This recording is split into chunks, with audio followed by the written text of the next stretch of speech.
This is Security Police Headquarters. We've just seen the photo print, and it's impossible. I said impossible. No matter what the evidence proves, no man can be two places at once.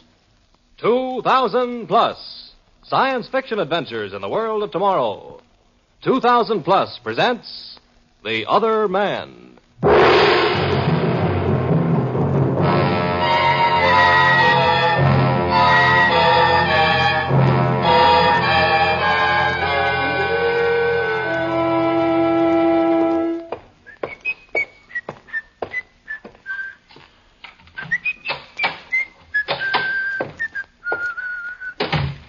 Mira.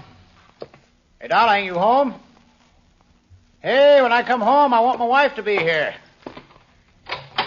Mary Ann here. Hey, didn't you hear me? Scotty! Oh, my darling.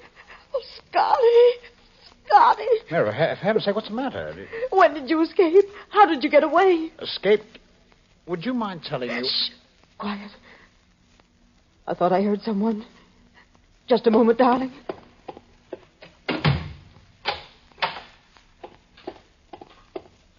There now.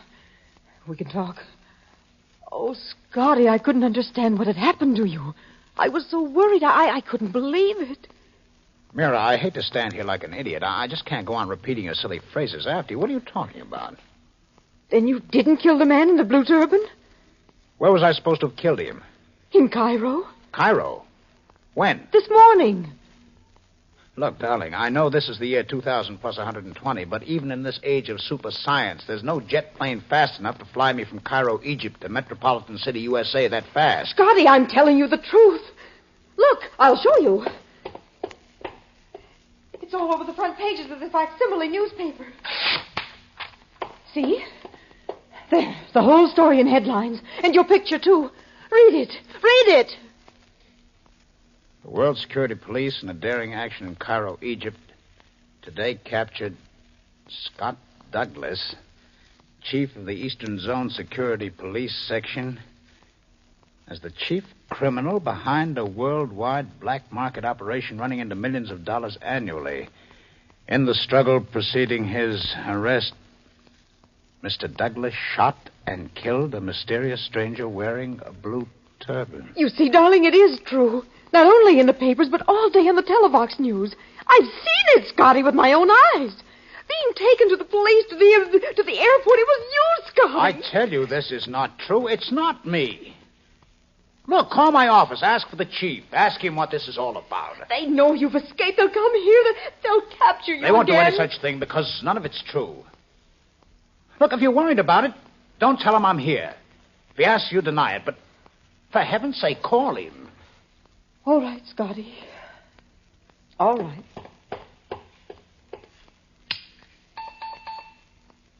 Mr. Enright? Hello, Mira. I was rather expecting you to call. You want to know about Scotty, don't you? I can't understand it, Mr. Enright. I've seen it in the papers, on the Televox, but I can't believe I'm it. afraid it's true, Mira. But are you certain it's Scotty? There's no doubt of it. But how do you know? By the obvious methods. It looks like Scotty. It talks like Scotty. It's wearing Scotty's clothes, carrying Scotty's wallet with your picture and his private papers in it. The small birthmark on the left arm, same blood type, same fillings in the teeth. And the fingerprints are exactly Scotty's. I had everything double-checked by audio from Egypt against Scotty's personal identification file here. And to top it all off, Mira, I talked to him by audiophone just a few minutes before the jet plane took off. I'm sorry. I see. Thank you, Mr. Enright. Oh, just one thing more, Mira. Yes? Scotty is due to land in about 3 hours. I'll send someone over in a little while to pick you up. I know you'll want to see him. Thank you. Thank you. It's unbelievable. It's fantastic. Mira, Who are you? Who are you? Who am I? I'm your husband. I'm Scott Douglas. I'm going to call the police. Oh, stop it. I am Scotty. Look at me, Mira. I am your husband. No one can fool you about that. Look at me. Good Lord, Mira, look. Look, here's my wallet. The one he talked about, see? It is mine. You know it. Look. Touch it. Thumb through it. There's your picture. There's the stitching where I had it repaired last October. Remember, Mira? When I didn't want to throw it away for sentimental reasons because we bought it that night last summer at the Little Bazaar? Who would know that, Mira, except your husband? Who would remember that except me? Here, look at this. Pull my sleeve up. The birthmark on my left arm.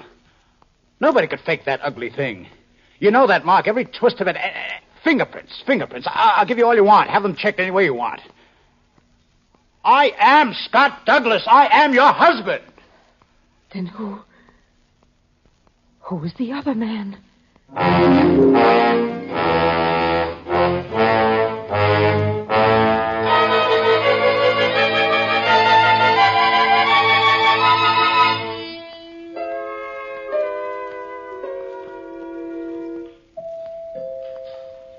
That's the police, Scotty.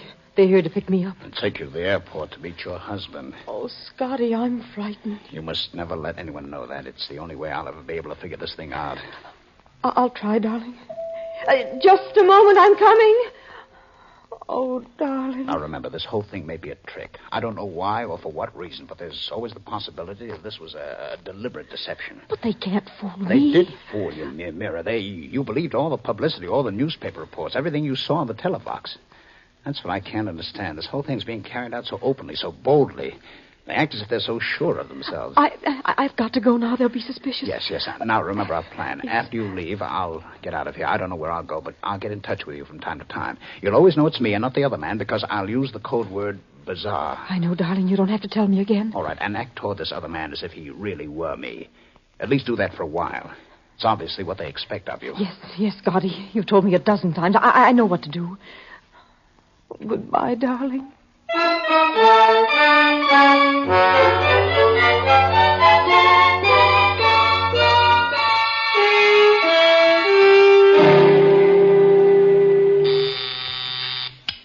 Yes, what is it? Plane from Cairo with Douglas aboard coming in, sir. Okay.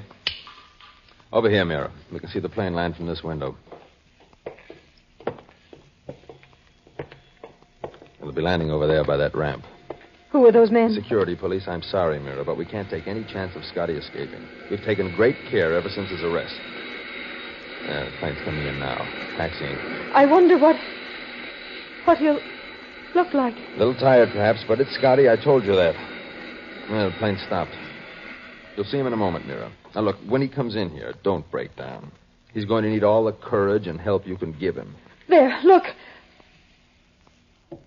It does look like Scotty. Well, yes? Prisoner's coming up, sir. Bring him in the moment he arrives. Yes, sir. Would you like a drink, Mira? No, thanks. Cigarette? Nothing, please. Oh, here they are. All right, men, outside. Leave Douglas with me. Okay, sir.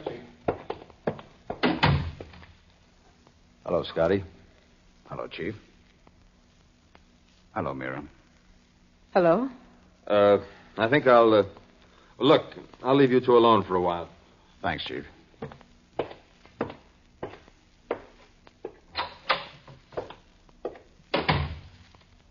I'm glad you're here, Mira. I was wondering if you would be. Were you? Mira, what's the matter? You're so cold, so distant. Darling, I don't understand. Don't you want to talk to me, Mira? I don't know. I don't know. It's all been a terrible shock to you, hasn't it? What did you learn? Did the chief call you? No. I first learned through the newspaper, then the televox. You mean it's been published, broadcast? Good Lord, everybody knows then. That's right. Oh, darling, I'm sorry. I hardly know what happened myself. The last few days are a blur, a blank. All I remember is a room in a hotel in Cairo, a man with a blue turban, the police. I became panic-stricken. There was a fight, a shot, and then the arrest. And the talk about the black market. I don't know what that means. Mary, you look so strange. For heaven's sake, what's the matter? Don't touch me. Don't touch you. I'm your husband. Oh, you're not my Oh, husband. darling. I can't pretend. You're not Scotty. You're not. I'm not Scotty. Now, Mira, stop this hysteria at once. What do you mean I'm not Scotty? It's a trick. It's cruel hoax. I think you're serious. Call them in. Tell them I know. Mira, what have they done to you? Said to you? I could ask you those questions. And I could also ask you, who are you? Who am... This is crazy. Let me see your birthmark. What? All right, look.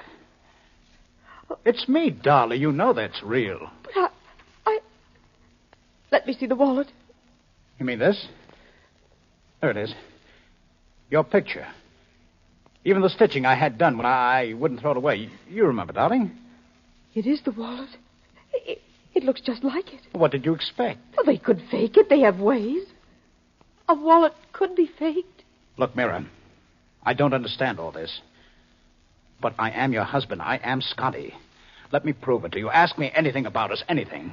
Oh, where did we go last summer? To Paris for 2 weeks. We stayed at the Hotel George V. What did we do when we first got there? We opened the window and sang a silly song about Paris. We made it up as we went along, and then I kissed you. We were alone. No one could have seen. We went out, had a drink. You ordered champagne in the afternoon. The waiter tried to talk you out of it. Stop it! Stop it! I don't know how you know these things. You seem to be Scotty, and yes... Oh, darling, it can't darling. be. I saw you only a few hours ago at home. But I was on the plane. You saw that. You were home. All right, darling, if you say so. Take it easy, honey. Don't cry. Don't. There, now.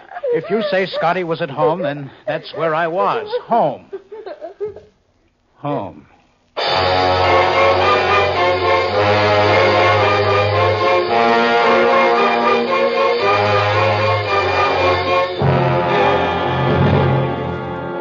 I've got the reports from Cairo, Chief. Complete? As complete as they'll ever be. They just came in via high-frequency televox, and we had photoprints made. Here they are. Never mind. Just give me the highlights. Well, the man in the blue turban was Mustafa Cornelius. He made his living in art, sold pictures and things. What was he doing in Scotty's room? Oh, probably picking up some stuff. You know, the place was filled with pictures. Yeah, and Scotty said he doesn't know how they got there. He said that even when we showed him Egyptian police reports that he and Mustafa had been followed for 2 days. And on several occasions, Scotty was carrying pictures himself. So he was lying. No, he wasn't. We gave him a lie detector test, and he came through 100%. I didn't know that. But it's true.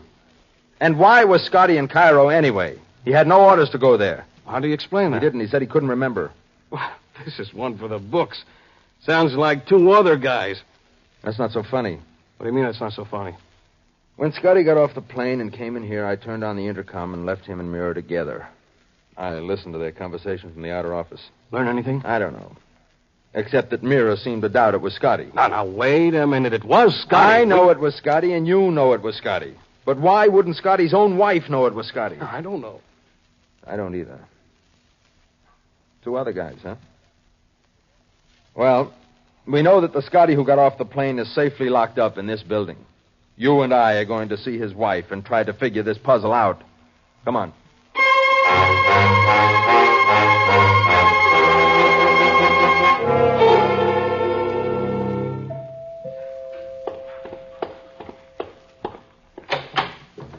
Hello, Mira. Mr. Enright. I want to talk to you. Close the door, Paul. Right. You shouldn't have come here. Why not? I have some questions to ask you. I'm expecting someone. Please go. It'll only take a few minutes, Mira.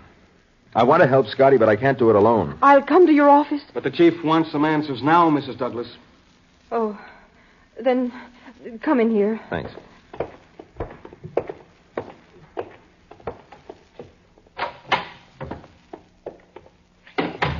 When my visitor comes, I must ask you to stay in here. Of course. I'm sorry to have disturbed you like this, but there are some very strange things about this matter. Strange? What do you mean, strange? Why didn't you believe that was Scotty in my office? Then he told you that he isn't Scotty. He told me nothing. I listened in. And it was Scotty. It's the Scotty I know. Now, why don't you believe that? That's one of the things that puzzles me, one of the strange things. Where's Scotty now? That's your doorbell. Person you're expecting. Where's Scotty He's now? at the detention house in a cell. Why aren't you answering the door? You stay here. Please stay here until I get back. Chief, she's as nervous as a radar scope. Shh, quiet. Put your ear to the door and listen. Hello, darling. Hello, Scotty. It's a man. Can't make out what they're saying. Something something vaguely familiar. Oh, no, it can't be. What do you mean, Chief? Take your gun. All right, now, just don't move. Hello, Chief. Mary was just telling me you were here. Scotty, I don't know how you did it, but escaping from detention is a very serious... I didn't escape. I've never been there. I've never been to Cairo. I don't know what's going on, Enright, but I'm glad you're here so this whole mess can be cleared up. Just don't move, Scotty. Get on the audiophone, Paul. Yes, sir. Call headquarters, have them check on Scotty. Right. Scotty, you and I have been friends for 10 years. Now, what kind of a game are you playing? I don't think friends hold a gun. But what do you want me to do, let you get away again? Mr. Enright, I told Mira, you you're that... as mixed up as I am. Admit it. You see, Scotty, I overheard the conversation you and Mira had at headquarters. But I wasn't Let's there. not argue about it. We'll know in a moment. Hey, Chief. Yes, what is it? I told to headquarters, Chief. Well? Scotty is still there in a cell. What? Still there? Now, wait a minute. That's what they said. Get them to put Scotty on the phone. Yes, sir. We'll get to the bottom of this pretty quickly now. Let's go into the other room. Come on. Yeah, Chief wants to talk. Yeah, that's right. Yeah, all right. Hold the line. Chief wants to talk to you. Here he is.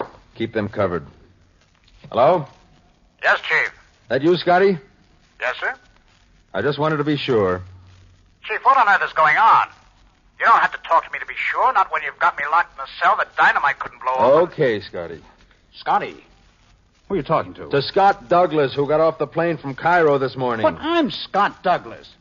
Chief, you've seen Mira. I want to talk to her again. Just hang on a moment. Now, just repeat after me. I am Scott Douglas of the World Security Police. Now, look, you... Oh, all right. I am Scott Douglas of the World Security Police. Okay, let's hear you say that. Chief, are you crazy? Say what I tell you. I am Scott Douglas of the World Security Police. They sound exactly alike. Now what do I do, sing Mother McCree? What you do is what you've been doing all day. You wait for me in your cell. And you're coming along with me. What are you going to do? Mrs. Douglas, I'm going to take you and your husband to meet your husband.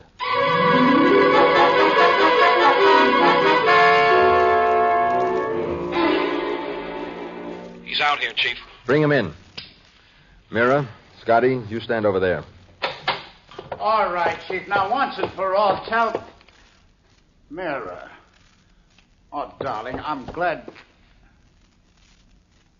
Good Lord. Mr. Enright, I can't believe it. It's absolutely incredible. He looks just like me. What is this, Chief? What is... Have either of you two ever seen each other before? Every morning in the mirror. What kind of a gag is Now this? be quiet, both of you. Yes, Chief. Have you got those reports? About 2 minutes. Let me know. Now, one of you two is an imposter. I will say this. The resemblance is fantastic. You, the one we had in the cell. We got your fingerprints, teeth identifications, birthmark, and so on when you were arrested. They all verified that you are the real Scott Douglas. I've told you that all along. I'm Scott Douglas. Chief, whatever is going We'll on know who here. you are in a few minutes. We'll have the results of the fingerprint and identification check we had you take before I brought Scotty up from downstairs. Yes? I've got the report, Chief. Well? Everything checks, sir. Now, come on, talk sense, will you? What do you mean everything checks? Fingerprints, teeth identification, birthmarks, everything checks, sir. They're both Scott Douglas.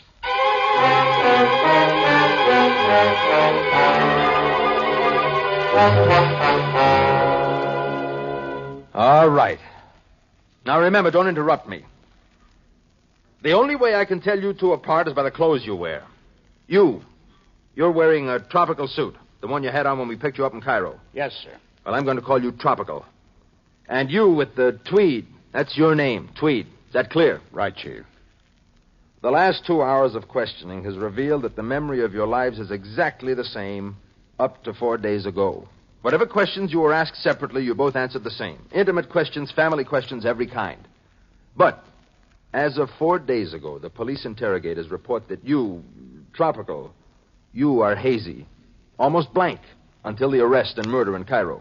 That's right, sir. On the other hand, you, Tweed, you have a clear memory except for a few hours 3 days ago. Now, here, let me read it. Pursuant to File 198, I was ordered to visit a Mr. David Eitner, suspected of dealing in black market paintings at 223 West 18th Street, and to pose as a buyer of rare paintings. Mr. Eitner conducted himself in a reasonable and normal manner and exhibited several paintings allegedly genuine old masters. During our conversation, I heard a faint oscillating sound in the room and inquired whether it was the air conditioning unit. And then I blacked out. Now, at this point, your two memories separate. You both remember everything up to the moment Scott Douglas blacked out. But after that, Tweed's memory does not pick up until 2 hours has passed. Then he reports, "The next thing I knew, I awoke lying on the floor. I thought I had been slugged, but subsequent examination by police medical authorities showed no injury of any sort. The assumption was that I had fainted, but no reason for this possibility was advanced. The paintings, together with Mr. Eitner, were nowhere to be found when I regained consciousness. Subsequent police investigation failed to reveal any trace of Mr. Eitner or his paintings." So, there it is. And you, Tropical, you remember nothing for the next several days until we picked you up in Cairo. I remember that report very well. I wrote it.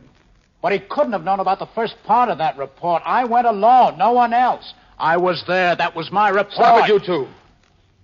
It's bad enough seeing double without you two talking double and remembering double. 2 hours. 2 hours. What happened in those 2 hours? Chief, I've got an idea. What is it? Probably nothing to it after 3 days, but why don't we visit 223 West 18th Street again? Let's see whether Mr. Eitner possibly left something behind when he fled with the paintings.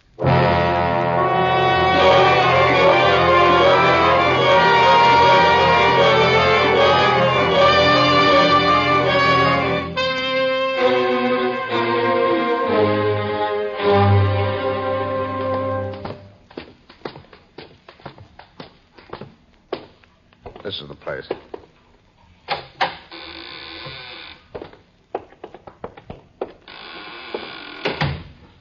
Looks pretty empty now. This is where he had several old paintings hanging on the wall. This is where I was standing when I blacked out. That's right, Chief. I walked over there from here, and then it happened. What's that? That sound? Came from over there, that closet. Come on. Come out of there. Come on or I'll shoot. Do not shoot, Sahib.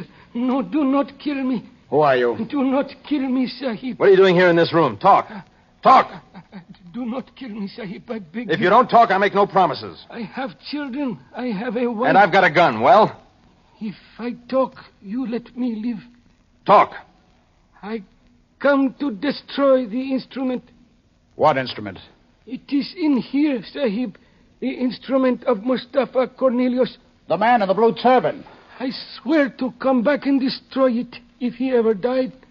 It is built into this closet behind this secret panel. It make Mustafa and me very rich. Let's see that instrument. Open the panel. Looks like a control board. What does it do?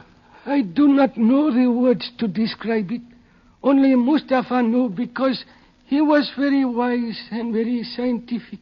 You know how to operate this? Oh, yes, Sahib. Mustafa showed me what to do, and I work long hours doing that, for I was both becoming very rich. Show us what it does. And remember, if any danger results, this man has a gun. You'll be the first to die. I understand, Sahib. Give me something for the instrument. What do you mean, give you something? I tried to explain. Give me something, a picture, perhaps. There are no pictures here. Then a ring, perhaps a watch, or a shoe, a dog, anything. Does this make any sense? Play along with him, Chief. Here's a ring and a watch. Thank you, Sahib. I place them in here and close the small door. I turn on the instrument.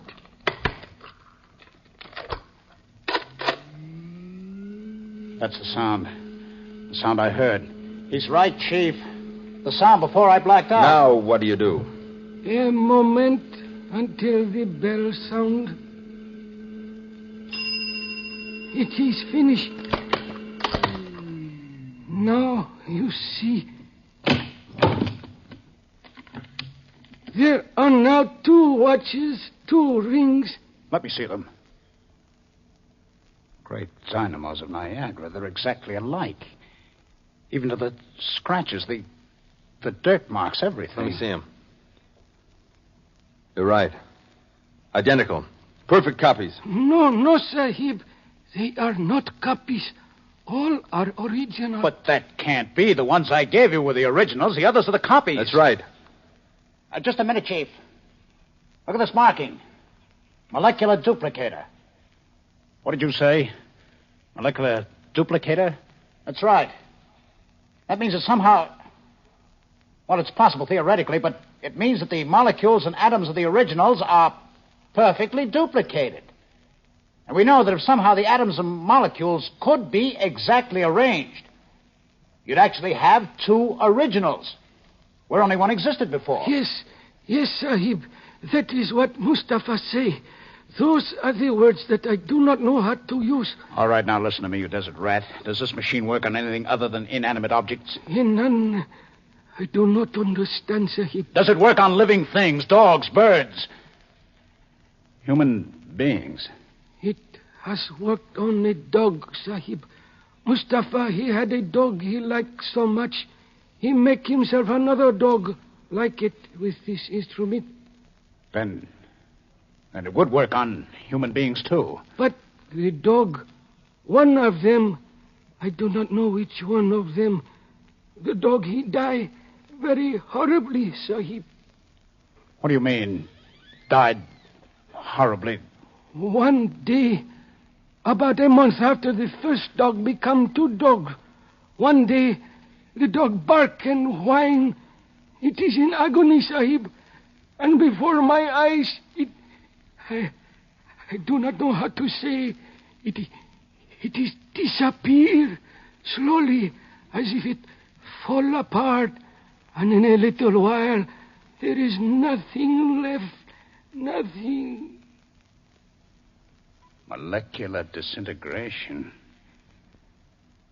On living flesh, the effect of the machine lasts only a limited time.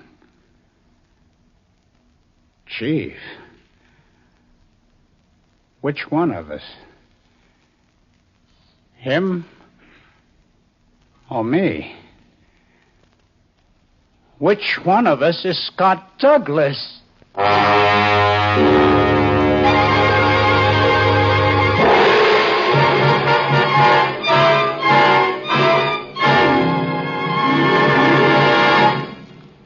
Next week, 2000 Plus presents another exciting melodrama from the world of tomorrow. For thrillers that are different, join us again next week and every week. 2000 Plus is produced by Dryer and Weenolsen Productions, Incorporated. In today's cast, Ralph Bell portrayed Scotty, Joan Shea was Mira, Nat Polan was the Chief, and Gilbert Mack was the Arab.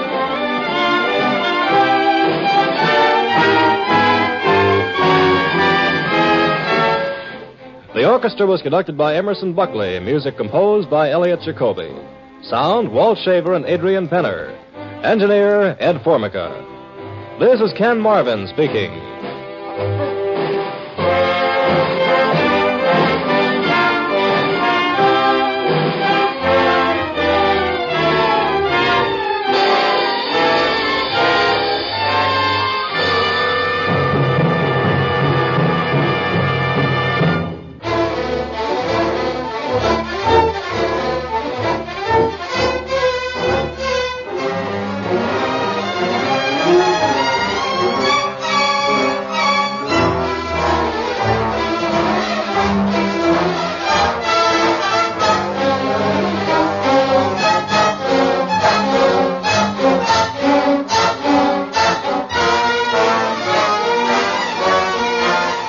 Thousand Plus is a regular presentation of the United States Armed Forces Radio Service.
legends say what is impossible in the world of tomorrow.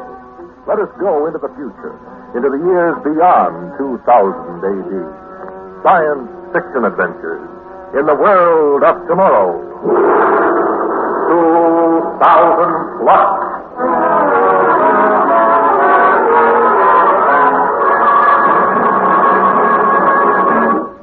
Today, the men from Mars. The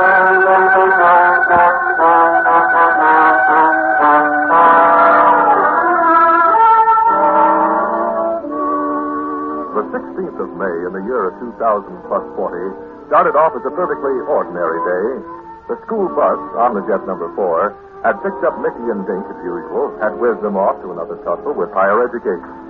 The class in elementary operation of mathematical calculators, plus the class in early history of the first atomic era from 1938 to 1972, plus the warm spring weather, had the two boys in a dreamy, lazy mood by the time 1000 found them in the pre-research period in the school library. It was the voice on the intramural audio box that brought them out of their doldrums with a sharp snap. Take note for contemporary incident course.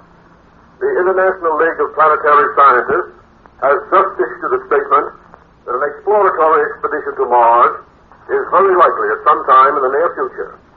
Professor H.D. White, presiding chairman of the League, has made public a statement that the existence of intelligent life on Mars in a form more or less like our own is highly probable.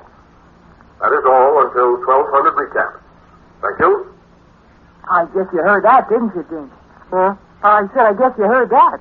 Yeah, I did, Mickey. Terrific, huh? I wish you'd please keep your voice down, Dink Sexton. This is study period. Take a rocket, Maybelle. And besides, there's nothing so terrific about that report. We all know they've been contemplating a trip to Mars in the near future for 150 years. What kind of a near future is 150 years? Oh, it's easy enough to sit back and be content. People like you after Christopher Columbus. Who was Christopher Columbus? You sure don't know your history. Christopher Columbus was the name of the first rocket ship to get to the moon way back in 1980. And people like you say they'd never do that. The moon's real close. Oh, I'm in no hurry to get Mars explored. No, Maybelle? Why not? Oh, I know what she means, Dink. They could be pretty scary, those Martians. Their ears could be in their feet, and the eyes could be in the tops of their heads, and the mouths, for all I know, the mouths might be in the back of their necks. Oh, it just terrifies me. Nothing to be scared of. Well, if you'll excuse me, I've got to get to my aerologic class. Boy, we sure kidded her, didn't we? Oh, I wasn't kidding, Dink. Did you think I was kidding? Sure, I thought you were. Huh? You weren't kidding? No, I'd like to go to Mars. As a matter of fact, I'd like to go before the expedition does. I'd like to get there first. For what? For what? Wouldn't you like to be a hero, Dink? Wouldn't you like to go down in history? Yeah, I guess so, Mickey. I'm just as glad, though, that there isn't anything we can do about it. Who says there isn't anything we can do about it? But we couldn't go to Mars, Mickey. Why not? Well, we haven't got a spaceship. We could get one. Huh? Here. Look at this in today's facsimile paper. Bargains, values, miracles. Don't buy a second-hand spaceship until you see Tillman's terrific values. A 2020 BG Venus Voyager, 8-passenger, $900, like new. Huh, you see, we could just buy one. Except we haven't got $900. Thank goodness. Well, I got $60 I made last summer doing our job. And you got $45. But I'm saving that for... Wait a second. Listen to this. 1989 N2 Rocket Cat, 3 passengers, $87.50. What could you expect? That's our boat.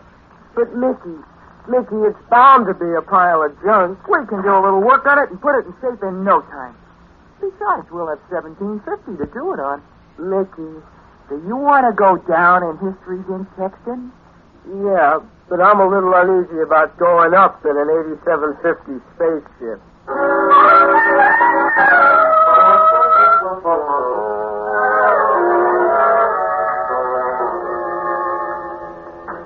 Gee, I never thought we'd get the old crate home. How's it shaping up, Mickey? Oh, it's great. Did you get that atomic battery off the re-energizer down at the fueling station? Oh, I got it right with me, Mick. Only, Mick. Yeah?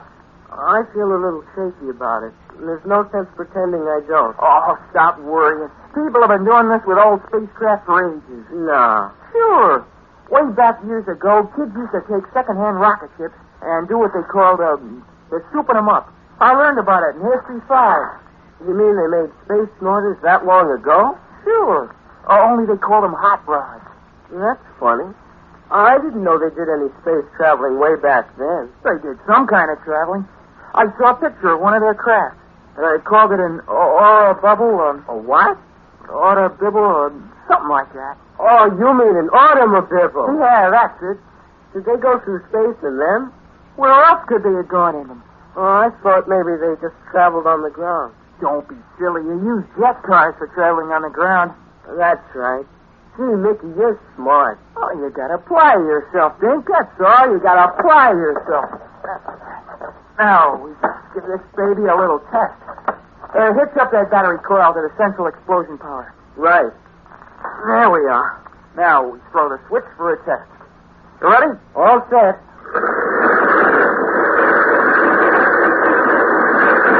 How's that, Dink? See, that's terrific. Shall I try the retarding rocket? Go ahead. Okay, cut it. Well, Dink, it looks like we're in business. Yep. Well, maybe next summer sometime we can cut out and take a stab at reaching Mars and then... Dink? Yeah? We're going to take that stab tomorrow night. Tomorrow night, Mickey? Yes, sir. Tomorrow night.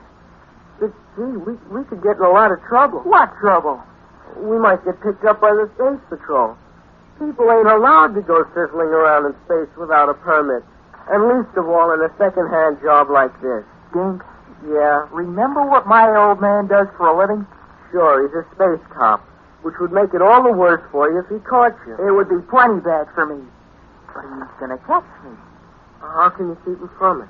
I can find out where he's going to be and use a planet channel as far from there as possible. Do you think he'll tell you where he's going to be? Oh, he's going to, Dink. You just wait till tonight.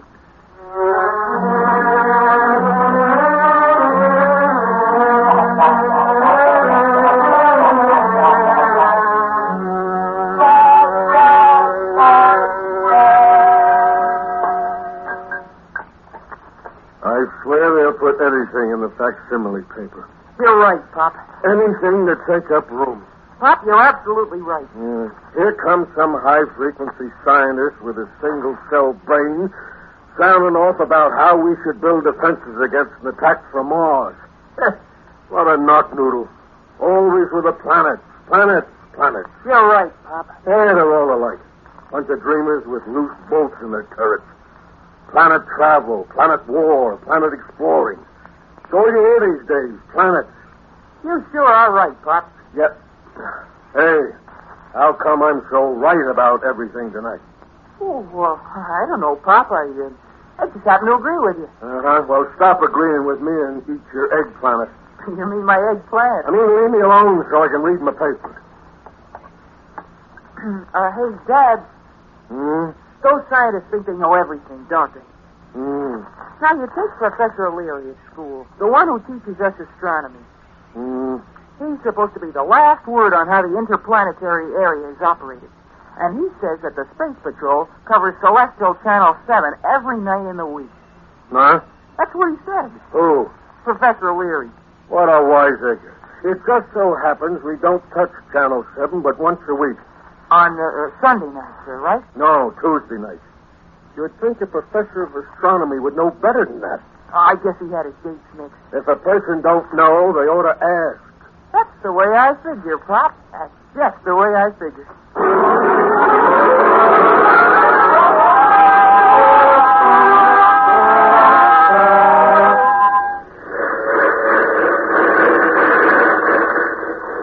Mickey, we did it. We're on our way, Dink.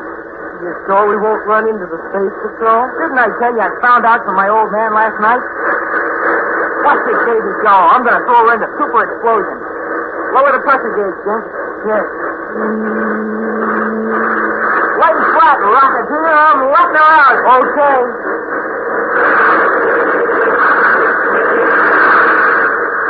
Oh, man, what a picture. Oh, she'll pass anything on the channels any day in the week. Is that top speed? Are you kidding? I haven't even touched the auxiliary charges. Well, let's have it wide open. Oh, we're doing about 2,400 MPH right now. Let's see if she'll hit 3,000. Okay, you asked for it. Hey, Mickey. Yeah? Where are we at? Channel 7. How far out in the stratosphere? Stratosphere? Oh, man, you're a back number. We've been out of the stratosphere for a good 10 minutes now. Look behind you. See, it's just a pinpoint. Our sizzling boy, we're cutting with magnitude. Yay! Do it again. This is a light. This is just strictly out of sight and on our own. Hey, Nick. High and clear, free and high. Sizzling, man. Sizzling. What is it? Take a look. Off to the left there. Now where? Where I'm pointing. Where you're pointing? Oh, smoke. What is it? I don't know. Couldn't be a comet, could it? No, comets have got tails. Besides, it's steering its own course, you see? Miss, it's heading straight into it. It's heading... Hey, it's throwing a static beam. Let's go. Everything's come to a stop. I can't get a peep out of this thing. I can't... They're going to crash into it. Why don't they get back? Get back! Oh, dang, sound doesn't carry through space. There's no air outside. They can't hear you. It costs nothing to yell. Get back! Get back! Maybe they did hear you. Anyhow, they stopped. That's some weird ship. That's the biggest, most deadly-looking thing I ever saw. Look, what are they doing? They're opening up the whole front end, like a huge mouth. Dink, Mickey, we're moving. We're moving toward them. I thought the power was dead. No, we're not moving on power. We're getting drawn in. No, they're sucking us in, like a whale sucks in little fishes. Mickey, we gotta do something. We gotta do something. What can we do? We're going in. We're going in.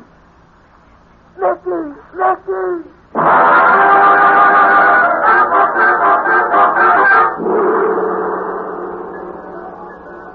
Where are you, Dink? Over here by the control panel. Oh, I can't see a thing, can you? Black is the inside of a vacuum. I don't understand this thing. I don't want to understand it. I'll settle for just getting out of it. Well, we're swallowed up. What kind of a craft is this? It's like something from... What's the matter? Found a paper last night about it. About what? About how we could be attacked by them. By who? The Martians. Hey, the lights went on. In the dark. I'm blinded. I can't see a thing. Open your head and come out. Who is that? I don't know. But I got a feeling we better do as we're told. Come out. See, Mickey? You heard me. Come out. Walk up on the platform in the light. Gosh, men from Mars. Are you from Mars? Yes, we are from Mars. Dang, rocket smoke. What are you doing out here in space, Earthmen? We just thought we'd take a trip to Mars. Dink means we just thought we'd do a little joyriding. There is little joy for Earthmen who cruise outside their stratosphere. This is no man's land, Mickey Turner. Did you hear? He knows your name. We know everything, Dink, Texas. Jeepers. We are smart. We are very smart. Our brains are 10 times the size of any man's on Earth. Remember what I told you, Dink? They got telepathic intelligence. They know what's in your mind before you open your mouth.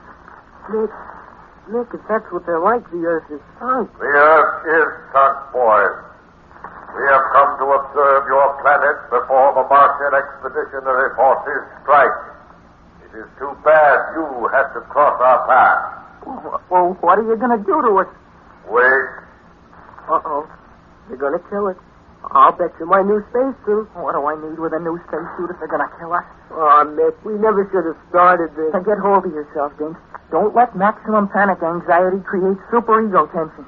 Who's letting maximum panic anxiety create superego tension? Whatever happens, we only tried to make ourselves a place in history, Dink.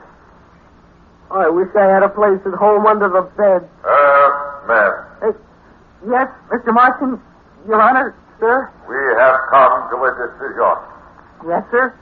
You are too insignificant for us to kill, too unimportant, too puny and worthless and stupid. Gee, thank you, sir. That's the nicest thing anybody ever said to us. This time we are going to let you go. But if we ever lay eyes on you again, if, for instance, we observe you tomorrow night trespassing in this channel, we shall destroy you. We'll be good, sir. You had better, or else we shall disintegrate you and use your energy to feed our rocket power. Oh, no, sir. Please, sir. Then watch your step. Now get back in that obsolete spaceship of yours and close the hatch. Yes, sir. Come on, Dink. Hurry up. Come on, quick before they think it over. Close the hatch, Dink.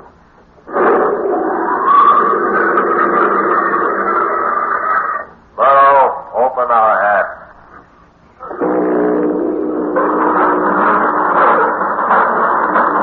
Get down on your stomach.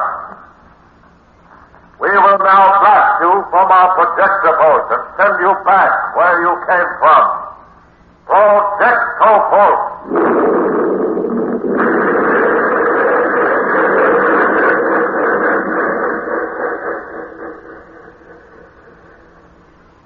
Good night, Earthmen. Pleasant dreams.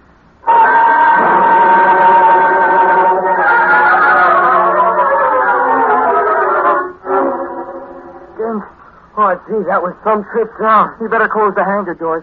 We don't want anybody to see this space snorter. No, I guess we don't. I was just thinking, Rick. Yeah, I know. Were you thinking, too? Uh-huh. Same thing as me? I guess so. What are we going to do? I don't know yet. We know something that nobody else in the world knows. Yeah. We know they're up there. We know they're getting ready to smash us to smithereens. I wish we'd have stayed home. But we didn't. And now we got to face the facts, Dink. I hate facts, don't you, Mick? I never thought of it that way exactly, but I guess I do. Gee, if we tell, we got to also tell that we went up in the space snorter. My old man's going to raise supersonic blazes with me. Mine's going to blow the roof off. But still, we got to look at it like Earth citizens. We can't just keep our mouths shut and let the Martians take everybody by surprise. I guess we can't. Are you going to tell? I don't see any other way out. Maybe they won't have time to raise blazes with us. Maybe they'll be too busy getting ready to fight them off. Maybe so. But somehow or other, I think my old man will find time.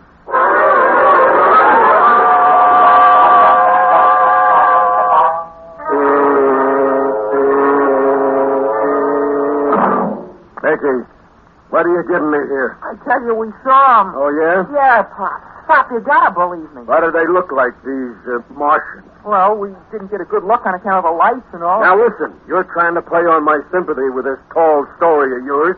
You think you could pull the wool over my eyes. Nah. I knew you bought that old crate. You did? Why, sure I did. Tillman told me just before I went on duty tonight. You think he's going to sell a jalopy like that to a space cop's son without even reporting it? Oh, gee, I never even thought of it. Oh, yes, you did. Probably didn't hit you until you was on your way back. So you make up a yarn to steer me off from giving you what you deserve. No, Pop, it ain't like that. They're there, Pop. They're up there spying. They're getting ready to take over the world. Oh, you gotta believe me. You gotta. Look, you might as well stop garbling. You'll get no allowance for a solid month, Mickey. And if I was Dink's father, I'd give him the same treatment. Oh, stop. Okay. Now, will you just sit down and let me tell you about the Martians? Mickey? Gee, Dad, won't you just sit down for a minute? No. You mention those Martians to me one more time, I'll see to it that you won't sit down for a week.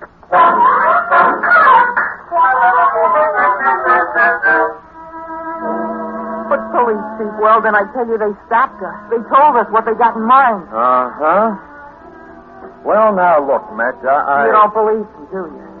You, want an honest answer? No, I just want somebody to do something. Well, I'm going to do something. What? I'm going out to lunch.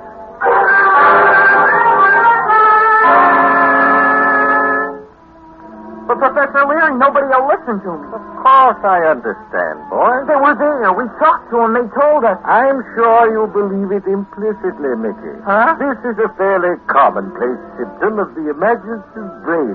You and Dink were all prepared to see Martians in Channel 7, and so you just projected them. This can happen to the best of minds, and I'm sure yours is perfectly sound and healthy.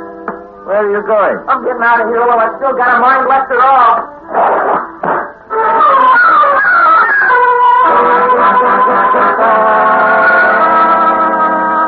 And then what did they do, Mickey? Oh, what difference does it make, Maybelle? Well, I'm just asking, Mickey. You mean you believe us? Of course I do. Hey, couldn't you persuade your daddy to take the patrol up tonight? What good would that do? Well, don't you remember what you said? What? That they told you that if you dared to come back tonight, they'd destroy you. Yeah? Well, that means they're going to be there tonight, don't it? No, that won't work. Why not? He won't go. That's why not. As a matter of fact, he told me I better not even mention the Martians to him again. He sure makes me mad. And my pop makes me madder. They'll see. They'll start moving when it's too late. When the Martians have taken their homes and their wives and their kids. Bart, now listen. If we went up tonight, and after we were gone a half an hour or so, Maybelle went to my pop and told on us. Oh, no. Oh, why not? Because your pop would call my pop, and they'd get the Space Patrol and come up and, gee, they'd spank coins on us. No, they'd be too busy rescuing us from the Martians. You mean we'd let them take us again? Exactly. It's the only chance we got. But you want to go down in history, don't you? You want to be remembered in the future, don't you? I'm getting so I can take it or leave it alone, Nick. We can't afford to think of ourselves now, Dink. We got to prove what we saw. Maybelle? Yes, Nick? At 20:30 tonight, I want you to go see my pop. Tell him we're up Channel 7 in an old space snorter. Tell him it's against the law. And he ought to go and get us and bring us back and teach us a lesson. Will you do that? Yes, Nick. And Maybelle? Yeah, Dink? Tell him to come in a hurry, or there may not be enough left of us to teach us a lesson on.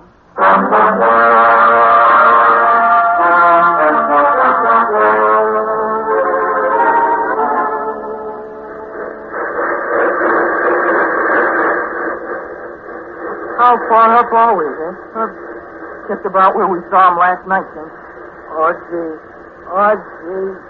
Listen, do you hear a knock in the motor? That's not a knock in the motor. That's a knock in my knees. Oh, you gotta be brave, Dink. You gotta realize that we gotta save the world. That's what I keep telling my knees, but they won't listen. Mick, they threw the static beam again. We stopped. Look, to the left. Here they come. Here they come, Dink. They've seen us. Mickey? Yeah. They're opening up, Dink. We're gone in. We're gone in.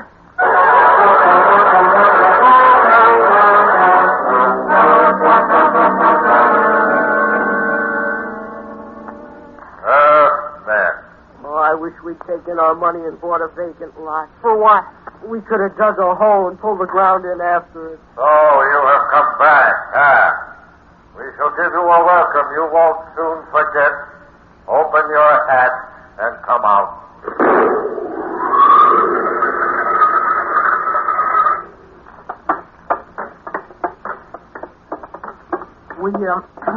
We just thought we'd come up and see you again. You're spying. Oh, no, sir. Sure, that's fine. What else? You should have caught wise and listened to me. Quiet, Burrow. Go on. Why did we knock him off last night when we had the chance? That'll do, Burrow. Give him the word right off the bat. Gee. Oh, I never thought men from Mars talked like that. Burrow happens to come from South Mars. From South Mars is a place I wouldn't want to be. You don't have to worry, Earthmen. You'll never be anywhere again. What? You're going to spend the rest of your lives nowhere. Please, mister. What do you mean? I mean, we're going to wreck your rocket power and then shoot you out into space. And you'll just hang up there from here on out. No. What's the matter? You'll like it. It'll be very quiet. Oh, I want my pop. You won't see your pop no more, but your pop will see you. How? Oh, you look up in the sky, and there you'll be. A new star. Who knows? Maybe you'll make a wish on you. We're giving these creatures too much time. Disintegrate their rockets, Burrow. Sure thing.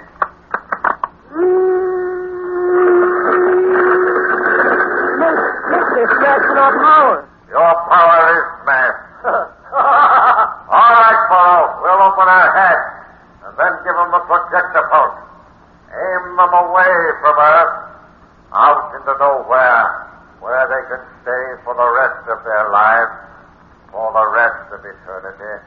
Thanks, Rocky. What's that? Something's loose with the audio mark. Who's got our wavelength? Turn up the speaker, let's see. Chief of Police Weldon, flowing spaceship in Channel 7. Help and telephonizer, they spotted us. Do not attempt any movement of any kind. We have you surrounded on a 10,000-mile radius. Cut to our power before we smash it with a multiplex charges. We will blow it you in 90 seconds. Check out.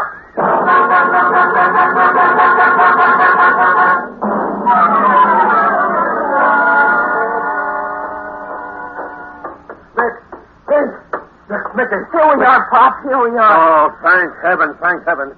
Are you okay? We're okay, Mr. Turner. Oh, good. Only if you hadn't come when you did, we would have been just one more star in the sky. You have no authority here. As men, we are subjects of Mars. Go on, Vince Bucky. I know you and your one-cylinder pal, Bugsy Moe. You're men from Mars like I'm a turbojet transport. You're hijackers laying out here on this planetary route, waiting to knock off a few uranium cargo ships as they come back from the lunar mines. There must be some mistake. I told you to knock off those brats when nothing was good. Just because you knew one was a space cop son and the other kid was his pal. You're mighty lucky he didn't listen to you, Moe. As it is, you're in for plenty of trouble.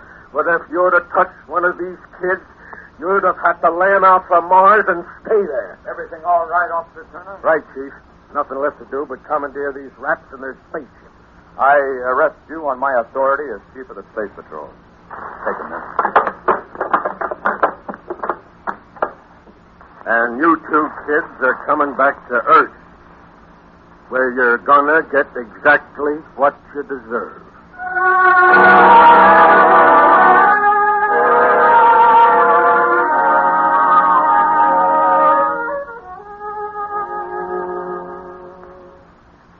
And here's a chocolate pie, Nick.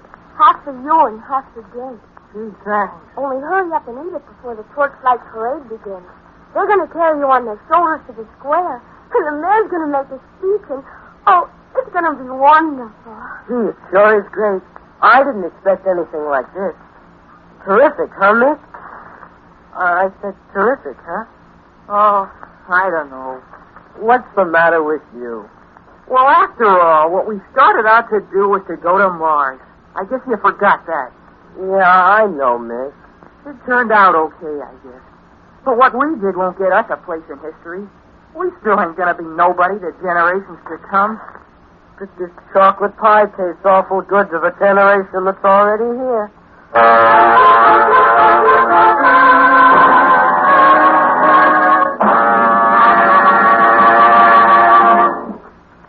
Next week, another exciting story from the world of tomorrow. 2000 Plus presents The Diamond Helmet. 2000 Plus is produced by Sherman H. Dryer and Robert Weenolsen. In today's story, Ronnie List played Mickey, Lonnie Jacoby was Dink, Colette McMahon was Maybelle, Ed Latimer was the father, John Griggs was Bocce, and Sandy Bickert was Murrow. Script by Peter Berry. The orchestra was conducted by Emerson Buckley, music composed by Elliot Jacoby. Sound effects by Walt Shaver and Adrian Penner. This is Bob Emmerich speaking. This program came to you from New York.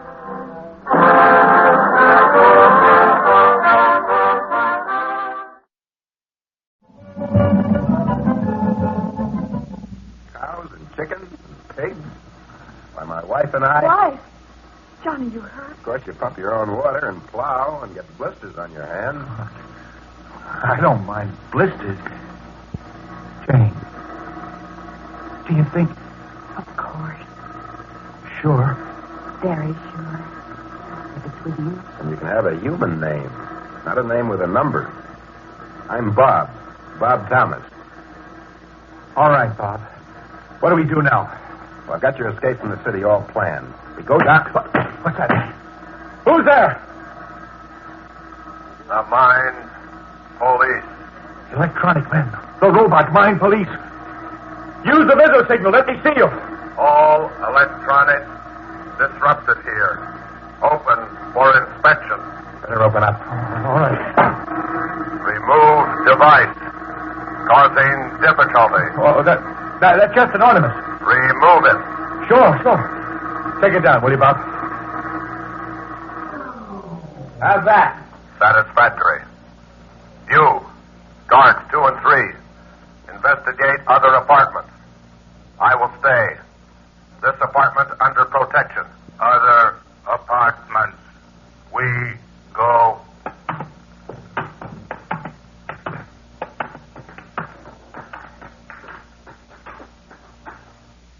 I will enter.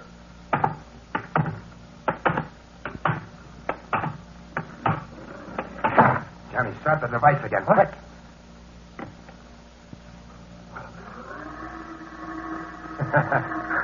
Good work, huh?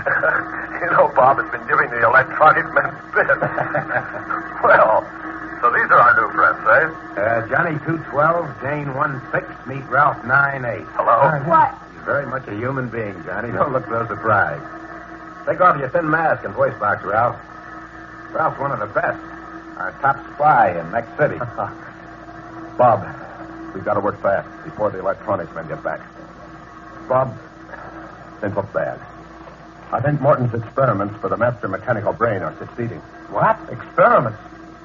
For years, Morton's been working to produce electronic men that can make other electronic men. But why? Why? Because the master mechanical brain can control electronic men, absolutely. Humans rebel, like you two. If you had children, what little rebels they'd be. The master mechanical brain had denied marriage permits to everybody, except readjusted humans. Yeah, who might just as well be machines. No marriages, no human children.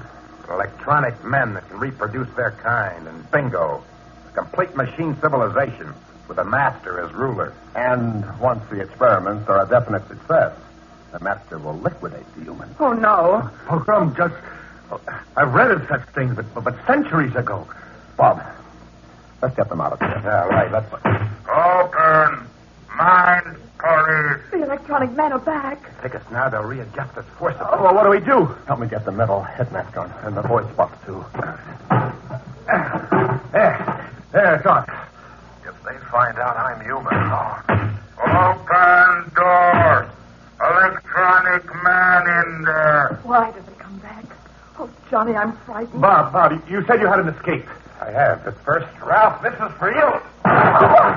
What? Bob, you struck your friend. It was a trick. We're betrayed. Open! Open the door, Johnny, and rush the electronic man. They won't be expecting violence.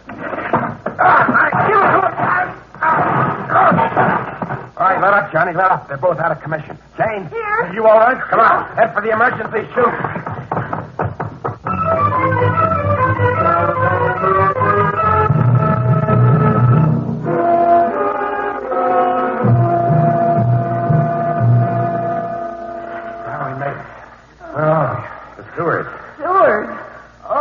Used since the Atom War.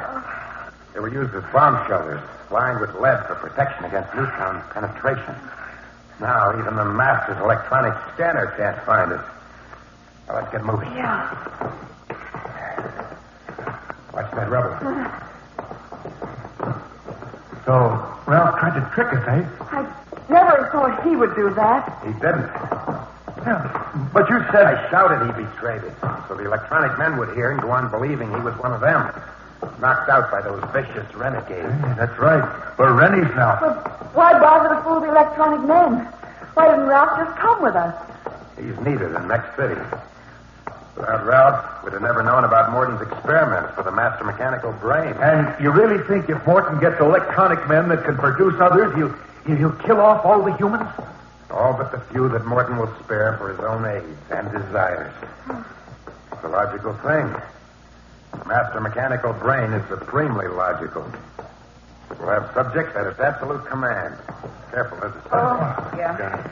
The electronic men act only on impulses the master sends out. They'll act with machine-like logic.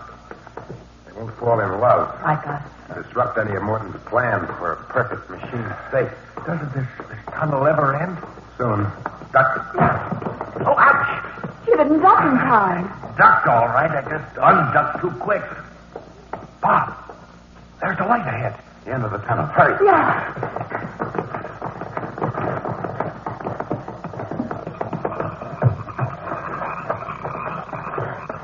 Why, are the stars.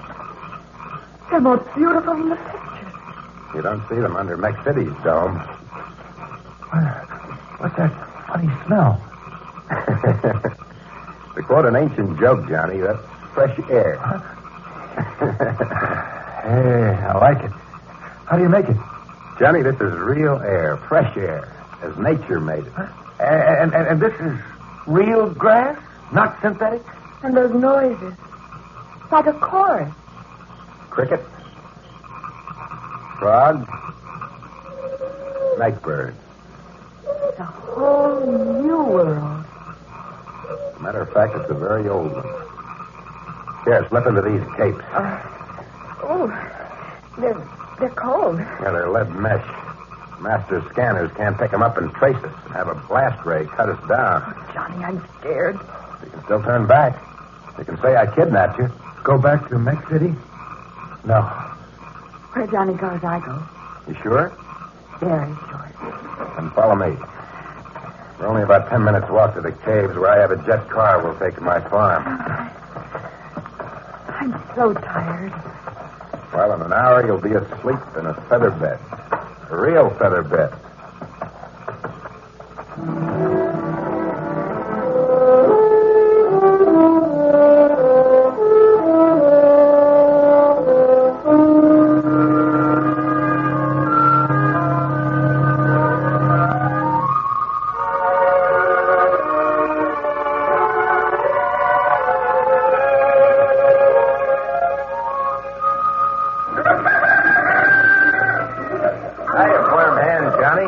How do you like pumping water? Hey, look, I got my first blister.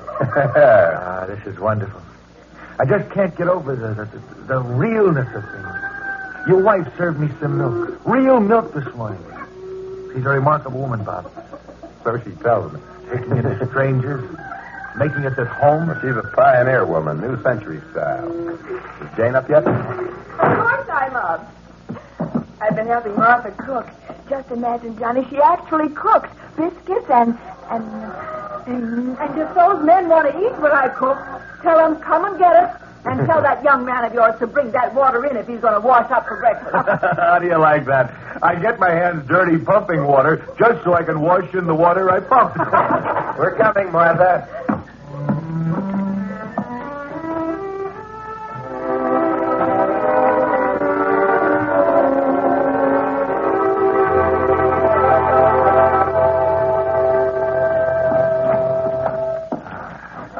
That was a meal. Martha, you're a wonder. We raise all our own food. Real food, Johnny, not synthetic. I raised that bacon from his shoat. The old sow, too. Bob's a great hand with the animals. He'd better be, with 6 mouths to feed. What? 6? Less than 4 kids. 3 boys and a girl. And believe me, 4 growing kids can eat. Well, where are they? Away. Martha always sends them away when I go to Mex City. She's got a notion those trips are dangerous. They are. The master mechanical brain and Morton don't like you snatching their humans. Someday... Oh, nonsense. Wait. It isn't nonsense, Bob. You took a big chance for us. Yes, but why? Why risk all this happiness just for people like us?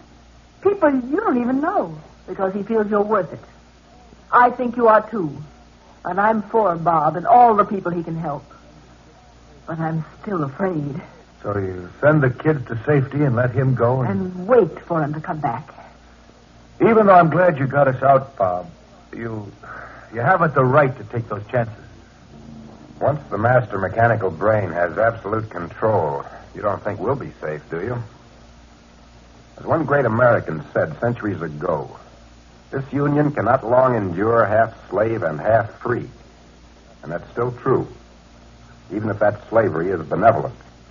Yes. The master is generous. It gave us everything. Except happiness. You really think it will come after you? As soon as that slimy excuse for a human being, Morton, perfects the electronic men who can produce other men, the master robots will be after us like a shot. Well, that reminds me, it's about time for Morton's morning televox.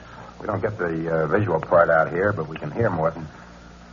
We'll see if there's any mention of your exodus. And in this brutal fight, a band of renegades snatched 2 humans. However, the master mechanical brain offers all renegades the opportunity to enjoy the peace and happiness of Mex City. Notice to all renegades. All crimes against Mex City will be forgiven if you surrender now for readjustment. Readjustment? If not, the master mechanical brain will be forced to make readjustment at a distance. Morton never dared to make a threat like that before. Shut it off. I can't stand that cold, inhuman voice. No, let's hear what he has to say. No. Can he do anything? Who knows what that man can plan with a master mechanical brain? He's got weapons, if that's what you mean. Bob, someone's coming. It's Ralph. Bob, get to the cave, quick. Why are you here? Had to get away. Morton suspects. Ordered tests. All electronic men. But that's not the worst, Bob. The master mechanical brain is turning destroyer waves on all the Rennie farms that can locate. So this is it. Quick, everybody to the bomb cave. Martha, you lead the way. I'll save what I can. Don't take a chance, Bob. We started with nothing and we can start again, but not without you. Well, can I? Martha's right. Get to the cave. No, hurry.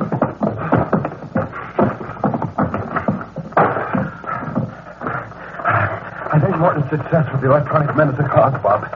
He's so sure I'd help the humans in Mex City. Ralph, we gotta go there and warn them. Oh, no, Bob, please. Here, duck behind those bushes. There's a cave in back of them. In here? Yeah. The cave is lead lined. If you go back, Bob, I'm going with you. What's that? The destroyer wave.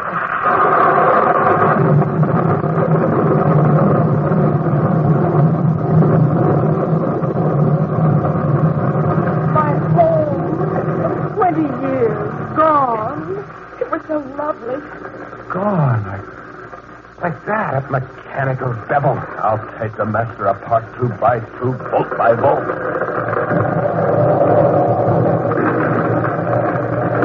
Martha, get on the cave signal system. Alert all the Rennies. Tell the kids I love them. We're going back. Ralph? Sure, I'm going. Johnny? You mean you're going to try to destroy the master mechanical brain? That's right. The time has come. We can't wait any longer. But, Bob, even if you succeed, even if you're not killed first, you'll paralyze Mex City. No food, no water, no air. How will they live? Unless we destroy the masters, they won't live at all. For the rest, men lived once before without machines. They can do it again. Well, Johnny, 212. No number anymore. I'll come. I'm going too with Johnny. No, you stay with Martha. Martha has something to stay for, children. I've only got you, Johnny. No, Jane. You stay with... Take her with you, Johnny. I know what she needs. We've got to hurry. Bob, if you don't come back... I'll come back with a master mechanical brain in broken pieces. Oh, of course you will. I'll tell the others. Let's go. Bob. Martha, I'll be back. You must come back. You must. You must.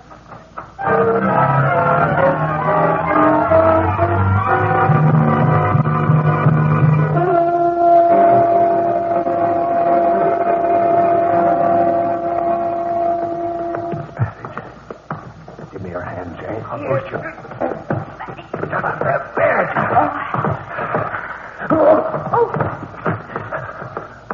I slept. It's okay. I didn't drop the bomb. I think the catch on. We've got to hurry. They'll slaughter almost every human being. Bob, the sewer leads right underneath the building. You lead the way, Ralph. Right. Stairs. It should be just about... Yes, here they are.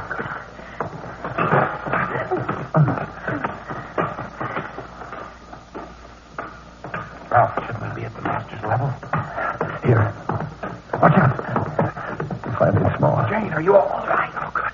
Jane, you stay back, behind us. Ready? The door, Ralph. Honest men. Look at them. Like regiments of soldiers marching out.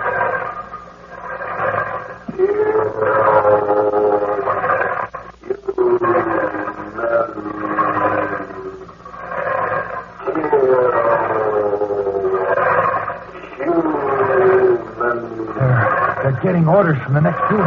We've got to stop them. Let's go. No. Quiet. Don't let them see us. We can't stop that thing. Our job is to get the master and stop them forever.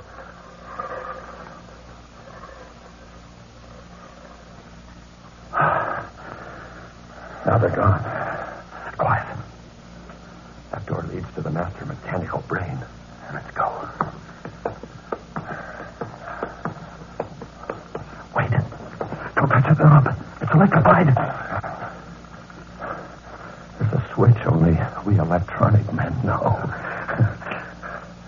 Now. There's one. Stop. Stop where you are, or I'll have you blasted. What then? Stop the master from giving that order. Stay where you are. Why did you destroy people? Why? Because they outlived their usefulness, just as humans destroy machines that have outlived their usefulness. But they're human beings. Not fit perfect world. Did you hear that? The master mechanical brain answered. Machine jealous of humans. Machine with emotion. Yes, it destroys humans because they are humans. For too many centuries, machines have been the servants. Now they will be the masters. Machines will be the world. The master will destroy humans, and the machines will be supreme. All except me. Me, Martin.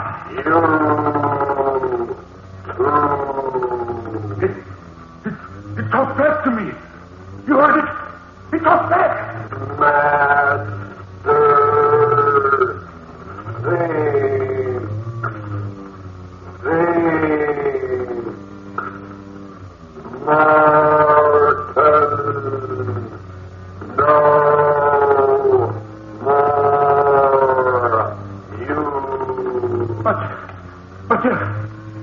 The experiments are not a success as they're fake. Electronic men cannot produce themselves. I tricked you. I fooled the perfect machine.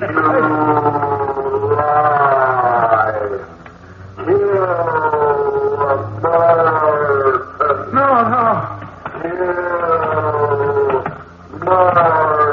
You know, it's pulled them back. Over here, quick, out of the way. No, master. Help me. You're only a machine. You're only a machine. You're only a machine. They killed us. They killed Martin. They're coming after us. They're after Bob. The bomb. Open the door.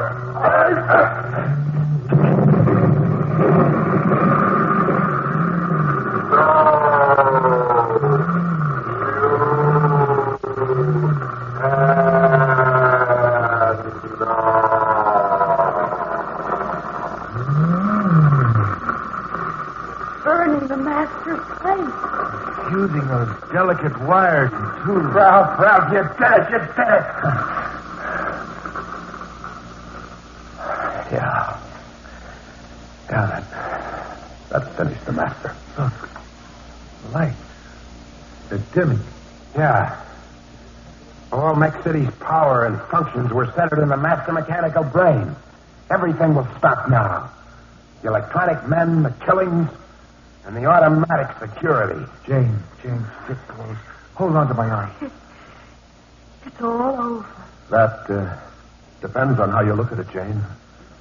For humans, for people, it's all just starting again.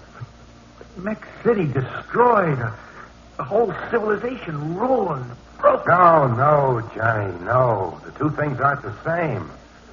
It's true that Mech City is destroyed. But civilization is something more than machines and apparatus.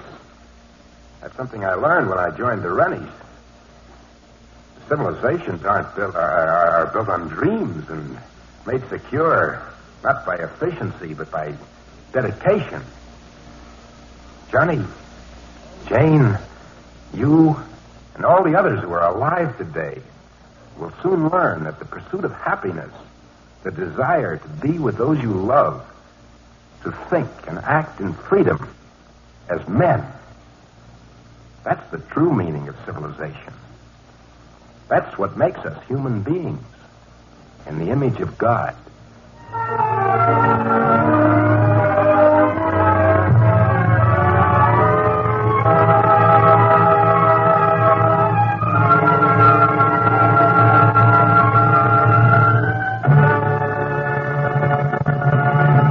Next week, another exciting drama on 2000 Plus.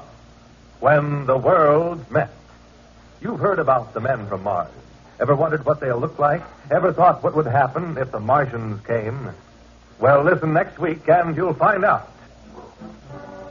2000 Plus is produced by Sherman H. Dryer and Robert Weenolsen. In today's story, Ken Williams played Johnny, Charlotte Manson played Jane, Joseph Julian was Bob, Hester Sondergaard was Martha, Arnold Robertson was Morton, and Sanford Bickert was Ralph. The orchestra was conducted by Emerson Buckley, music composed by Elliot Jacoby. Script by Donald Stapleton, sound by Walt Schaefer and Al Layton. Engineer Bob Albrecht. This is Bob Emmerich speaking.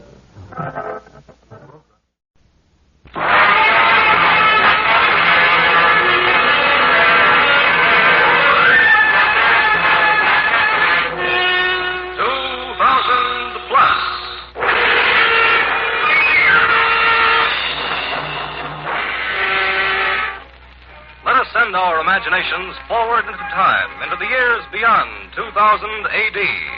What strange adventures, what exciting things will we find in the world of tomorrow? 2000 Plus.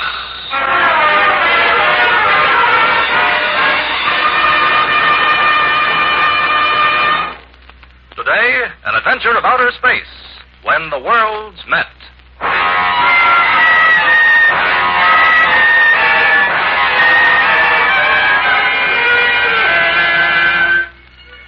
Year 2000 plus 20. At the giant spaceport in Washington, D.C., temporary capital of the Federated World Government, an enormous throng, tense with expectancy, jams every available inch of space surrounding the rocket landing field. All eyes strain upward into the clear blue sky. For today is the day, April 21st, 2000 plus 20. And audio and televox networks of the world are at the rocket field to cover the epic event. Yes, ladies and gentlemen, this is the day we've all been waiting for. In a matter of minutes now, out of that brilliant blue sky will come a ship, a spaceship, carrying in its gleaming hold the first load of uranium taken from the pits of Luna, satellite of Earth. Since the beginning of time... Now, one moment, folks. There's a signal from the tower. This may be it. Take it away, Fred. This is Fred Haskins reporting from the control tower. Our escort planes have been in contact with the spaceship from Luna for the past 12 minutes. They are now approaching the field from the northeast, and any moment now we can expect... And there she is, the rocket ship Luna, 17 hours out of Luna City. Her magnesium hull white hot from the friction of the atmosphere. Her jet brakes belching fire. She's right over the field now. She's coming down.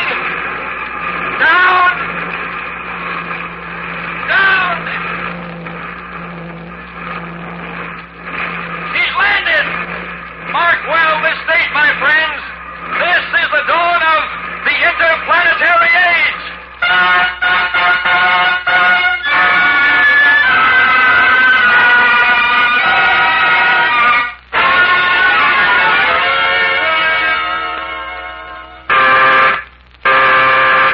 Earth calling moon. Earth calling moon. I'm in Luna City. Luna City, Johnny Dixon. Dixon, where you been? You're 3 minutes late. Sorry, McCabe. All shipments as scheduled. Everything routine. Report noted. Check out. Check it. You know, Johnny... What, Paul? Sometimes I think we're crazy. Spending our lives cooped up in this pressurized shell, breathing synthetic air, risking our necks every time we put on a spacesuit and go out into the cold, barren, pitted piece of green cheese. And for what? Well, you're kidding, Paul. You know the answer. We're space happy. That's all that's wrong with us. We pulled every wire and practically tore the World Federation apart getting this assignment on the moon. And we'll do it again when the first flight into deep space gets underway. Next month, next year, whenever they get through with their preparations. Yeah, I guess that's it. But right now, Johnny, what I wouldn't give to see a tree again. And cornfields in Kansas. Me, I want to hear a bird sing. And watch the lights go on in the skyscrapers along the waterfront. I want to dance with my girl and breathe in the sweet smell of lilac. Boy, if I... Hey, what's that? Huh? That sound, that vibration. There, do you hear it? Well, I'm not sure whether I heard or felt it, Johnny. Like a current of air passing by me. Yeah, that's it. Some kind of pulsation. Makes my skin tingle. Listen. Sounded different, didn't it? Yeah, a different pitch. The instruments are all steady. Nothing on the visit screen. The radar's negative. What is it, Johnny? Where's it from? It's not from Earth, I'll swear to that. I got a crazy notion, Paul. A crazy notion that someone's trying to signal us. You mean? I don't know what I mean. Maybe McCabe's right. Maybe I got a touch of Johnny. Johnny, what is it? Look, Paul. Look at the direction pointer. It's swung all the way around. Those sounds, those waves are coming from outer space. I gotta go. Earth calling Luna City. Earth calling Luna City. Luna City to Earth. Go ahead, Earth. Go ahead, McCabe. Dixon, what's going on up there? What's the idea of beaming out those hammy signals? Signals? Yeah, the harp effect. The music of the sphere stuff. Giving the boys and the monitors down here the heebie-jeebies. You got them too, McCabe? You picked them up on Earth? Certainly. What's it all about? The signals, if that's what they are coming from one definite spot in outer space. Outer space? That's what I said. Johnny, get your spacesuit ready. Better have a conference about it. But listen. Have your men tune up rocket 307. Blast off at 0800. We'll be expecting you on Earth in the morning.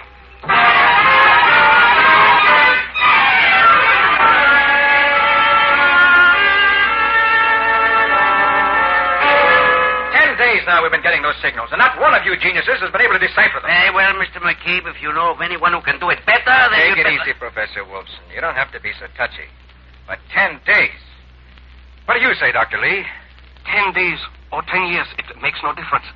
If those sounds or signals are code, it is in a language unknown to man. You're sure of that? We've consulted the foremost cryptographists of the world. We've tried every way to break the code. What does that add up to? That message, if it is a message, does not come from anywhere on Earth or from any man on Earth. I told you, Chief. It's what I've been saying all along. Of course you can't decode those messages in any known language, living or dead, because they come from Mars. Mars, impossible. Yes, Mars.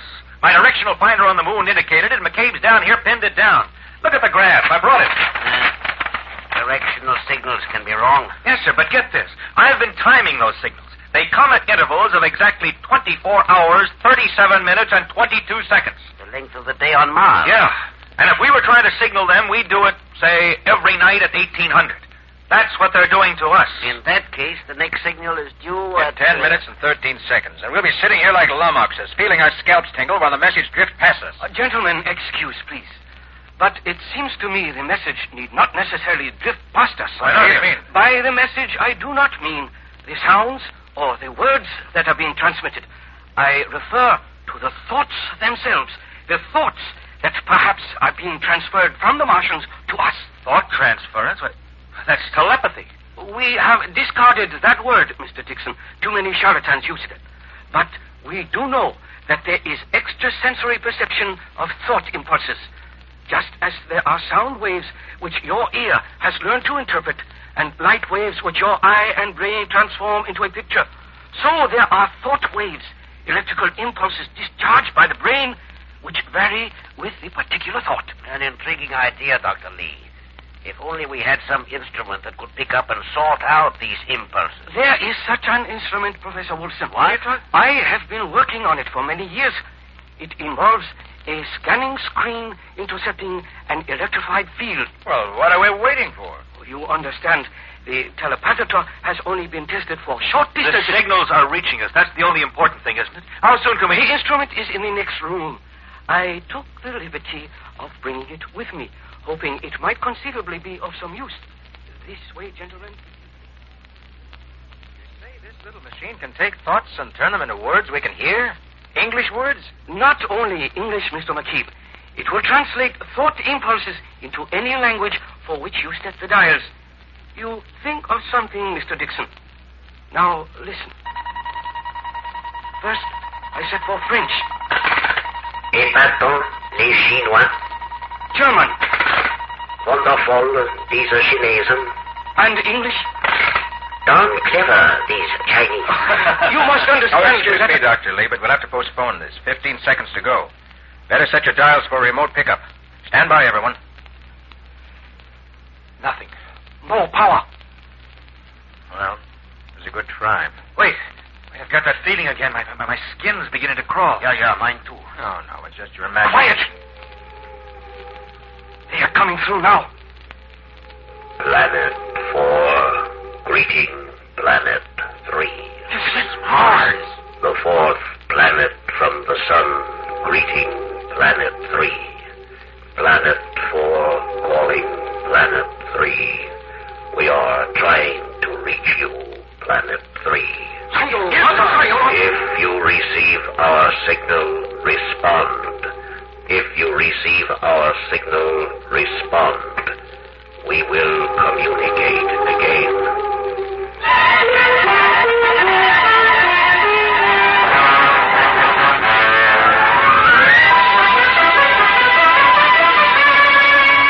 Life on Mars.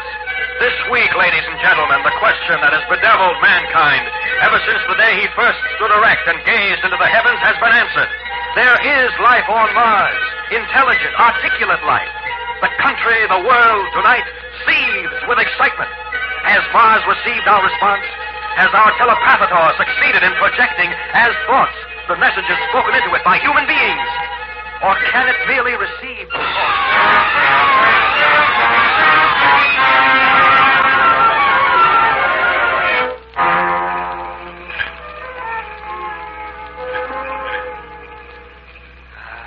smell of lilacs, Terry. I'll never get enough of it. Oh, it's lovely, Johnny. And look, there's a moon out tonight. Moon? Oh, please. You know, it's hard to believe that back in 1950, people could still get romantic over that cold, dead, pockmarked heavenly yo-yo. Now, that red star up there, Mars, that's a different proposition. It's alive. There are living beings up there. Johnny, it's staggering. It's beyond imagination. Rubbish. Why shouldn't there be life up there? They're so advanced. Spaceships and interplanetary signals. Maybe you've got a point at that. We thought we were so smart because we reached the moon. Our spaceships aren't developed enough yet to get to Mars. It's just as well. What? Because you'd want to be the first to go. Wouldn't you like that? I'd be quite a hero. You could point at my picture and say, hey, that's my guy. You're my guy anyway, Johnny. Sure, Terry. But don't worry, honey. I won't be seeing any Martians for a long time.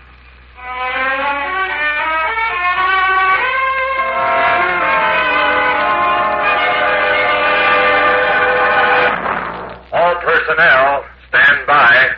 Stand by for XM signal. That'll be Mars. Hop to it, Johnny. Telepathator setting. 212 degrees, 18 seconds.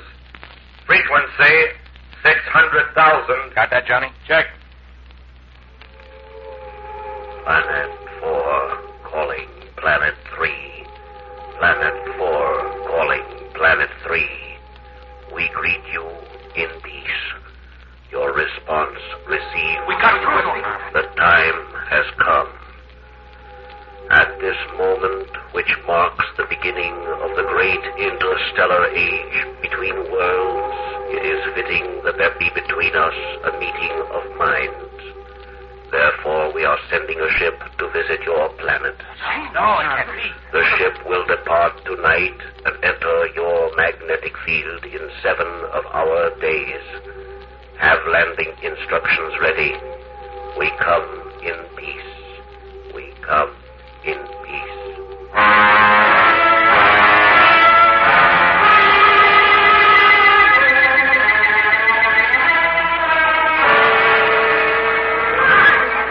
Good evening, ladies and gentlemen. This is Matt Wilson bringing you a report of the emergency session of the Federated World Government. Never has an assembly meeting taken place in such an atmosphere of excitement, panic, and recrimination.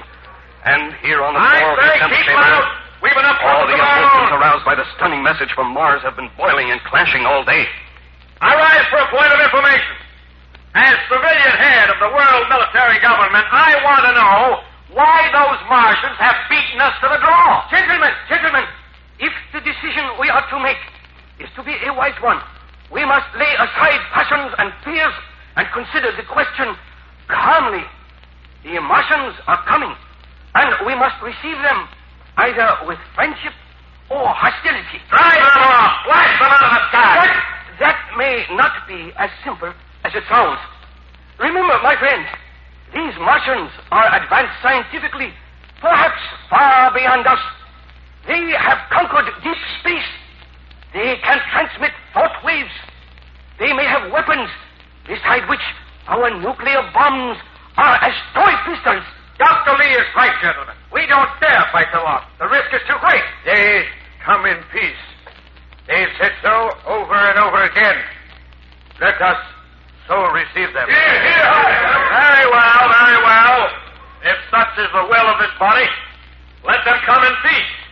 But as civilian head of the world military government, I assure you all, we will not be found napping.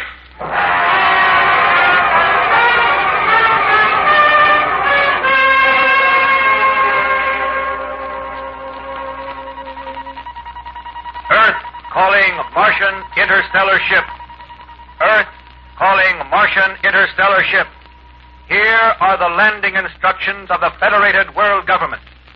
3 Earth days from this hour, which will be the 6th Martian day of your flight through space, you will be met by an escort of 20 rocket ships. We will greet you in the name of peace.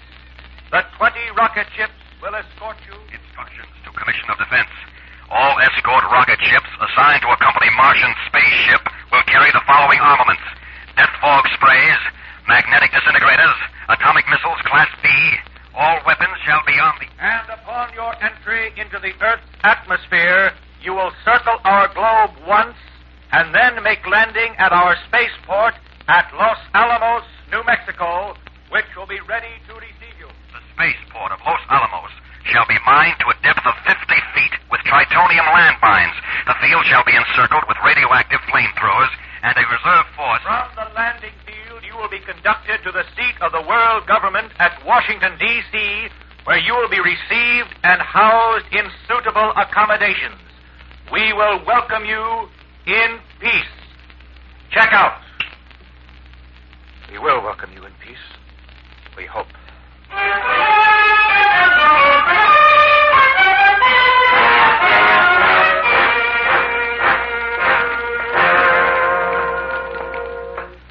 Suitable accommodations. Trust McCabe to hand me a crackpot assignment like this. Oh, Johnny, you're the big spaceman. You're supposed to know by instinct what's suitable accommodation for a Martian. Don't be silly, Terry. I haven't the slightest notion in the world what they'll look like except some crazy ideas I picked up from science fiction. I don't know why. All right. That's why we're here. The head of our anthropology section has more ideas than any science fiction writer you've ever read. Now, here we are.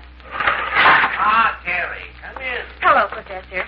This is Mr. Dixon, the young man I told you about. I know, Mr. Dixon. Professor, I've got a problem. Terry and I have discussed the problem. It is my theory that the Martians will, in most important respects, have the characteristics of the Earthman. Oh, what's the basis of your theory, Professor? It's very simple.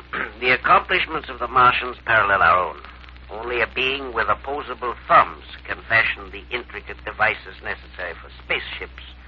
Only a being with a nervous system like our own could master communication.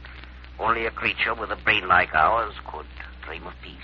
Makes sense, Professor. That's one side of it, Johnny. A lot of other anthropologists think differently. Yeah, that is so. They feel that the Martians, living on a dry planet with little vegetation and very little water, will be creatures that crawl on the ground like our insects, enlarged a few thousand times.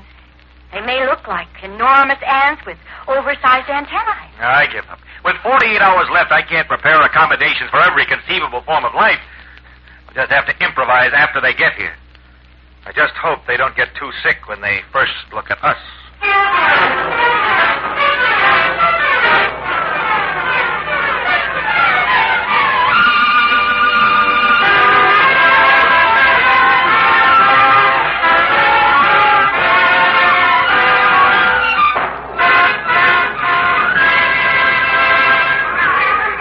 Matt Wilson again, reporting from the spaceport at Los Alamos.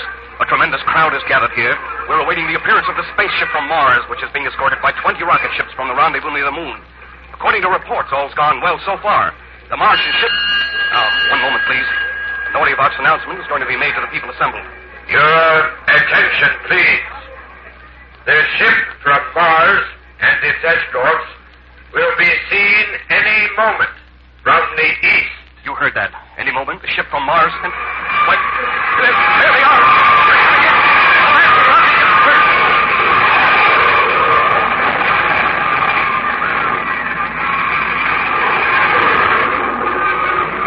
And now, the ship from Mars.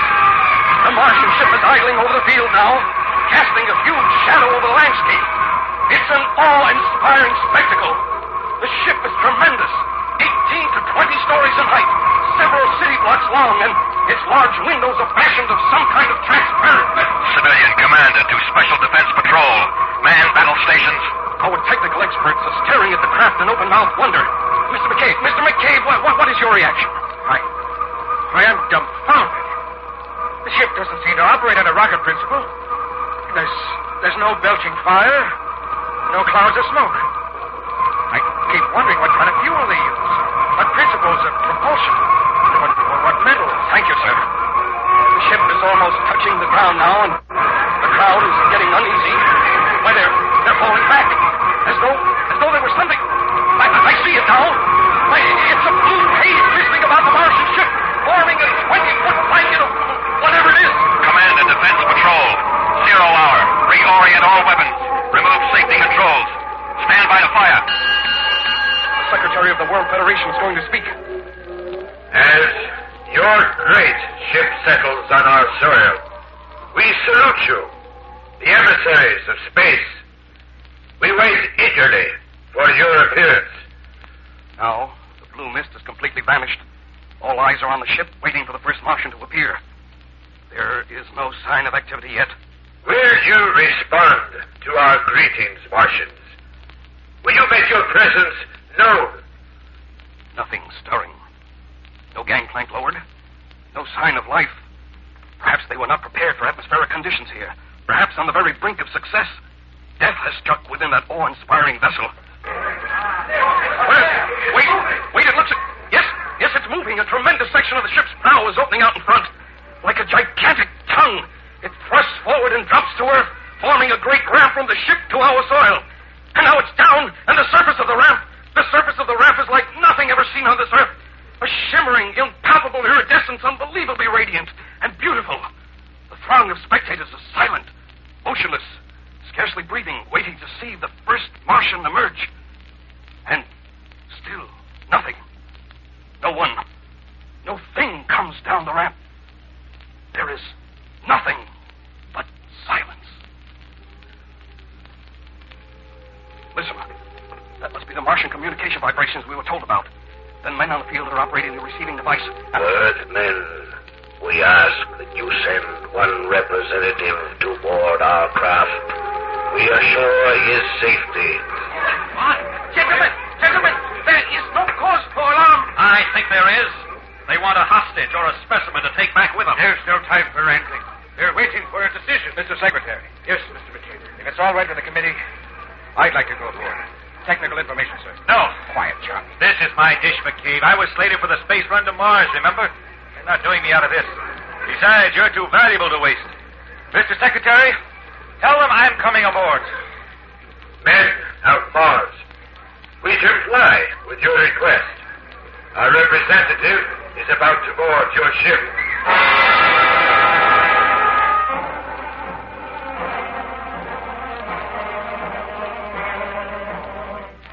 Get ready, Johnny Dixon. This is it. Take a good long look at the sun and the sky. Take a deep breath of the Earth's good air. You may never get another after you meet whatever is waiting at the end of this long ramp. The ramp. It's pulling me forward like a conveyor belt. It's beginning to rise into the air. Get a move on, Johnny. Get into that ship. Get into that ship. Fast. Made it. Locked in. No. There's no one here. Nothing except that dancing light. I'll follow it.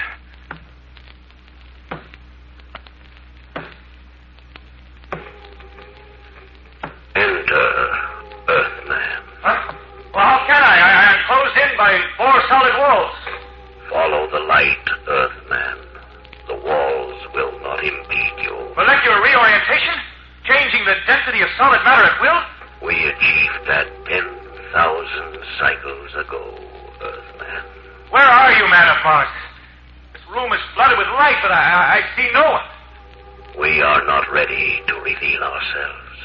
The people of Earth are waiting to see you, to welcome you. There is nothing to fear. We are not afraid. Dixon. You know my name? We know.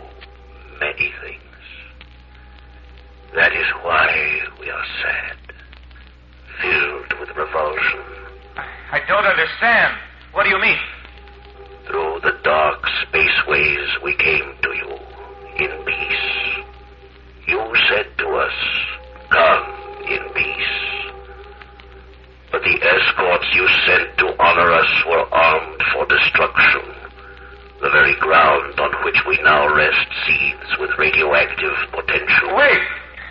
You've misunderstood us. These weapons are for defense against you, not attack. Many cycles ago, we of Mars learned, as you Earthmen will someday learn, that wars are fought, men are slaughtered, civilizations wiped out by those who attack with weapons of defense. But our world is at peace now. Your peace is not peace. It is a thin cloak which covers the hates and fears and savagery of primitive beings. Observe, Dixon. On this large screen, we have for hours been viewing your people in many parts of your Earth. Watch. The senator. Listen. I warned you it was a trap. We'll never again see Dixon alive. I told you not to trust foreigners. Just give me the word and I'll blast them all into Kingdom Come. You must not be deceived. He's only one man. The rest of us are different. Are you? Look at this. From another part of your civilized Earth. You have been a traitor to our party. You've been guilty of bourgeois thinking. You have sold us out to the enemies of our people. You will pay the penalty. But first you will confess. Confess! Confess! That's a backward part of our planet. It's not fair to judge by them. Then we reveal a more civilized area. The country of your birth, Dixon. The law began! Trial too good for him! Hang him, I say! Hang him! The rope! String him up in the highest tree in the square! Lynch him! Lynch him! Lynch him! Now you know why we shall not reveal ourselves to you. If you are like this to these of your own kind, what will you think? What will you do when you see us, strange as we are? Don't go. We know you may be different from us, but we can all meet in peace. Earthman, peace must be achieved through toil and sacrifice of those few among you who understand its meaning. It may take many cycles, but in the end, the day will arrive. Then, and then only, we will return. Go back to your people, man of Earth, and give them the message from Mars.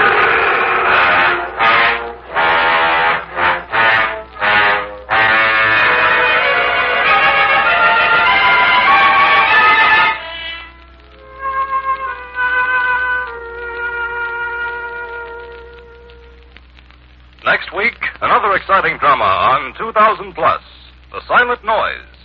In the year 2000 plus 20, an important man is murdered. How will the police of the future track down a killer? And what new methods of assault will the criminals of tomorrow use? Listen next week, and you'll find out. 2000 Plus is produced by Sherman H. Dryer and Robert Weenolsen. In today's story, Ken Williams played Johnny, Louis Van Ruten played the voice of Mars, Lon Clark played McCabe, Frank Behrens was the Senator, Amzie Strickland was Terry, Sanford Bickert was Paul, and Gilbert Mack was Dr. Lee. The orchestra was conducted by Emerson Buckley, music composed by Elliot Jacoby. Script by Judith and David Bublik. Sound by Walt Shaver and Al April. Engineer Bob Albrecht, and your announcer Ken Marvin. This program was transcribed. This is the Mutual Broadcasting System.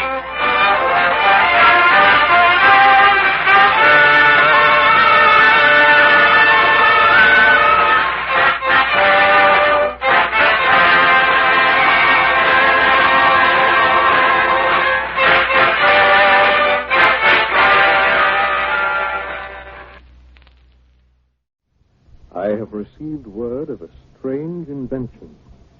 What it can do will amaze science and strike terror to the world. 2000 Plus.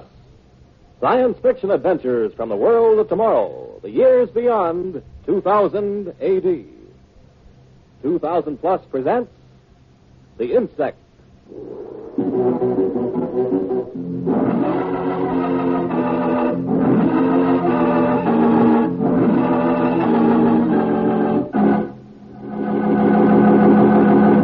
it's wonderful news, darling. It means I'll probably get that research appointment at the university. Oh, I can hardly believe it, George. Oh, here's the telegram from the Dean of Science himself. I'll take the jet plane in about 2 hours and be there in plenty of time for my meeting this afternoon. I know. I'll get a bottle of champagne and we'll celebrate at dinner tonight. Well, that's nice, but I'm not sure I'll be home for dinner. Oh? The meeting may go on. Maybe I'll have to stay overnight, take the plane back in the morning. Well, then we'll have champagne for breakfast. Well, let's not hope too much. Hey, I've got to gather my papers and things while I'm going to get to the airport in time. You'd better help me. In your laboratory? Oh, now, look. The wife of a budding scientific genius shouldn't act like that. But, George, I'm frightened when I go in there. Nonsense. They won't hurt you. No, I can't stand insects. That's why I stay out of your lab. I've got to have help with these papers. What do you want me to do, cancel the meeting because my wife is afraid of the work I do? Oh, I'm sorry, darling. It's just... All right. I'll try to do it myself. Don't be angry, George. If they were ordinary insects, tiny ones will... Maybe it would be different. Even with what I've done to them, they're not so big. So I've taken a spider, a housefly, and a wasp, and by means of my growth ray, I've made them larger. The spider still isn't any bigger than my fist. The housefly is about as large as a pack of cigarettes. The wasp no bigger than a golf ball. They're not giants. But they look so horrible when they're even that big. Easier to observe and study. That's why the university is interested in my work.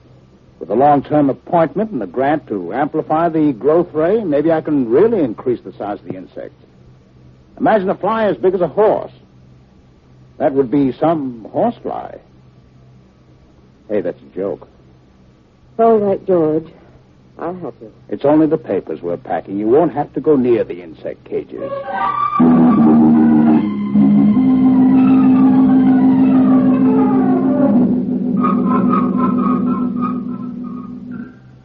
Now, hand me those poisonous insects. That one there. This it? Right. Do you have any poisonous ones in here? No? Only Sam, the spider. He's in the glass cage by those books. I don't want to look. Maybe if you'd look, you wouldn't have such ridiculous ideas. Sam is a nice guy. He just squats and stares. Looks like a wise old man. Oh, if I looked, I'd get sick. All those legs, those hairs, the wound. Okay. Now the notebook, please. Hey, be careful. What? Well, what's the matter? That machine is very delicate. You almost touched it. Oh, the growth ray? Mm-hmm. I don't want that running while I'm gone. Oh, don't worry. I can't wait to get out of here. Let's see now. Have I got everything? Yep. Well, that does it. Come on. After you, meet terror-stricken beauty.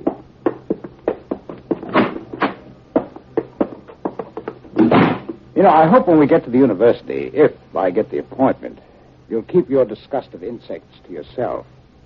A wife is supposed to build up her husband's work. Faculty wives do that all the time. George, don't argue with me now. I just can't help the way I feel. Sam should really be fed while I'm gone. Stop it! I'm not going in there. All right. What about Pete the housefly? He's not poisonous. You feed your insects when you get home. Now, hurry up. George will be late. Sure. Well, goodbye. Oh, George, I don't want you to leave when you're annoyed like that. I'm sorry, darling. I really love you. But I love my insects, too.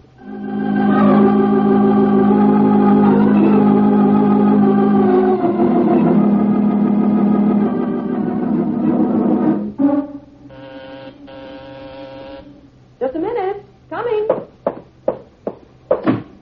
Hello, Mrs. Martin. Here are the groceries you ordered. Oh, hello, Bill. Right in here. Okay. On the table? Please. Oh, I hope the oranges are better this time than they were last. Oh, Mr. Ginkelheimer said to tell you that these oranges are swell. Well, I'll know when I squeeze them for breakfast. Oh, thank you, Bill. Was Mr. Martin home? Mr. Martin? No, he isn't, Bill. Why? Well, he was going to show me his bugs. Oh, you don't want to look at them. But they're dreadful. I find them very interesting. Mr. Martin said he'd take me into his lab today. That's why I delivered your order first. I was anxious to see them. Oh, Mr. Martin was called away suddenly. He got a telegram and had to leave almost at once. But You'll be home tomorrow. Gee, tomorrow I've got to work at the other store, the one on North Street. Well, in a few days, then. The bugs will still be here, Bill. Mrs. Martin, would it be too much trouble if you let me peek at them? I never go into Mr. Martin's laboratory. I won't hurt anything. Just peek.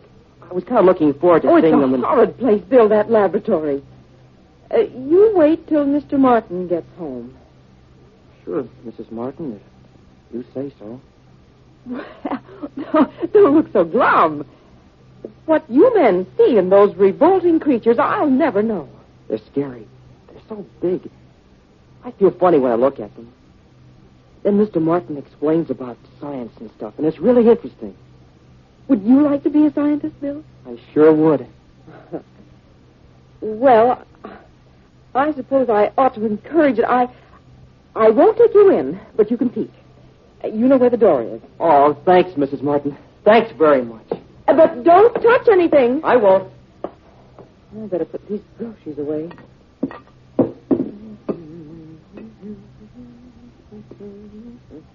Mrs. Martin! Help!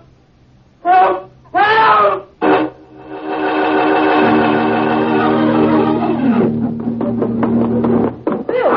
Bill, what's the matter? Oh, no. No. I never saw it before. Wasn't here the last time. I don't know. At least 6 feet high. What is it? Look at the eyes. Feelers out in front, waving. Wings. It's got wings. It can fly at us. Kill us. Eat us. Get out of here. We must get out of here. Yeah. Walk backwards. Keep your eyes on it.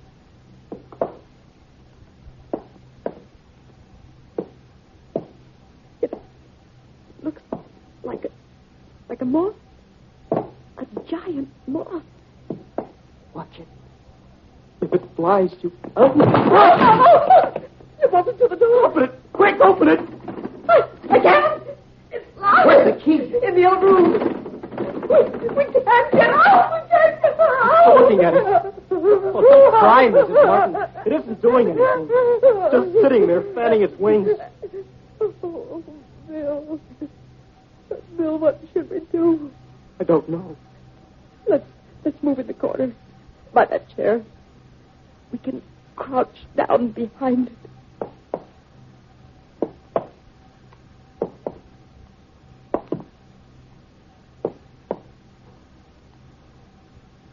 Now, we'll just sit here and watch it.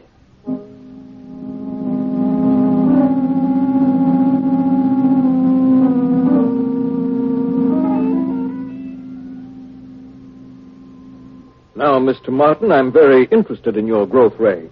As Dean of Science, I want to be certain that this university encourages brilliant young scholars who are experimenting in new fields of research. I understand, At sir. the same time, I must be satisfied that the research will be of fundamental value. Yes, sir. Now, suppose you talk for a while. Tell me about your work. Well, I have always been interested in the effect of environment on organisms. I narrow the environmental factors to universal conditions applicable to all organisms. Mm-hmm. For example, sir, air, temperature, humidity, light, and so forth. And then I approached each of these conditions from the point of view of its specific effects on organisms. I discovered that the presence or absence of light gave me the widest variance of reaction. Oh, excuse me, in what way the widest variance? In the effect on physical growth, change, adaptation. I see. You see, sir, because light is a general term, I broke its definition down into all known rays, infrared, ultraviolet, so forth, and studied reactions of organisms to those rays in every conceivable combination. Mm-hmm. Now, after 2 years, I evolved the theory that if certain rays could be combined electronically and concentrated on living organisms for specified periods of time, their growth would be greatly stimulated. And you have constructed such a machine? Yes, I have. The electrodynaspectrum, the growth ray machine. What have you accomplished with it so far? I've multiplied the growth of certain insects many times. My present machine is small and homemade, and its power is not too great. But so far, I've increased the size of a fly to that of a pack of cigarettes. The size of a spider to that of my fist. What kind of spider? A tarantula. It's a very dangerous and poisonous insect to work with. Well, being a tropical spider, it might be more receptive to light. Its size has tripled. Tell me, Mr. Martin, what is the optimum increase in size that you've so far obtained? About 8 times with the fly. The size increase varies with the insects. There's a lot of research yet to be done. Yes, so I can see. Your work certainly excites the imagination. Think of your having the kind of equipment that will permit a 20, 50, 100, or even 1,000-fold increase in an insect's size. Imagine an insect large enough to attack and devour a human being. Imagine this university needing lion cages to contain its giant insects. Well, there's no limit to what new things we could learn about all manner of organisms with the growth ray. Not just insects. Yes, that's right. Mr. Martin, I'd like you to stay on another few hours so that we can talk some more. I'd be very happy to. Perhaps you'd like to phone your wife, but you'll be a bit late. Thank you, sir. You can use the phone in the other office. And, Mr. Martin. Yes? When she asks you how everything's going, you tell her that it's going just fine.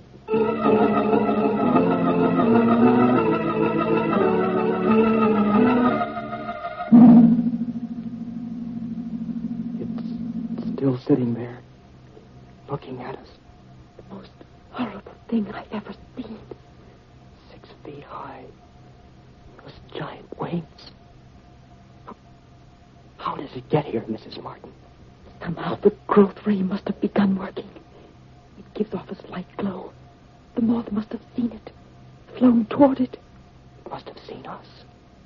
Those eyes, they're big as dinner plates. Maybe it's waiting. Then it will come toward us. It'll try to kill us. Don't, Bill. Don't say that. Crouch down, Lord. This chair protects us. We've got to get out of here. The door's locked, but isn't there some other way out? Only the window. Behind the moth. Yes, the window locked. I can't see. The shade is drawn. Yes, the window is locked. Gosh, if it would only fly to the other corner of the room. Then what would you do? Maybe I could run to the window, pull up the shade, unlock the window, get out and get help. Just leave me alone with that horrible monstrous creature. Oh, no, but what do we do? I don't know. When will Mr. Martin come home? This afternoon, tonight. Maybe not until tomorrow. Listen. The phone. Maybe that's Mr. Martin calling. Yes. When you don't answer, maybe he'll come home. No, he'll think I'm out shopping or visiting. Mrs. Martin, look. The moth. It stopped moving its wings. It's looking right at us. At this corner. I'll bet it hears the telephone. It scares him. Do you think Maya? That must be George calling home. Why doesn't he realize something has happened? Why doesn't he call the neighbors or the police? Why doesn't he come home? Mrs. Martin, I think it's going to fly. What do we do? I don't know. It'll kill us. If it heard the phone, it'll hear us. When it flies, crouch down, Bill. Get as much protection from the chair as possible. And scream. Yell. Anything to make noise. Okay, Mrs. Martin. Oh, the way it just stares. Maybe it won't fly. What? The phone has stopped ringing. Yes, Bill. Yes. Let's be quiet.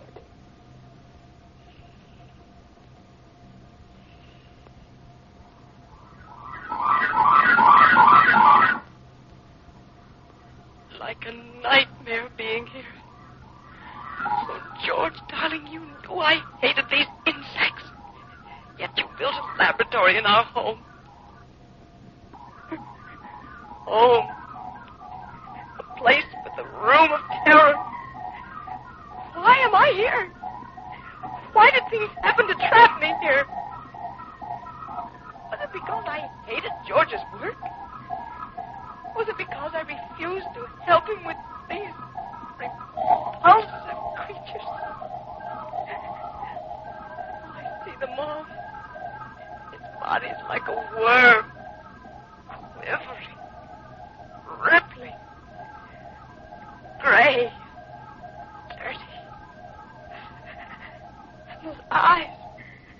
Eyes staring.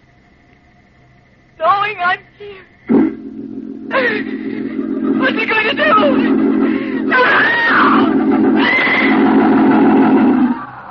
It's flying at us. Scream again. Make noise.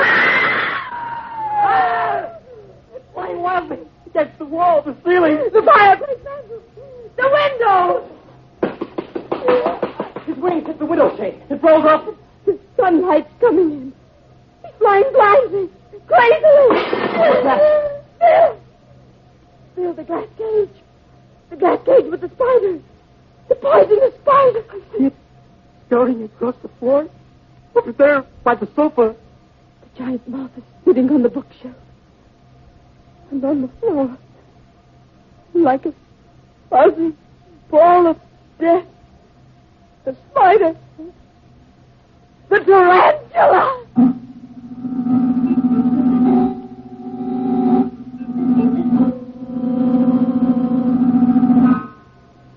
Well, Mr. Martin, I am delighted to see you. The dean phoned and said you were coming over. I think I am the last member of the faculty committee who wants you to see. Oh, sit down, won't you? Thank you, Professor Buckley. Yes, I've been going all afternoon from one appointment to the other. And all of us are happy to talk with you. The dean is quite excited about your research, you know. Yes, I'm very pleased about that. Professor Buckley, I hope you won't think me rude at the beginning of our meeting, but I wonder if I might use your phone. Why, of course, Mr. Martin. Is something wrong? No, I don't think so, but I phoned my wife several times to tell her I was staying on all afternoon, and there's been no answer. Oh, I'm sure there's nothing wrong. By all means, call. The phone is right there. Thank you. Number, please. Lakeview 84572. And reverse the charges, please. Thank you.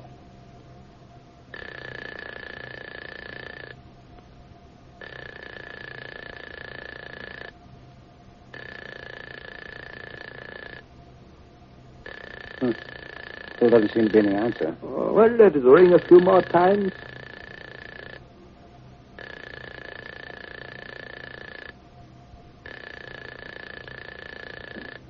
Sorry, sir. There is no answer. Shall I keep trying? Yes, operator. Please keep trying. I'll call you, sir. Thank you. I can't understand it. It's not like Betty to be away so long.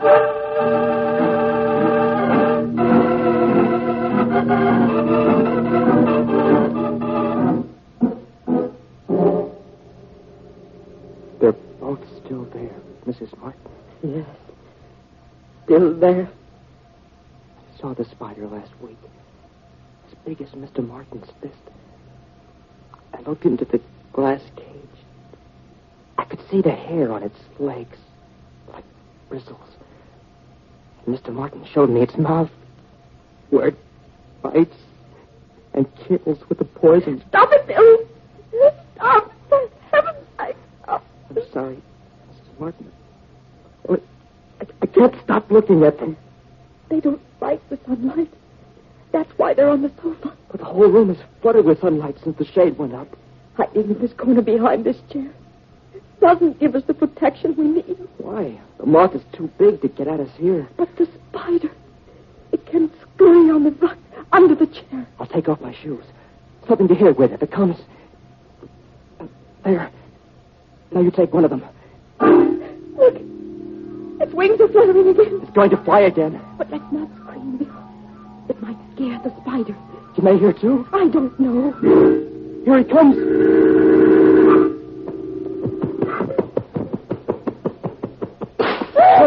The picture on the wall. He's knocked it down. The spider! The spider! Where is he? I don't know. Somewhere. Somewhere in this room. The moth. It's not flying. But the spider. Maybe it's near us. Oh, Bill. Bill, can't you see where it is?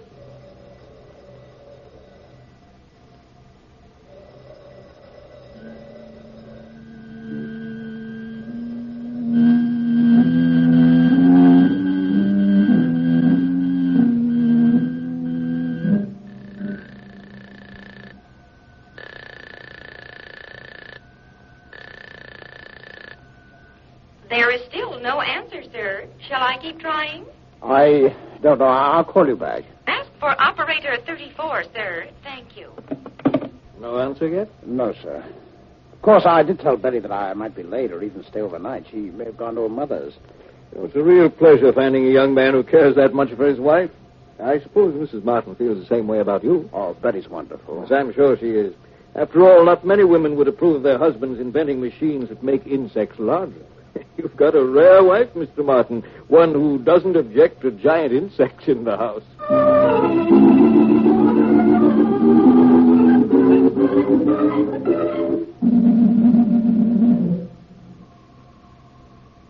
Keep the shoe tight in your hand, Bill.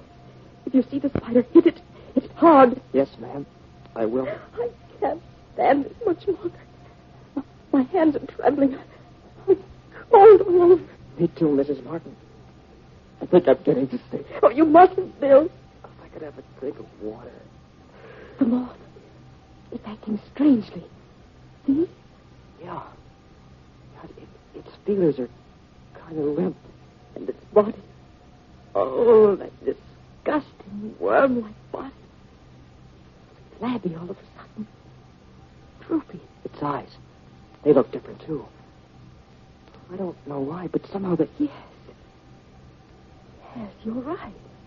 Huh? What's the matter? Spider! Spider! Spider! Oh, no. No. It was only the hem of your skirt touching my leg. I thought it was the spider. Oh, Bill. Bill, what's going to happen to us? Gosh, Mrs. Martin, don't cry. Please don't cry.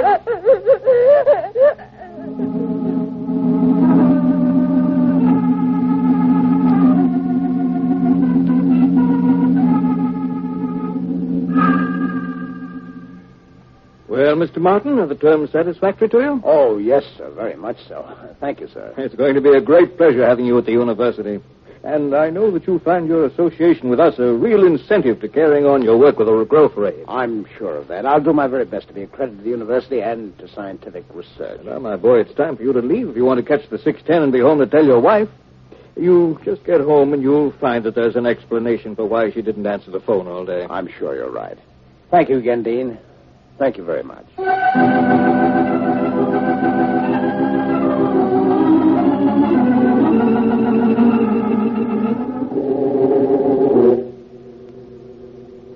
Feel better now, Mrs. Martin? I guess so, Bill. I'm all cried out. I haven't a tear left. Look, Mrs. Martin, I'm going to try to reach the window. The window? The moth is back on the couch. I think I can make a run for the window once I push the chair aside a little. But he might attack you. For me? Well, maybe he won't. Oh, but he will, he will. The moth is so big. 6 feet high. Bill, what would happen to either of us if he did attack? I would be eaten alive. Do they have teeth? Could it really kill us? Well, moths eat all sorts of things. George would know exactly. I had a whole group of claws ruined last year. They're so big, so terribly big. I'm biting. Oh, Bill, I don't know what to say. I'm going to try it. I'll crouch down. I'll push the chair out a little, squeeze by between the chair and the wall, and make a dash for the window. Now, there. Chair's pushed aside. Now, give me my shoes. Okay, Mrs. Martin. Here I go. I'm here. I'll try to unlock the window. Look out! The moth is flying at you! Get away! Get away, you! Get away! Bill! Bill! Bill! It's attacking me! It's trying to kill me! Ah! Bill! Bill! Are you all right? Bill, answer me! Answer me!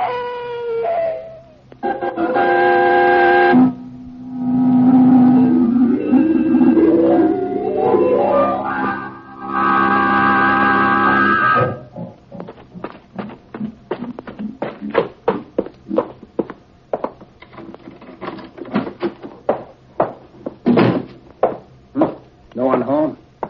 The lights are off. Ah, that's better. Where can Betty have gone? Betty! Betty, are you here? George! George! Betty, where are you? In the laboratory! Good Lord. locked. It's locked. Where's the key? Here. George! George, darling! Oh, my darling. George! George, it was awful. Who's that? Betty, for heaven's sake. It's Bill. Bill, the grocery boy. Killed. Killed by that. Look at that moth. I can't believe it. It's dead. Bill. Bill. Bill. What? Oh, Mr. Mark. Mr. Mark, your spider. The glass broke on the floor. Let's get out of here fast. All right, sit down, Bill. Oh. For heaven's sake, what happened? Here, sit down, darling. I'll get you a drink. Here you are. Thank you. Now tell me. The laboratory door snapped behind us. The giant moth was there. He knocked over the glass cage with the spider. We thought we'd die.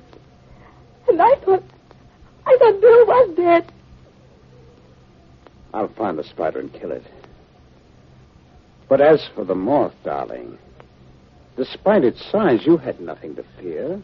What? Well, you see, darling, the adult moth doesn't eat. It has no mouth. Nothing to attack or kill with. Despite its size, Trichophaga tapicella, the clothes moth, is utterly harmless. You mean You mean we could have just shooed it away and opened the window? Of course, dear. The reason it's dead and why you could have waited without worrying is that a moth cannot live more than 6 hours in sunlight. You see, dear, all this horror was unnecessary.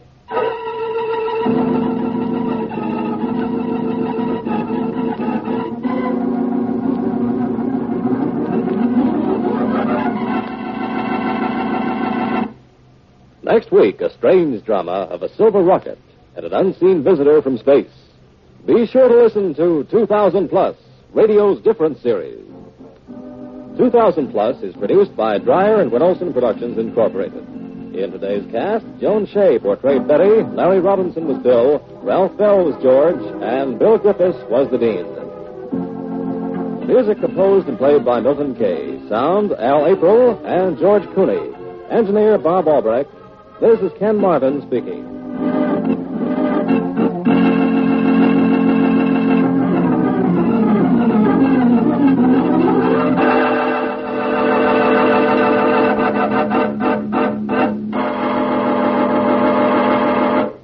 This program came from New York. In ancient times, they thought that the rising of the dog star Sirius was responsible for the sultry weather of midsummer. Serious or not, no one needs to be told that these are dog days, and every sportsman knows it's perfect weather for just plain fishing. So, for the latest tips and information on how to catch everything from minnows to muskies, listen to Mutual's Rod and Gun Club of the Air every Thursday. You'll hear moderator Milo Bolton with his panel of sports experts in an informal sports session you won't want to miss. Listen to Rod and Gun Club of the Air every Thursday. You'll enjoy it. This is the Mutual Broadcasting System.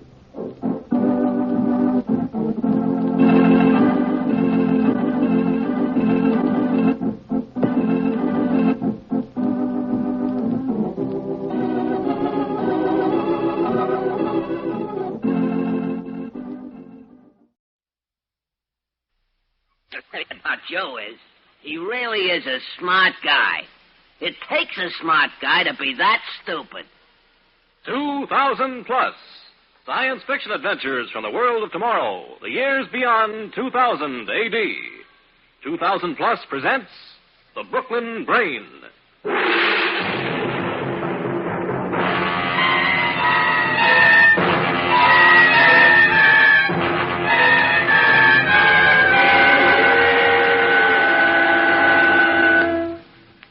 Joe, I want to thank you for a very nice evening. The pleasure was all mine, Clarice. I'd have you come up, only it's after 12 and Pa's asleep. That's all right. Well, good night, Joe. Clarice? Yeah, Joe. You had a good time, huh? I mean, really? Good night, Joe. Oh, well, wait a minute, Clarice. I got something to ask you. No. No what? No kiss. I gave you one in the helicopter bus. I am not distributing my favors with largesse. Boy, you certainly know big words. It's because I try to give myself culture. Every day in the facsimile newspapers, I do the crossword puzzles. Well, sure, Clarice. I think that's fine, only I got something to ask you. I told That isn't what I mean. Something else? Clarice, will you marry me? I mean, that is... Will you? This is so sudden. Gee, I've known you 3 years. That ain't so sudden. Well, a girl likes to get proposals, but matrimony, that's a very important thing. It should not be entered into lightly. I got a good job, a good future. It isn't that, Joe. What isn't that? I mean, like they say in psychology. I don't know what you're talking about, Clarice. That's what I mean, Joe. You don't understand things like psychology. I always read the Handy Hints for Mental Health column. It's written by a psychologist. From such pursuits, I have learned that culture is what counts in life or marriage. The partners have to have a mental affinity for each other. Mental? Take Sam Witzenberg. He knows about music. Or Fred Daniels. He knows about art. Or take Harry Lester. He knows economics. He knows economics. I had to loan him $5. What has money got to do with it? Huh? Joe, leave us not quarrel. Yeah, but I was... You have paid me a very high honor by asking me to be your wife. But I can't say yes. Oh, you mean... On the other hand, I didn't say no. I can't pretend I don't like you, Joe. You're basically a nice boy. Only if you'd only get some culture, learn about things so we could have something to discuss, to talk about. Art, music, economics? Or similar high-class subjects. Joe, see what you can do. Okay, Clarice. I'll try. And then I'll let you know. Sure. And, Joe. Yeah? In light of the circumstances, I rescind my previous refusal. What does that mean? It means you can have a good night kiss.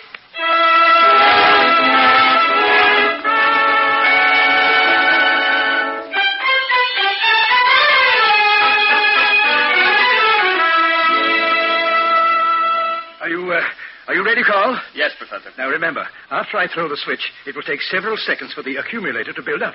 When the red light on the control panel flashes, you throw your contact lever. I understand. Oh, all right. All right. 1, 2, 3.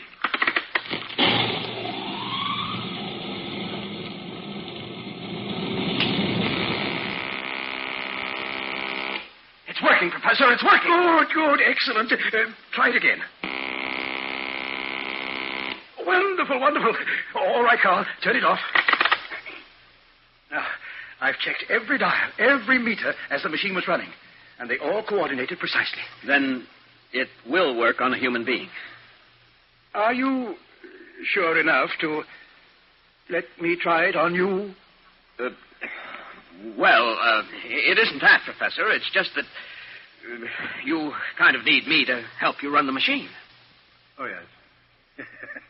Yes, I understand, Carl. And since I am the inventor, it would also be foolish for me to volunteer to be the first human guinea pig. Well, obviously, we need someone else to try it on. That's right, Professor. Imagine. 11 years' work. Here is a machine that takes a tape recording of a human voice reading facts, figures, anything, and transforms it from sound waves into electrical waves. Then, through electrodes attached to a human head, charging that brain with the waves so that automatically the person getting the electrical shock has information charged into his memory. It will be a boon to education. People won't have to go to school anymore. Your brainwave machine will just charge their brains with anything they want to know. Thank you.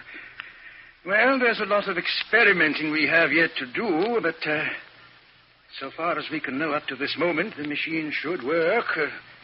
I hope. Now, whom are you going to try it on? Oh, yes, whom? Well, we'll run an ad. We'll try to find someone, not too bright, but someone we can try to transform into a mental giant.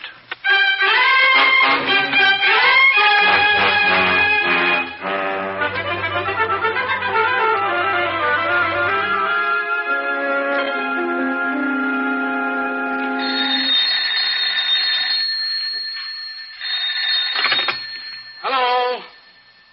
Yes, sir, this is Joe. We sent him 6 dozen boxes like he ordered. 10-day billing. Yes, I'll attend to it right away. Flora, take the letter. The boss ain't got a check from St. Louis and he's mad. It doesn't pay to be mad. It's not good for customer relations. To whom is the letter going? Dear sir. Dear sir, who? Aren't you feeling well? Gosh, I don't know, Flora. I guess my mind ain't on my work. Where is it? I'm going to Clarice's Thursday night for dinner. She's your girl. It should make you happy. Be happy. But she's having Sam Witzenberg for dinner, too, and he's got culture. You got a job.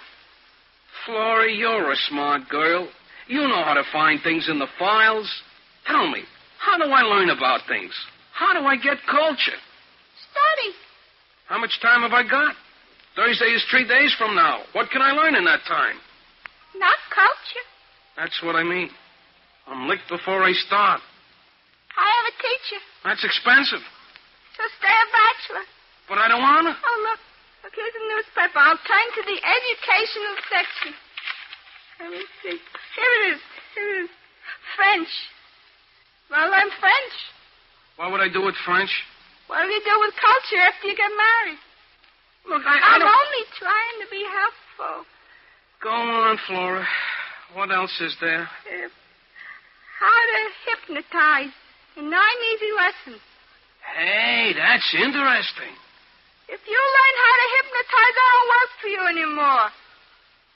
Oh, let's see, what's this? Be a mechanic. Learn the soul of a machine. Soul of a machine? Crazy. Oh, here's another ad. Well, what does it say? Let me see. If you would like to learn any subject in the world without effort and are willing to volunteer for a scientific experiment, write to Box 1934, the Facsimile Times. Hey, I don't like that volunteer for scientific experiment part. But it also says, if you would like to learn any subject in the world without effort. Do you think I should write them? All you lose is a stamp. Use a company stamp, you lose nothing. Okay. So since I'll never get culture just wishing for it, take a letter. Dear sir. We starting that again? Dear sir, who? Dear sir, Box 1934, the Facsimile Times. In response to your advertisement, permit me to say that I would very much like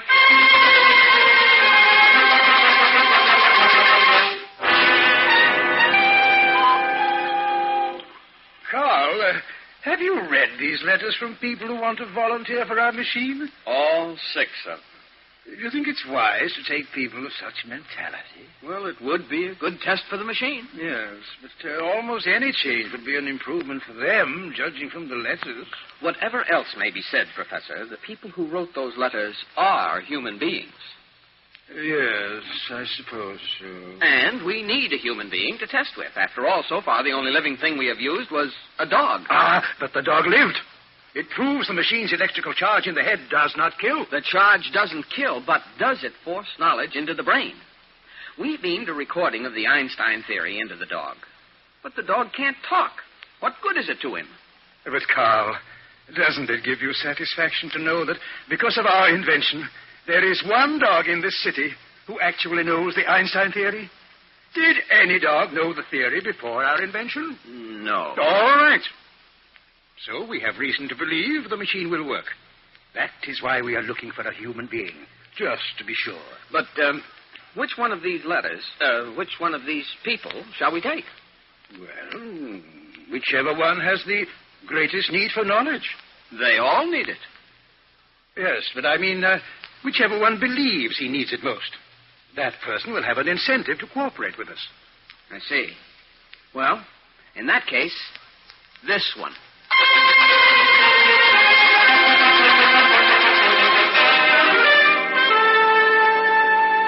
Flora, look! I got a letter. They selected me. Congratulations. It says here, please choose your subjects. Art, music, economics. That's for me.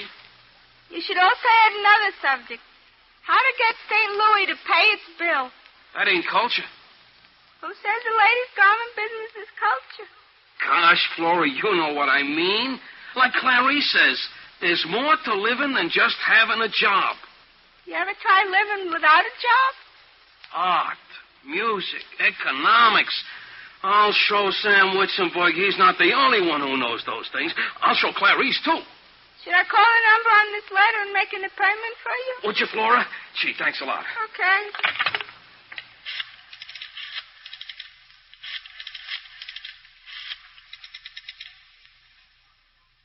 Hello? I'm calling for Mr. Joe Martin. You sent him a letter about... Yeah, that's it. Yeah, he'd like an appointment. Today? Oh, Joe, is today all right? The sooner the better. Mr. Martin is in conference now, but I believe it could be arranged. Yes. Art, music, economics. No, you pick one for today. To him, it makes no difference. Yeah. Thank you. Well? Here's the address. After 12 o'clock today, you'll have culture.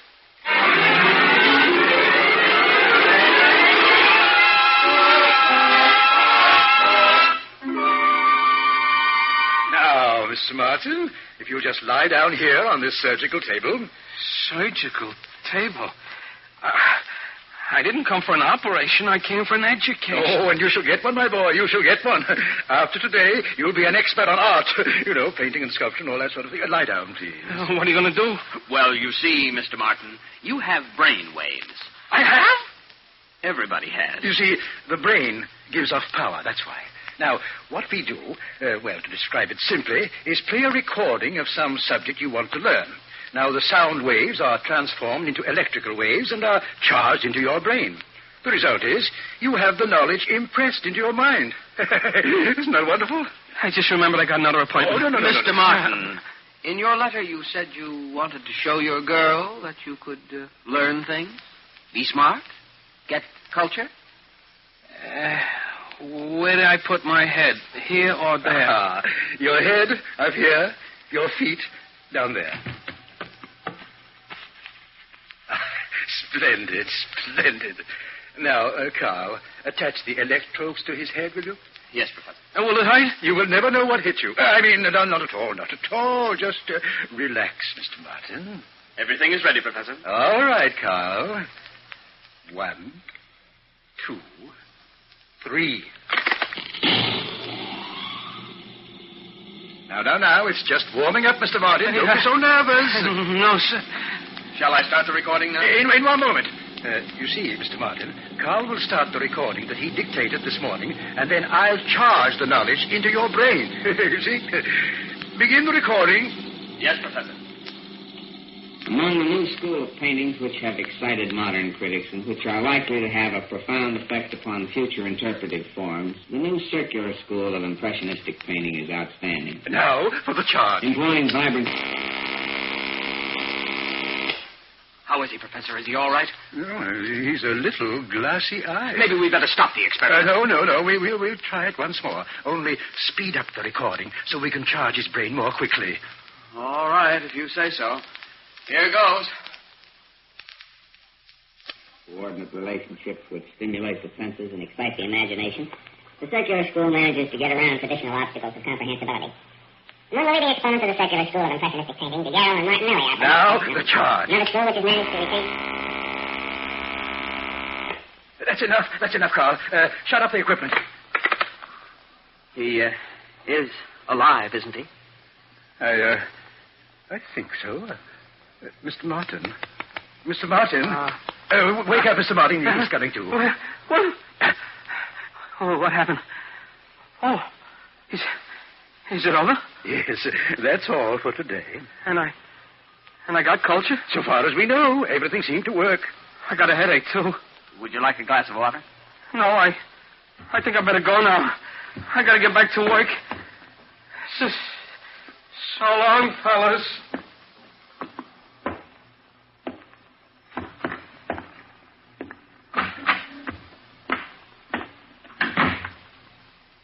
Professor, should we have let him go like that?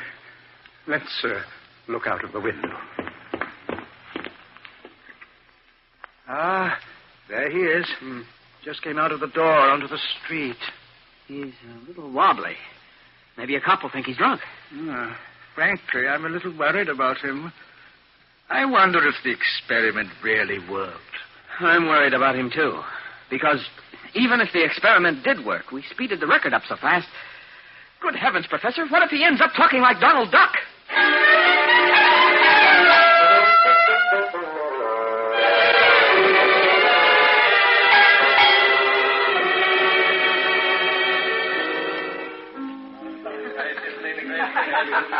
Oh, Sam, you play the piano so beautifully.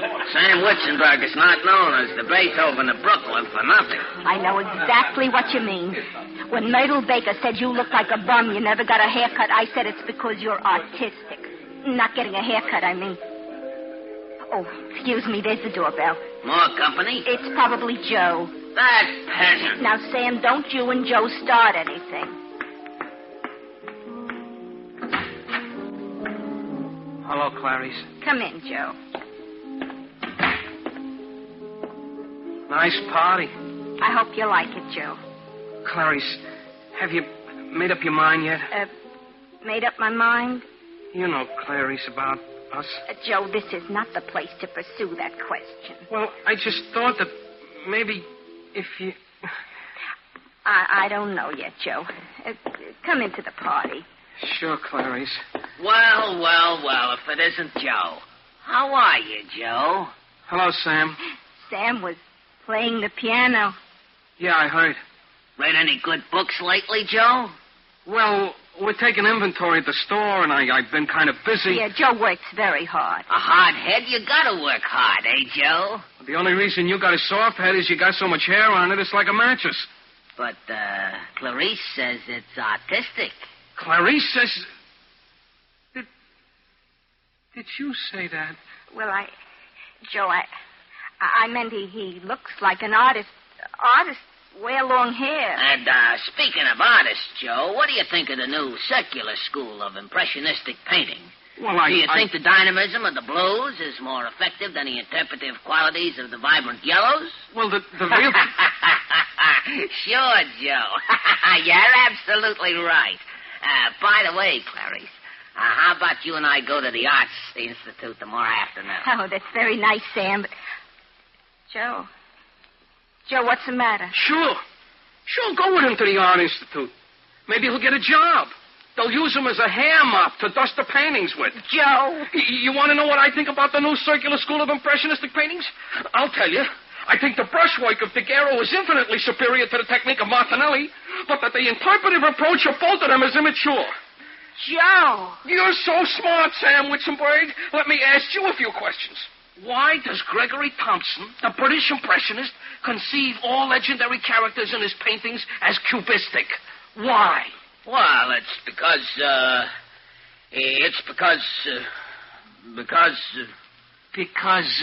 why, Sam? I don't know. Sam, you don't know? You don't know they're cubistic because Thompson is a cubist and not a circular school at all? You didn't know that, huh? But You're a blockhead. So you, of all people, should know a cubist. Now, let me tell you something else. The important news in art circles is the recrudescence of 19th century painting with particular emphasis on the portraiture of that period. In fact, I think I will go myself tomorrow to the Art Institute and just look at that 19th century stuff. Would you like to come, Clarice? Joe. Okay. Now, we can't go tomorrow. It's Friday. I got to finish inventory. Oh, that's all right, Joe. We'll go Saturday. Anytime you say, Joe. Okay. But you only go with me to the Art Institute, you understand? Oh, yes, Joe. So, what are you going to do tomorrow, Sam? I think I'll get a haircut.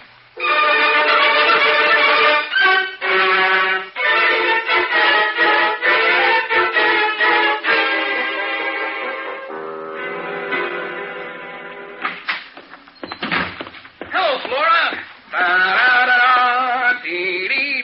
All ready for a morning's work. Where's that file from St. Louis? You feeling all right, Mr. Martin? Great. Like $1 million. All from culture? Flora, you should have been there. I was so smart, the words were so big, even I couldn't understand what I was saying. That's some education you got. Science is wonderful. Imagine those professors doing what they did to me. They shoot me full of brainwaves. 1 minute I'm a dope, and the next minute I'm an expert on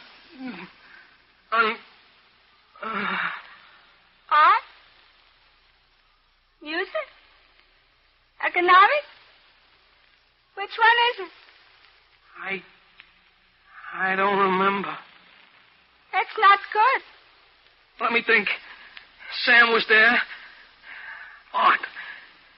It must have been about art because tomorrow I'm taking Clarice to the Art Institute. If you're going there, you really must have said something. I know, but I can't remember what it was. Flora, ask me some questions. Maybe it'll come back to me. Why do you like pictures? I don't know. Yesterday I saw a picture in a magazine. Looked like 4 soapboxes in the junkyard. It was called Sunset in Hawaii. Magazine said it was a Cubist picture. Does that make sense to you? No. Couldn't you explain it even if you couldn't understand what you were saying? No. You need another shot in the head. Yeah, that's right. Flora, call the professors and make me another appointment. I got to take Clarice to the Art Institute tomorrow, and I can't remember anything at all.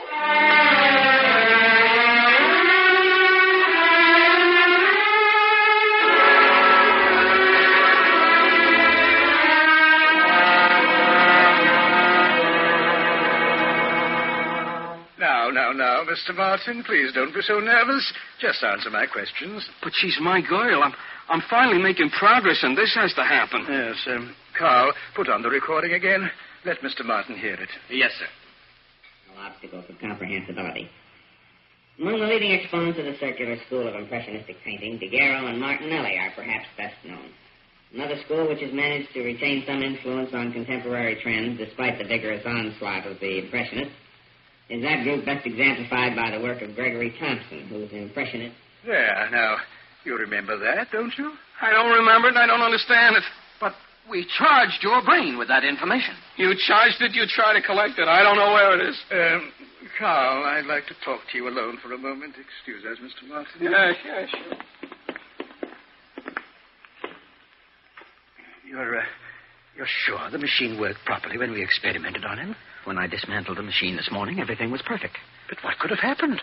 Apparently, it makes only a brief impression on the brain, about 24 to 36 hours. Oh, that's terrible. What's terrible about it? At least we're on the right track. In a year or two, we'll perfect it so people can remember all the time. People can learn things even if we don't perfect the machine. But what I most regret is there's no longer a dog in the whole world who knows the Einstein theory. Well? I'm sorry, Mr. Martin, but obviously the experiment wasn't as successful as we had hoped it would be. Well, then give it to me again. Professor, I just got to know about art. I'm taking Clarice to the Institute tomorrow. Couldn't you take her to a movie instead? But I'm not afraid anymore. Put those things on my head again. Give me 1,000,000 volts. I like it. Well, I'm afraid that's impossible. You see, we dismantled the machine. Huh? We're moving it to a laboratory upstate. It will take at least a month until we put it together again. A month? But tomorrow... I'm sorry, Mr. Martin. Clarice won't marry me now.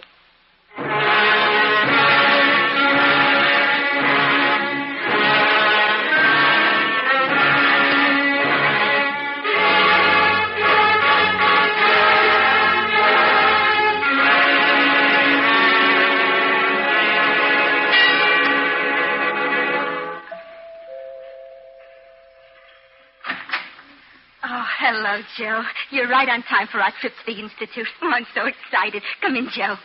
Hello, Clarice. We'll see all the pictures and you'll explain them to me, won't you, Joe? Clarice, there's something I want to tell you. Yes, Joe. It's about my culture. About what I said about art the other day. Oh, Joe, you were wonderful. I thought Sam Witzenberg had dropped dead. You know what? After you left, he said you knew more about art than anybody he ever knew.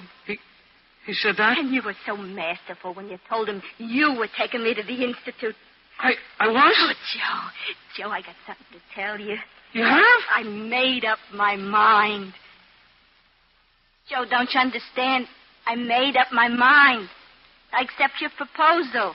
You mean you marry me? That's right, Joe. You got culture. We'll have a mental affinity. Clarice, listen. Let's get married right away, today. Let's not even go to the Art Institute. Oh, but Joe... I'll take a leave of absence. We'll go away on a honeymoon for a month. A month? A whole month. And then when we get back, then we got time for culture. I promise you, after 1 month, I will absolutely be charged with culture. Oh, Joe, this is so sudden and so romantic. Oh, but I don't have a trousseau. I need clothes. Look, I work in the ladies' garment business. I'll go to the store. I'll get you all those you need. Only let's get married and not go to the Art Institute. Oh, Joe, you're so smart. You think of everything. I do? I'll bet you even know the Einstein theory.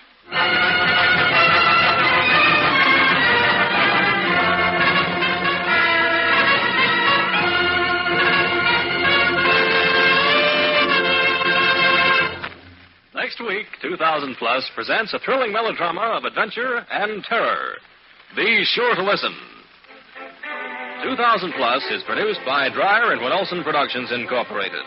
In today's cast, Bryna Rayburn portrayed Clarice and Flora, Gilbert Mack was Joe, William Keene was Sam, and Mercer McLeod was the professor.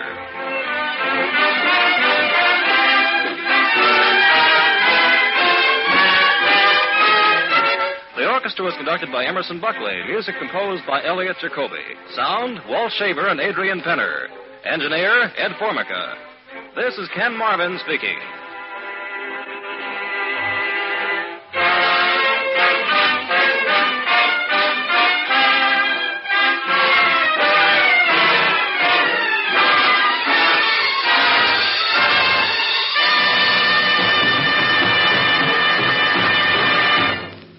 This program came from New York.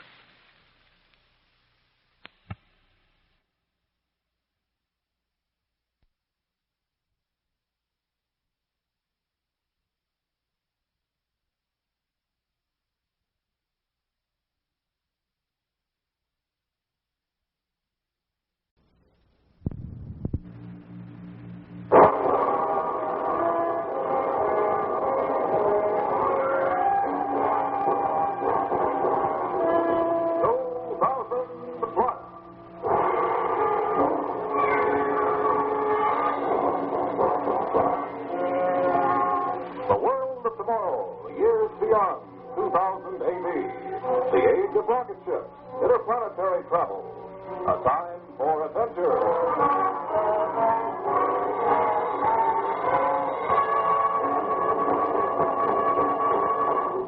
Today, space wreck.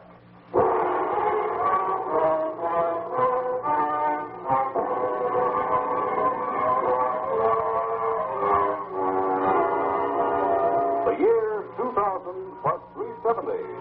3 centuries since man first loosed from the confines of Earth and mushroomed out into the vast expanses of the universe, studding the stars of heaven with colonies of Earth people.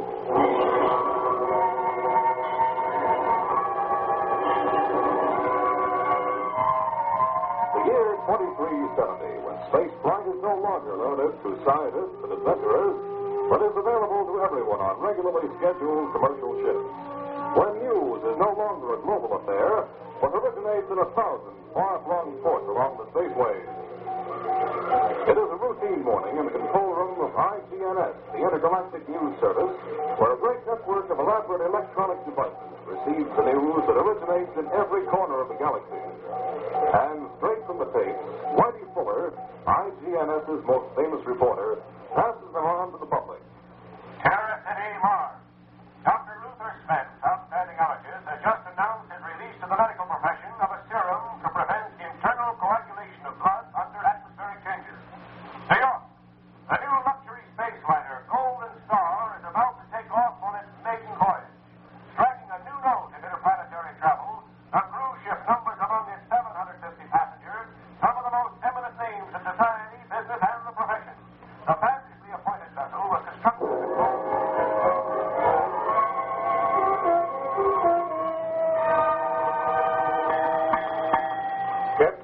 of the spaceship Golden Star to all hands.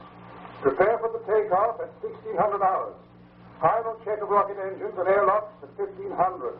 That is all. Well, just not the old stuff to you, Professor Winston.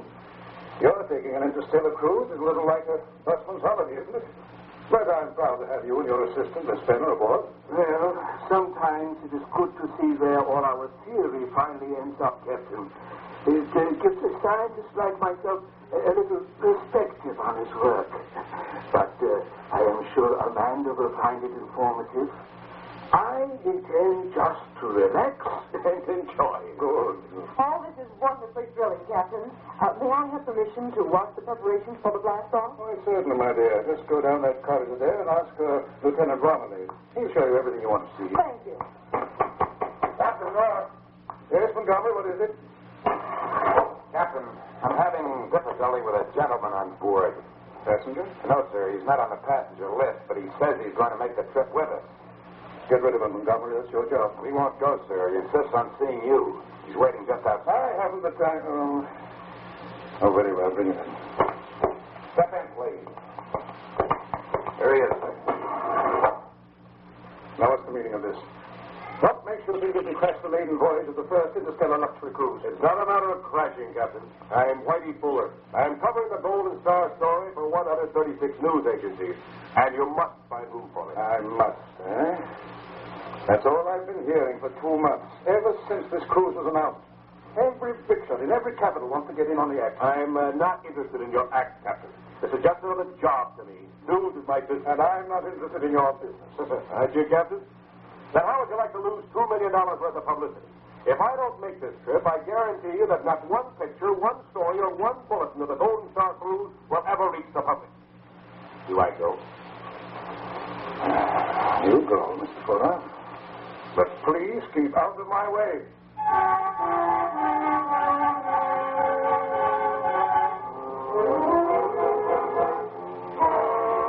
Attention, please. All flight passengers will proceed to the grand ballroom on C deck for takeoff instructions. All passengers proceed to C deck for takeoff instructions. Ladies and gentlemen, Captain North. Good afternoon. In less than 10 minutes, this great vessel, the Golden Star, will blast off from Earth, headed for outer space. To many of the 750 passengers aboard, space flight is doubtless a new experience, but even those among you who have had some contact with it in the past will find this epoch-making voyage an experience beyond their wildest dreams.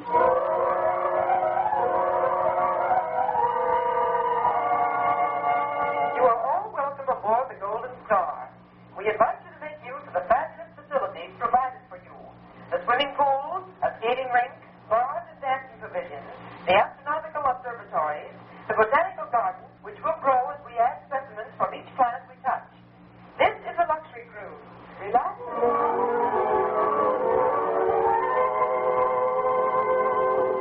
Have you seen the itinerary? No, not yet, sir, not yet. Well, gee whiz. On April 13th, we land on the moon, and I'm going to get me a spacesuit and take a personal look at those uranium mines and the craters. Boy, won't that be something to talk about. Perhaps I'll join you, son. The name's Jimmy Prentice. And say, that'd be swell, Reverend. My mom's not keen on spacesuits. Oh? Says they spoil her figure. She'd surely let me go with you, though. And, Reverend... Yes, sir, yes. How about Mars? We get there on April 17th, and we have 3 full days. What would you say to a plane flight over those canals? So we can really say...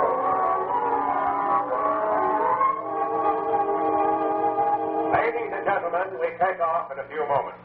All space passengers aboard the Golden Star will be required to swallow 2 anti-gravitational tablets, to lie down on the cot which the steward has set up for you on C deck, and to strap yourselves down and remain horizontal until escape velocity has been reached. Are there any questions? Passengers will please carry out instructions now. Montgomery to bridge. Montgomery to bridge. Bridge. Ready for takeoff.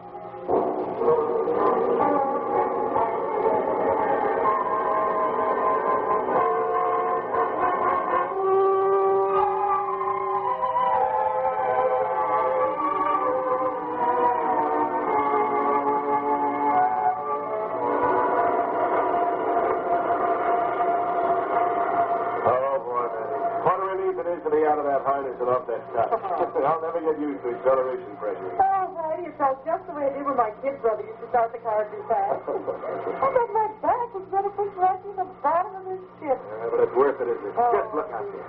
That's ours in the blackness of space. That great blue-green shimmering sphere. Oh, it's incredible, Whitey. It's the globe of my teacher's desk come to life. North America, South America. Look, you can see the outline. Yeah, my map was a liar. It showed South America in pink. Hey, swing that telescope and take a look at the moon. Oh, it's so near, Whitey. I can see right into the crater. Whitey. Oh, no, that can't be a city. It can, and it is. That's Luna Port, honey. The roughest, toughest spaceport this side of the Milky Way. When we land there, you stick close to me, Charlie. Oh, you think I can't take care of myself? Of course you can. Well, what's the percentage? Here I am, ready, willing, and infatuated with them big blue eyes. You know something, Andy? What? You're magnetic, baby. I'm gravitating right towards you. Why, Mr. Fuller, I'll bet you gravitate towards all the girls. My ship really do something to it. Mr. Fuller? Right here on the observation deck. Oh, you're Whitey Fuller. Yep. Well, I'm Montgomery, communications officer. Yes? You forget to pay a bill or something? Earth's calling you on the audio sensator. Oh, no. That editor of mine. I'll never get away from him. You can take the call at my deck station. It's just outside the door here. Thanks. See you later, beautiful. Sorry, miss. I didn't mean... How are you, Montgomery of Communications? Huh? Also of Duluth, Minnesota? Duluth? Hey, come out of that back corner. No, it can't be. It is. How you doing? Nancy. Nancy, Sutter. What are you doing out here? But you've gotten away from me, didn't you? Well, here I am, Dick. Large as life and still dragging after you. You're a liar, man. But who am I to quibble? Something tells me this is one space flight I'll never forget.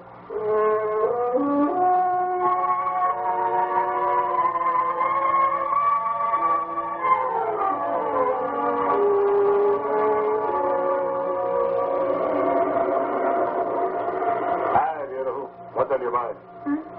Oh, Patty. No. Homesick, baby? No.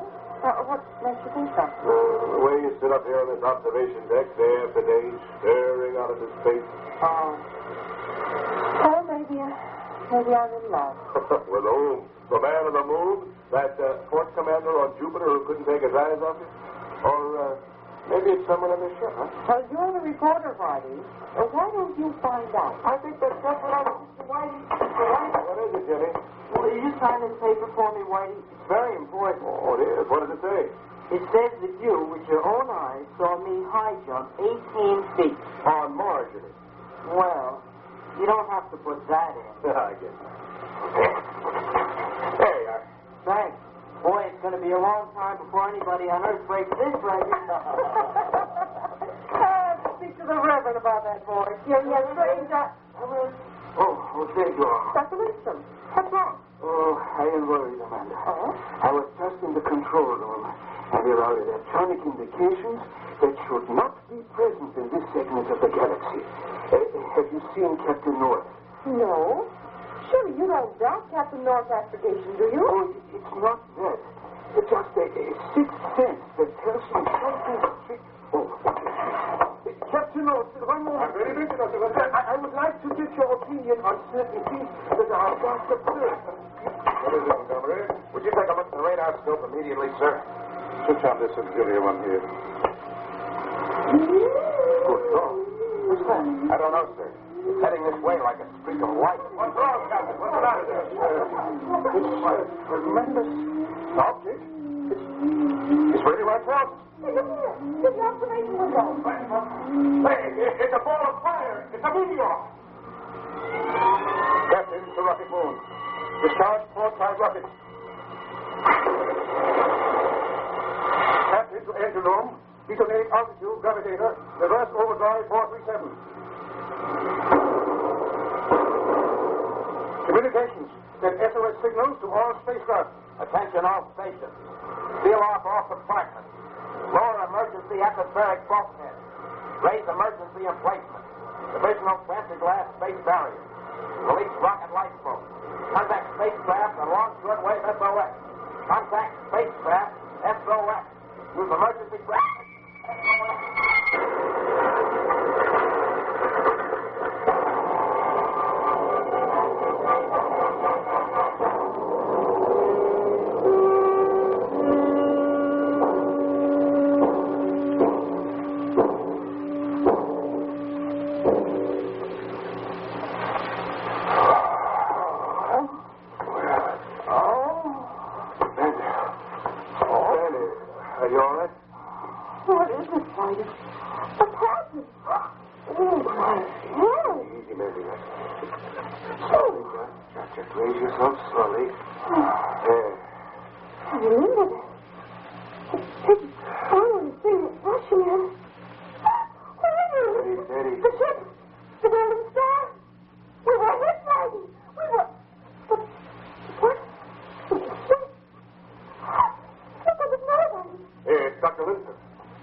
Divided into compartments like a tool chest. When the crash occurred, each compartment was sealed off by automatic devices. This compartment alone escaped destruction, was left untouched, airtight. A single unit of transit-glass floating free in space. A bubble of nothing in a vacuum of emptiness.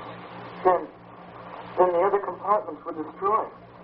Everybody's dead but us. Everybody's dead. My mother. I want my mother. Let me out of here. Take it easy, boy, please. Help me, Jimmy. Now close your eyes. Try to rest. That's it. Now rest.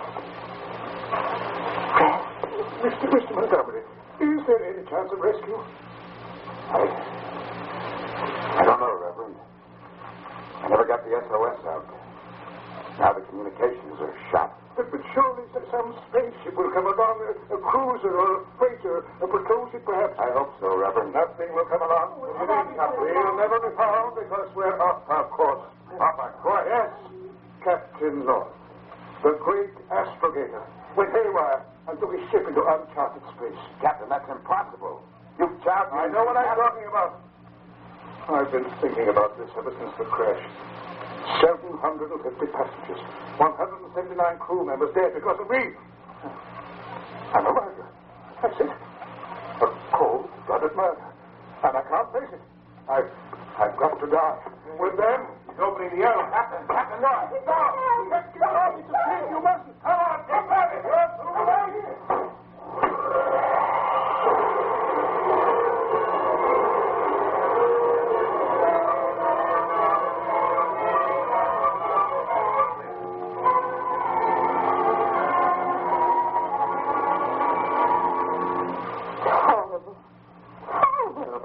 Randy, can't you stop looking through that transglass wall? It's driving us all crazy. Here comes the more, Whitey.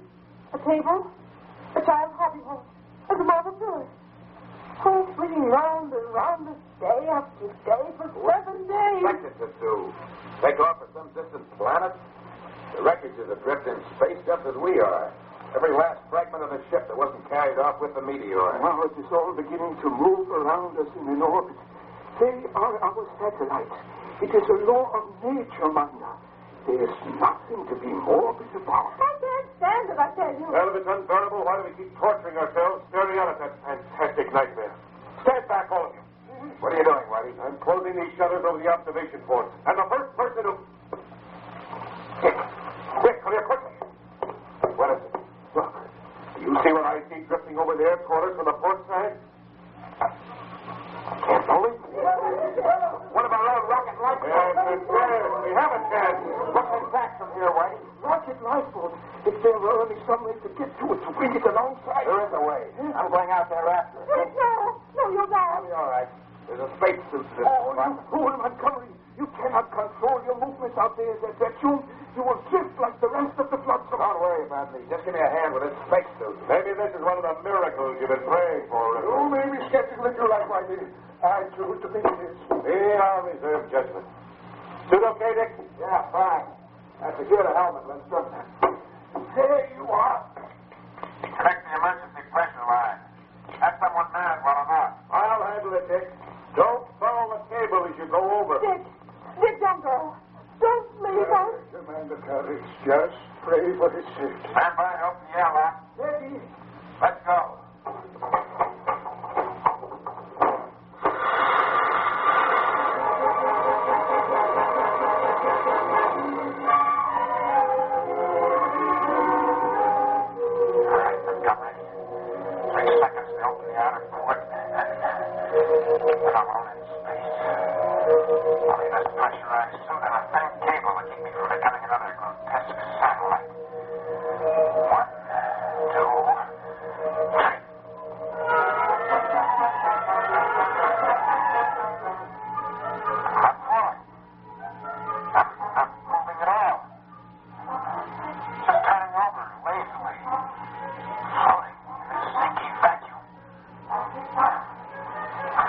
Without weight.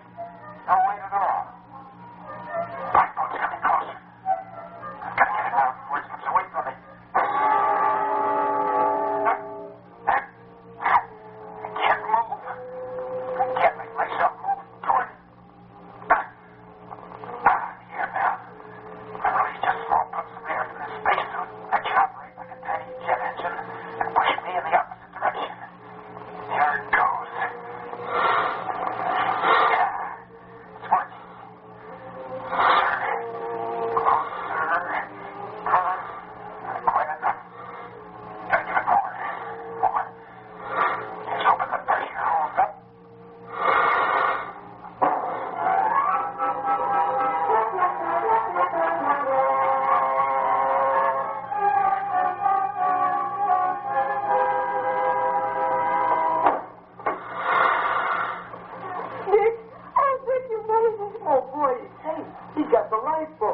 Easy. Oh, that's better. Oh, Dick, you look awful. I've got a few drops of brandy. Would you like some? No, I'll be all right. I don't need anything except a few breaths of air. And I'll be ready to take off in that one-man rocket lifeboat. You take off. You kidding? What do you think? I mean, Montgomery, you did your good day for today. I'm hopping off in that life rocket. You're standing here with your ship. You do a solo space hop to Dryer with that white hair? Don't let the white hair fool you, son, or the crow's feet around my eyes. Radiation leakage got me when I piloted an atomic ship in the last war. This is my dish of tea, boy. I'm no hero, because I'm on my way out anyway in a year or two. Well, do I go? Not while I'm conscious, you don't. Gentlemen, please. You're forgetting there are pilots whose lives are at stake. We all must share the responsibility of making the decision. Very well, Reverend. We'll leave it to the rest. For my part, I think if Whitey, Mr. Fuller, chooses to meet his destiny a little earlier, his gesture should be accepted. Dr. Lindstrom? To me, there seems to be no question. Mr. Montgomery represents the only authority on the ship, but he says should go. Oh, Mandy, you seem to be in a pretty spot. Oh, no, Dick. No, don't ask me to make such a decision. Oh, that's ridiculous. Come on, Whitey. Let's get into that airlock and look at that lifeboat anyway. All right, but don't try anything funny.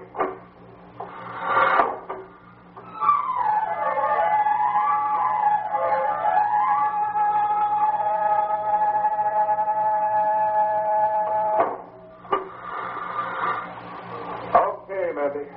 The decision's been made for you. Who's going? Nobody's going. The dinghy's worthless. Worthless? Yeah.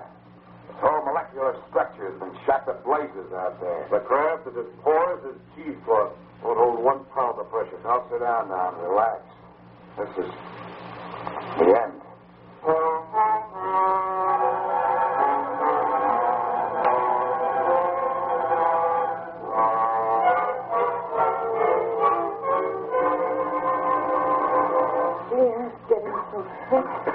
It's hard to breathe.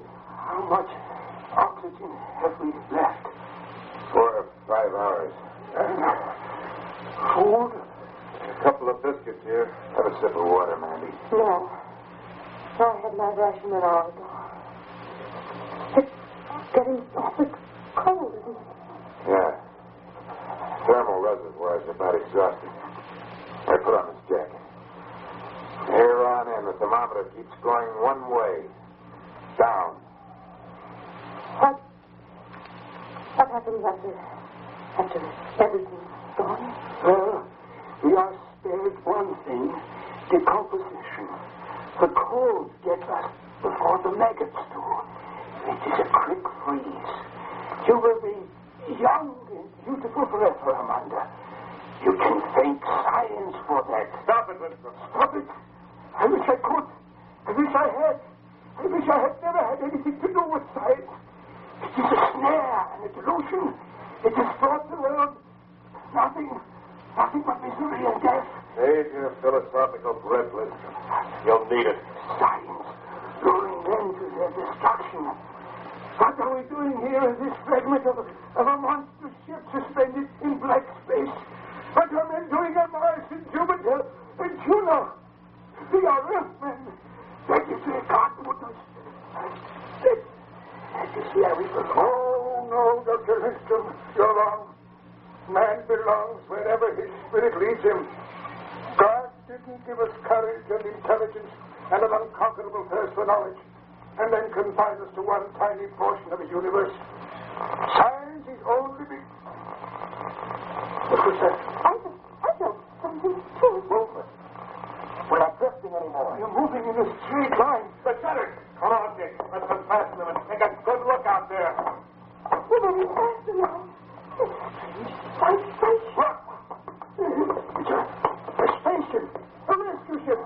They're signaling. They have found us. I can't believe it. It's a mirage. It's a patrol ship, and they're coming right toward us. No, you're wrong. They're not moving. They throttled down their engines. They're pulling us towards them with an electromagnetic field. Miracle of science and faith.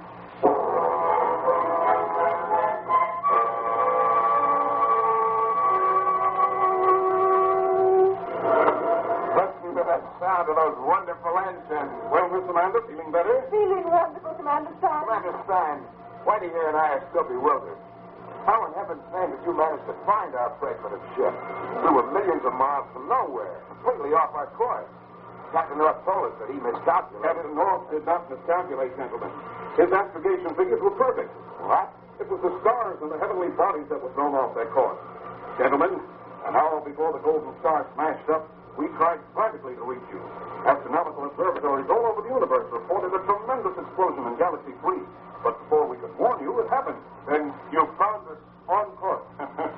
My dear Mr. Fuller, 1,000 astronomers and 15 superatomic calculating machines juggled figures for days to determine the precise effect of the heavenly disturbance upon your position. Yes, we headed for the determined point, and we found you. Whitey, what are you doing? I found a terrific travel folder here. A fascinating trip. Again? Where to this time? Luxury cruise. Up the Hudson to Bear Mountain.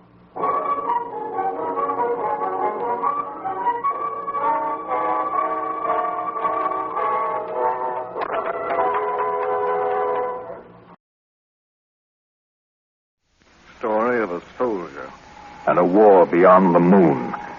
A GI in the years beyond 2000 plus. 2000 plus. Science fiction adventures from the world of tomorrow. The years beyond 2000 AD. 2000 plus presents A Veteran Comes Home.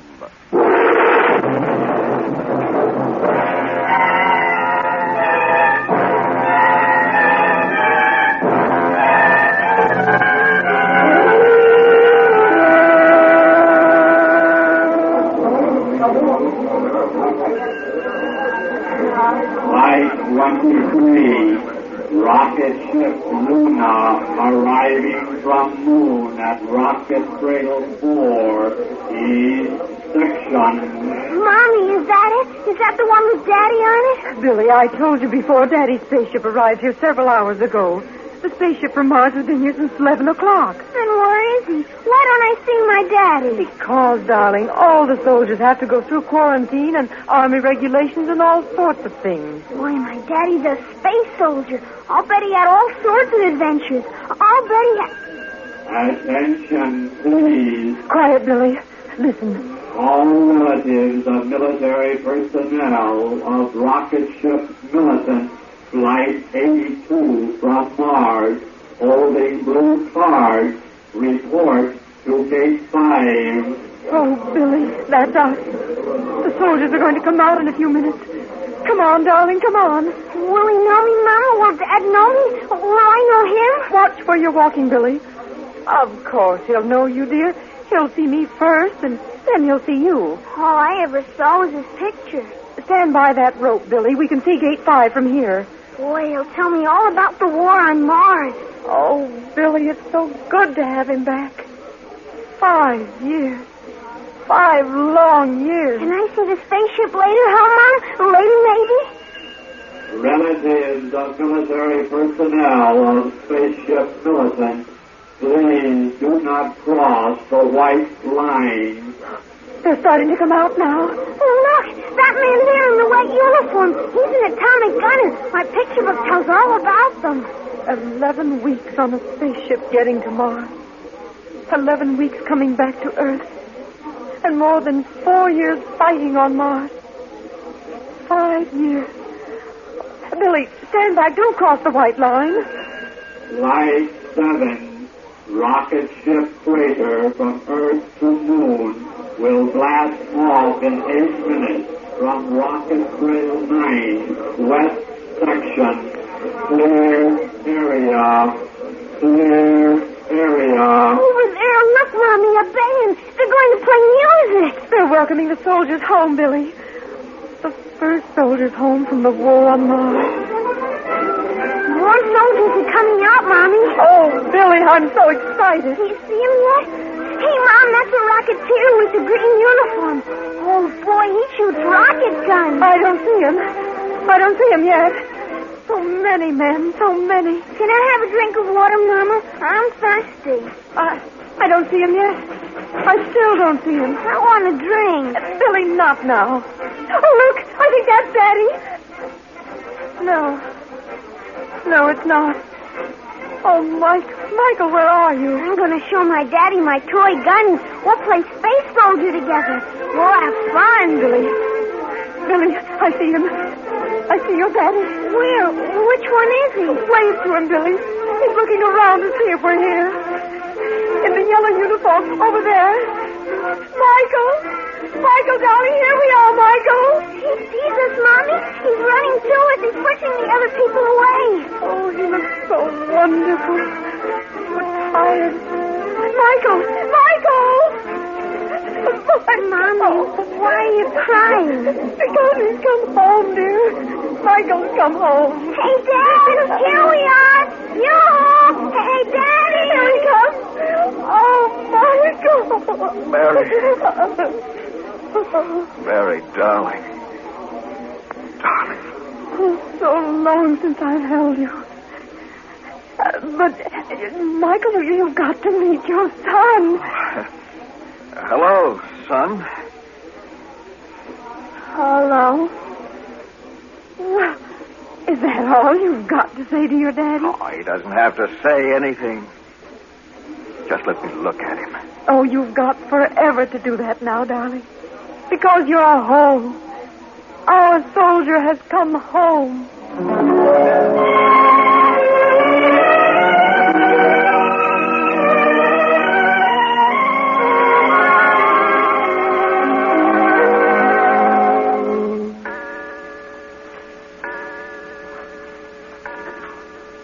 3:00 in the afternoon, Mom. Why is Daddy asleep? He was tired, Billy. He wanted to rest. He didn't talk much when we came home, did he? No, but he will. You and he will have a lot to talk about. Hey, I think I heard him getting up. Well, we'll open the door carefully and peek in. Now be quiet in case he's still asleep. It's all right. I'm awake. Oh, well, you slept 2 hours. Oh, I haven't been asleep. I'm just lying here. Is something wrong, Michael? Do you feel all right? Oh, sure. Just can't get used to being home. I'll make a snack for you. Billy, now you can talk to your father. Come here, son. Sit on the bed. Okay, Dad. I'll call you when everything's ready. What do you want to tell me, Billy? I don't know. But your mother said... Well, do you like me? Well, of course I like you. Will you play with me? Well, I'm a little tired, son, but I guess it can be arranged. What do you want to play? Soldiers, space soldiers. You're a soldier and Play all something else. You don't like me. Just play something else, that's all. But all the kids think it's swell my dad's a space soldier. Nobody else in my gang has a dad who's gone to Mars. I told him when my dad came home, he'd show me how to play real soldier and we'd have Stop fights. talking about it. Yes, sir. And don't say yes, sir, to me. I don't ever want to hear you say that. Well, stop crying. Men aren't supposed to cry. Space soldier. For 200 years, the world hasn't had a war. For 200 years, the human race finally got peace. Federated world in the years after 2000. Science flourishes, civilization grows. Then we learn how to travel in outer space. First the moon for scientific observations. Then we go on to other planets. Mars. The one planet we know is capable of sustaining human life. And all the 200 years of peace gets rotted away because the Earth wants to explore Mars and the Martians object. New worlds to conquer with the Columbuses of 2000 plus. And the interplanetary war begins. We have to fight for every canal, every inch on Mars. Well, I don't want any son of mine thinking it's so great. I hate it. Hate it. I was going to play space soldier with... Space soldier? What do they do? Full of the romance of Mars, the mysteries of the unknown? How can you or anybody on this particular world know what it's like in that unhuman place called Mars? Play, space soldier, play. I remember the patrol. Patrol into the red grass. Blades sharp as swords and covered with that sickening ooze of the Martian vegetation. We went on patrol, 14 of us. I was the patrol leader.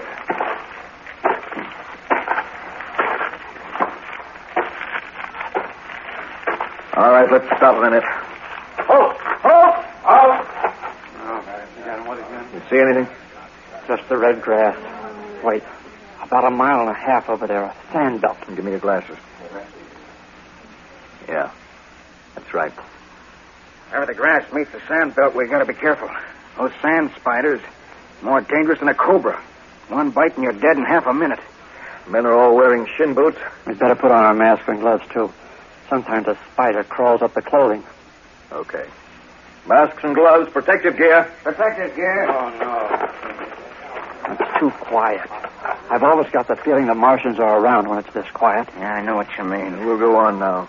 Leo, you take 4 men and cover the left. Use electric rifles. Yes, sir. Have Mulroney take 4 men and cover the right. Torpedo pistols. Yes, sir. Ted and I'll take the other men and move straight on. Ted, we'll use atomic shell clips in our guns. If we meet opposition and have to blast them, Leo's and Mulroney's groups can cover us as we move around the area we've radiated. Better keep our belt Geiger counters handy. Okay, Captain. Let's move.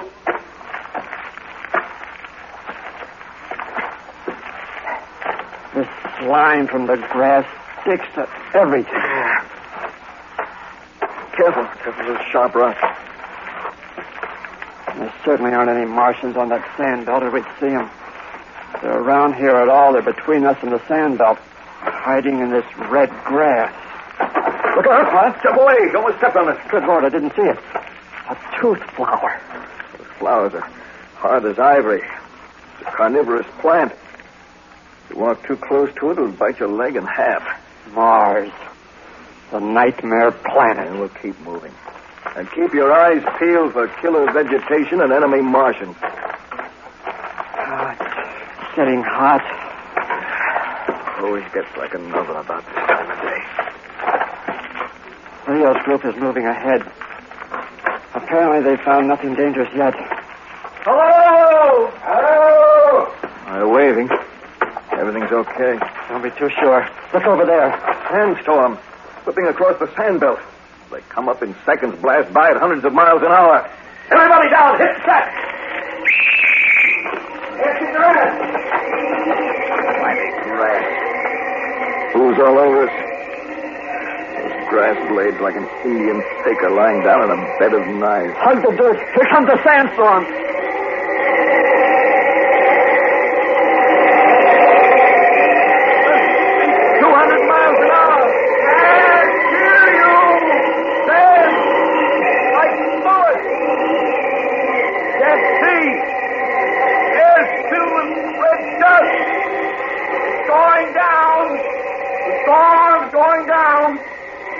Wait a few seconds. All right. Get up. Good. 7, 8, 9, 10, 11, 12. 2 men missing. Here comes Leo. Captain, 2 men, Davis and Martin. What happened? They're dead, sir. The wind tore Davis' jacket. A sand spider bit him. Wind carried a swarm of them into the grass. What about Martin? Don't know what caused it, but he's dead all right. Come on. Let's take a look.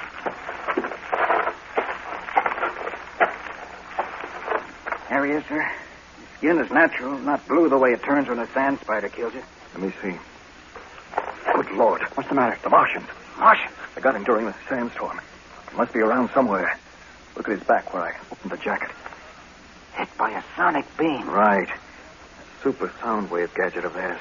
Turns your guts to jelly. The Martians are here, all right. Now warn the men. Right on. Give me your pocket magnet speaker, quick. Here you are, sir. Right. Leo, crawl on your belly over to the boys. Keep low. Okay. Let me know when you get there. Meanwhile, I'll talk on the magnet speaker. Yes, sir. The Martians will hear me. So here's some lingo they won't understand.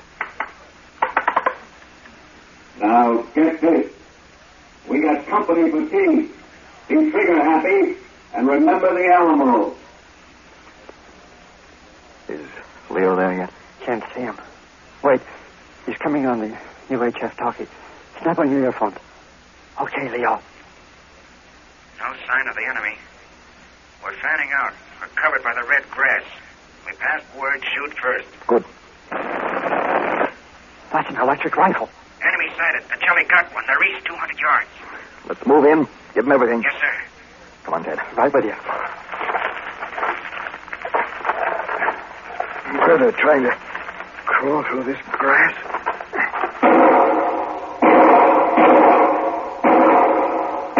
Torpedo pistols. Our owners group has made contact. Leo. Yeah? Whoever reaches 100 yards, throw atomic grenade. Right. The Martians haven't returned any fire yet. They're probably waiting till we get closer. And they'll fan the area with that sonic beam of theirs. Shedlaw's at 100 yards. He's throwing the cookies any second. Plug your ears. Check.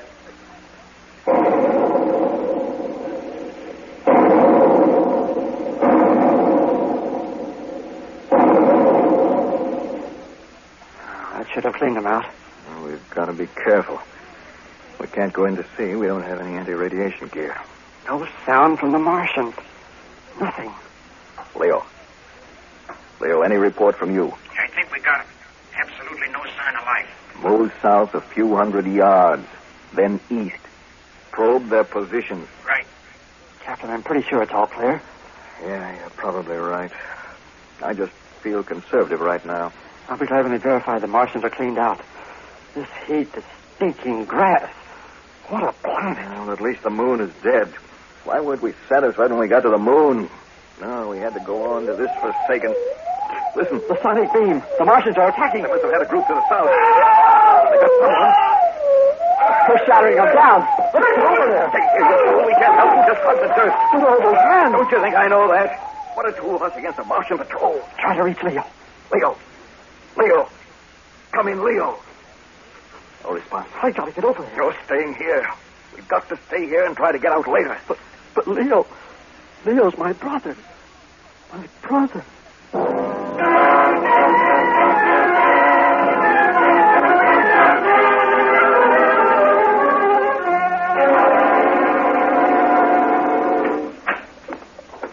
Well, here's your snack, darling. I hope you like... Where's Billy? I thought he was in here with you. He went up. To play? I don't know. Oh, he has been so looking forward to having his daddy back. All the kids in the neighborhood are waiting to meet you. He's been boasting about you for months, ever since we got word that you were coming home. Yeah, I know. Michael, is something wrong? Did you and Billy have a quarrel? He's a stranger to me, Mary. A stranger? Your own son? He was just a baby when I left. I can't get used to him. Oh, but you will. You can't help loving him. I can't get to know him until he stops this terrible business of reminding me all the time. Reminding me of what I want to forget. But he's proud of you, of what you've done, of what you... Well, I told him what it was really like up there. He ran out of here crying. Michael! Well, what do you want me to do? Throw out my chest and brag about being a hero? Pretend that a planet called Mars, that Satan himself, with the aid of a few million devils, must have created, pretend that Mars is heaven? That fighting a war so far away it takes months to get there is fun for the kiddies? I'm sorry, Mary. Just leave me alone. Michael, this isn't like you. How do you know what I'm like after all these years? I hardly know myself at this moment. 5 years away from people. Away even from the one world in the universe that contains human beings. But there were other men with you all the time. Hundreds, thousands of them. What do you mean you were alone? You don't understand. Michael, darling, I'm worried about you. A spaceship. 1/2 mile long. 11 weeks in flight. Confined quarters. The same blank faces of men torn from their planet. Catapulted into infinity. A fleck of controlled cosmic dust. And being alone. And on Mars, the base dug underground. Living in plastic shells for barracks. Never being able to move except on patrols. All of us men in a nightmare. And being alone, in our souls alone. Give me some coffee. All right, Michael.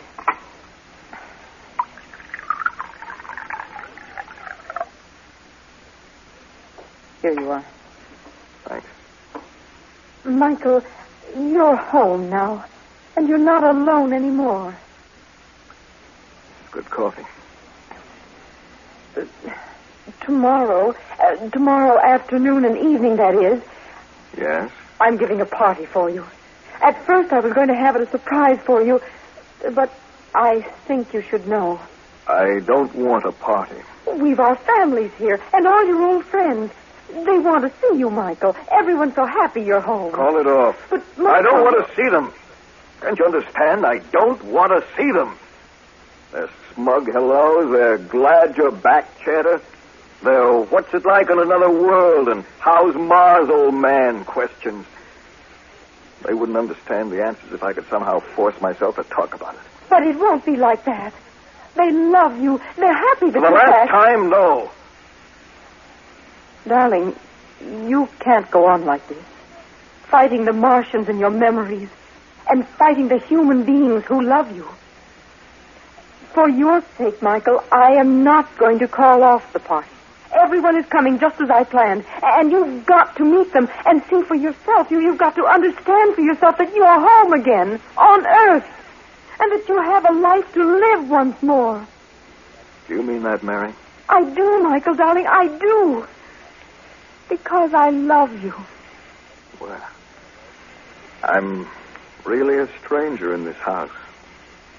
Not really the head of it. Still alone. A barracks filled with chintz curtains.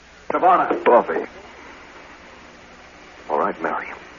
Have your party. Without the guests of honor. Michael! Michael!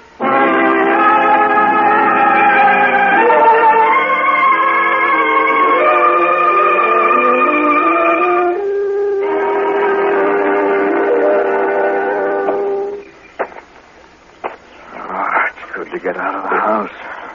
Walk, I'll walk forever. Sun shining, beautiful and peaceful. Trees, tall trees, green and yellow leaves. No red grass anywhere. The birds. What wonderful sounds they make. 5 years. Never heard a bird. The only creatures that ever made a sound up there were the Martian controllers. Fat, greasy lizards that screamed like tortured souls. Look at those flowers. Blue, green, red, orange, clean white. It's a sweet, glorious smell. Peaceful. So peaceful in which to be alone. The grass was short, soft carpet like blades. A carpet of green, cool and gentle. I'll just sit on the grass. Lie on the grass and rest. Rest and think. Think.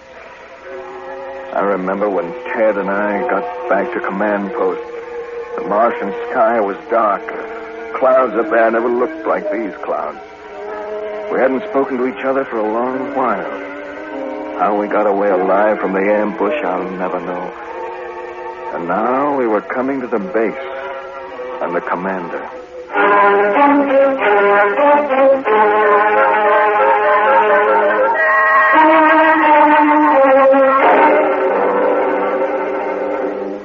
And that's the full report, Captain? Yes, Commander. That's right, sir.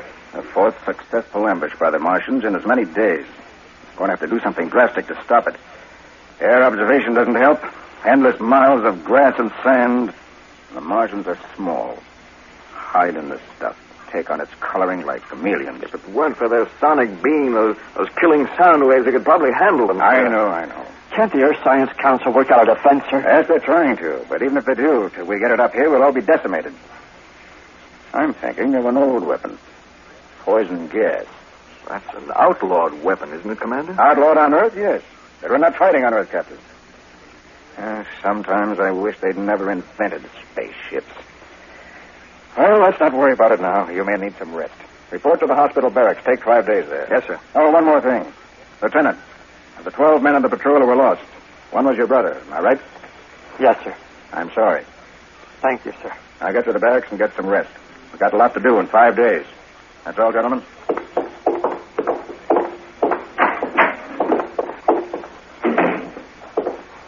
The commander is sorry. Now get to the barracks. Don't take it so hard, Ted. No, why shouldn't I? It isn't just because Leo was my brother, but because he was someone special. Up here on this rotten apple called Mars, we're all people out of touch with the decent things of our world. Now, look, kid, every man who lives here, lives up here, he's in his own vacuum. Can't believe what's happened to him. Finding himself in a place where things that are unreal to the human mind are everyday realities. But I had something. I had the one thing that made me a human being up here. I had someone who loved me, and whom I loved, and now he's dead, and I've got no one. I'm like everyone else up here now. I've got no one.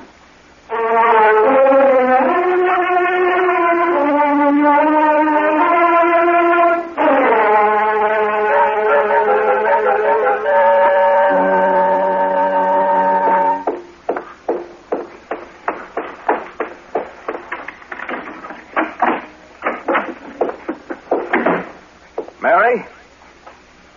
Mary? Mary? Mommy isn't here. Where is she, Billy? She was crying. She went next door to the neighbors.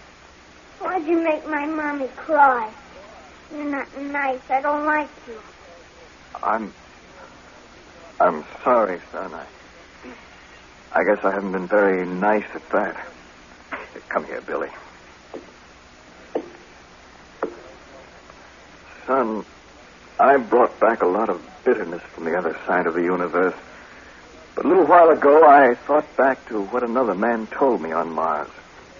And I realized something that I didn't understand at the time. I'll be all right from now on, Billy. You and I are going to be real friends, real pals. Can we play soldier? How would you like to play baseball or build model jet planes together? Or go on a hike in the woods? Gee, that'd be swell. I'd like that. You didn't care what you did with your dad, just so you did something with him, huh? Mm-hmm. And all you could think of was soldier, because that's what I did. Just proves how right Ted was. To be together and to love someone. That's what makes us human beings. Michael. Hello, Mary. Daddy and I are going to play baseball and have a hike and everything. Oh, Michael. Michael. It's all right now, darling. It's all right. Your soldiers come home.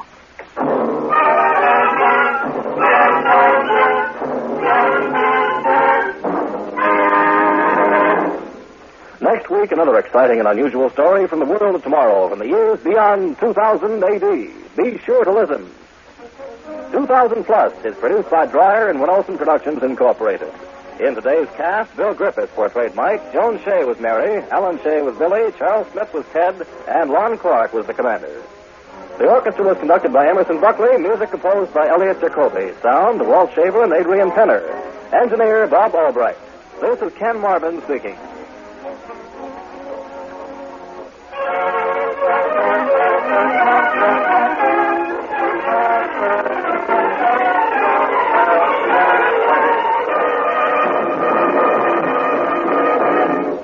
This program came from New York. I was alone in a room 100,000 miles from Earth. My body lay dead before me, and yet I spoke and felt and lived. Behind me lay a tortured world. Before me, the moon and destiny. Again, I felt a surge of power, and had I been able to, I would have smiled. My mission was accomplished. No one knew, no one understood. If they had, they would not believe. This was a project 3,000 years old, yet no one had guessed. No one. Listen now to 2000 Plus.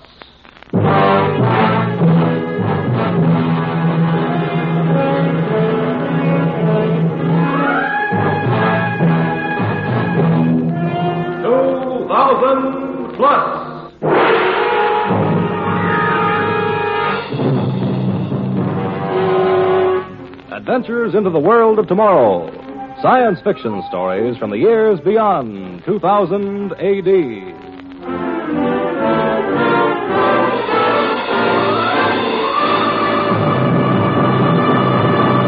Today, a story entitled The Flying Saucers.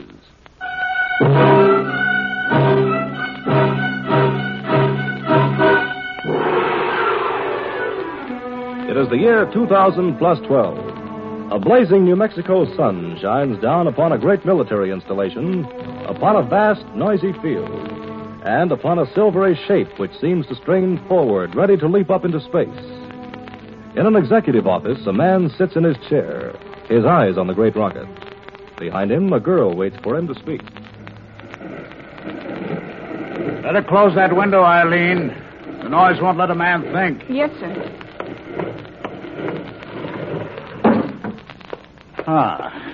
That's better. I'm ready, Dr. Bronson. Get this on tape as well as in shorthand. It's for the permanent files in Washington. It's got to go out in the next jet. I'll give you a signed sheet of stationery. Send it off to make the 5 o'clock connection. You got that? Yes, sir. Recorder on. The letter to be transcribed over your signature and sent off on the 5 o'clock connecting plane. Right. Heading, top secret.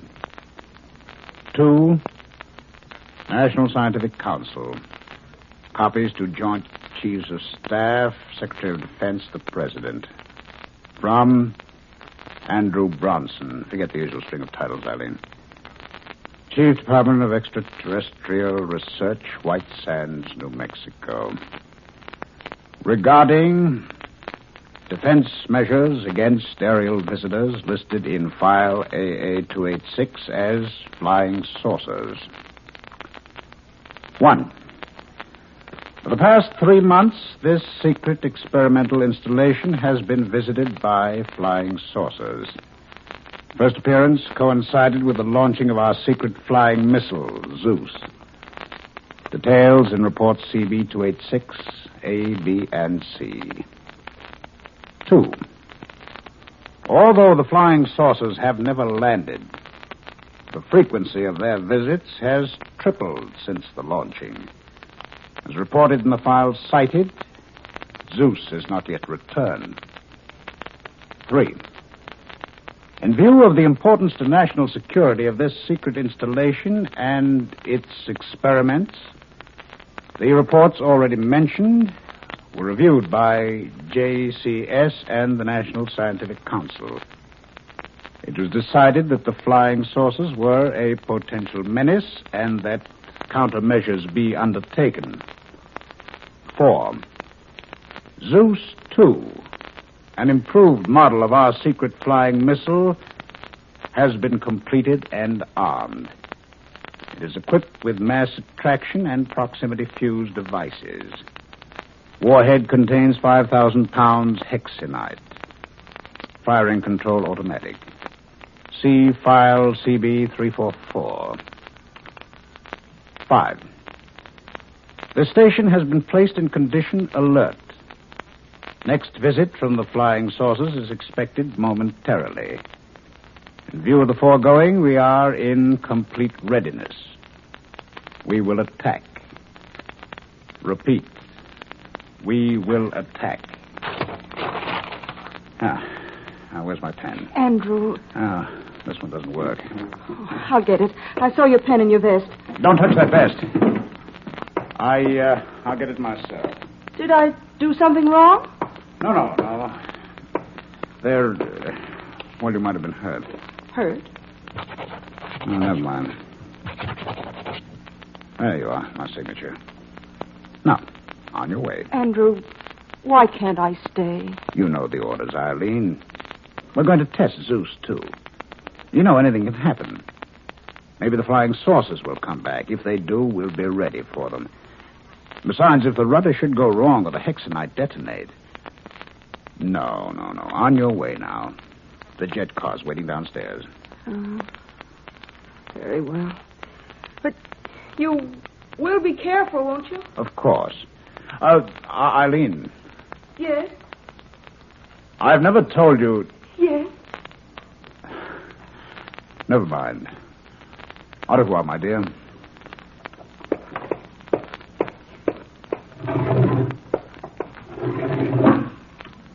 Au revoir, my darling.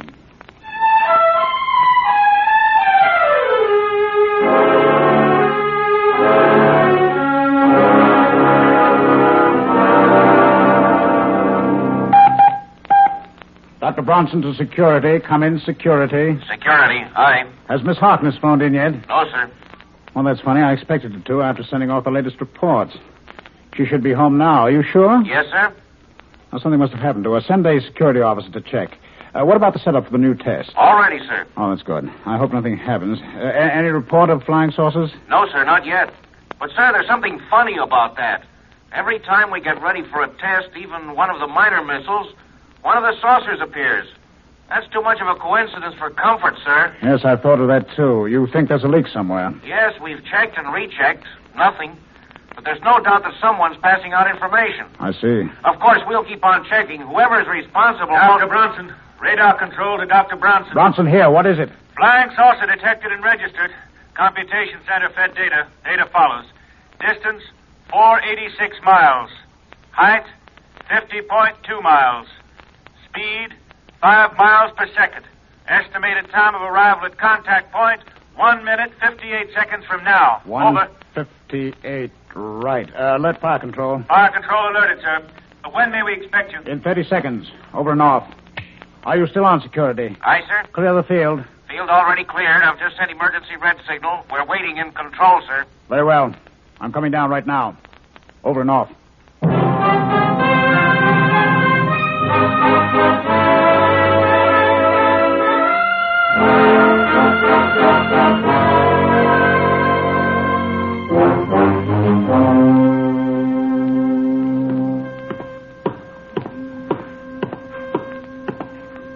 Let me have my headset and hand mic, Scotty. Yes, sir.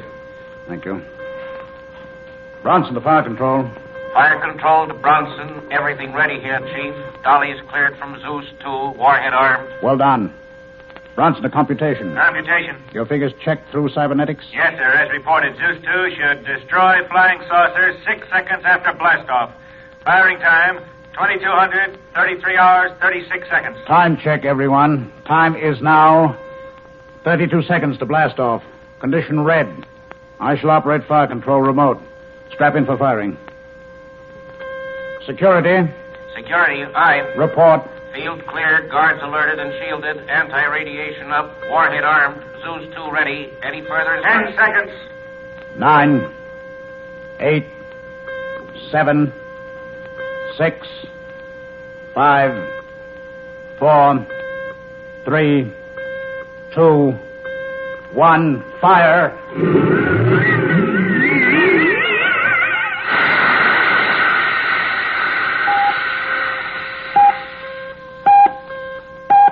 Get a bearing on that trajectory computation. Trajectory established and being fed EMAC. Trajectory correct, sir. Parabolic sound reflectors receiving.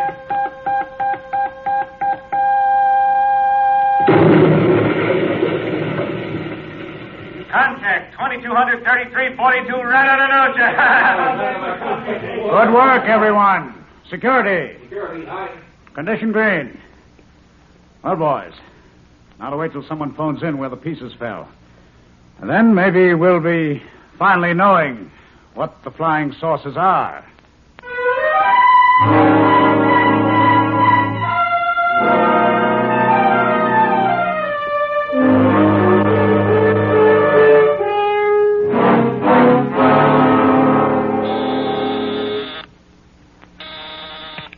Yes, Scotty. Has security located Eileen Harkness? No, sir, not yet. Captain McDonald is here, sir. He has a man with him, says you should see him immediately. Well, all right, bring him in.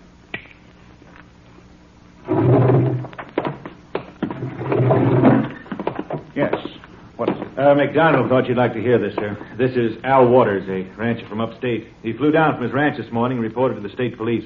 They sent him to us. The saucer? Yes, sir. Where is it, Mr. Waters, the wreck? Wreck? I didn't see no wreck, Doc. What did you see? I seen a flying saucer come down about half a mile from my ranch house. Saw it this morning when I was going after a lost calf. He swears the saucer's undamaged, Dr. Bronson. Huh. Well, it may not be the one You flew down, Mr. Waters? Yep, got my own jet plane. Well, can you take me up with you to your ranch, I mean? Sure can. I'm glad to. All right, we'll leave immediately. Scotty, you round up the crew, everyone. Have them load everything we need on the transport, the big job. When can I expect you? Oh, give us 2 hours, sir. All right. Now, Mr. Waters, let's get to your ranch.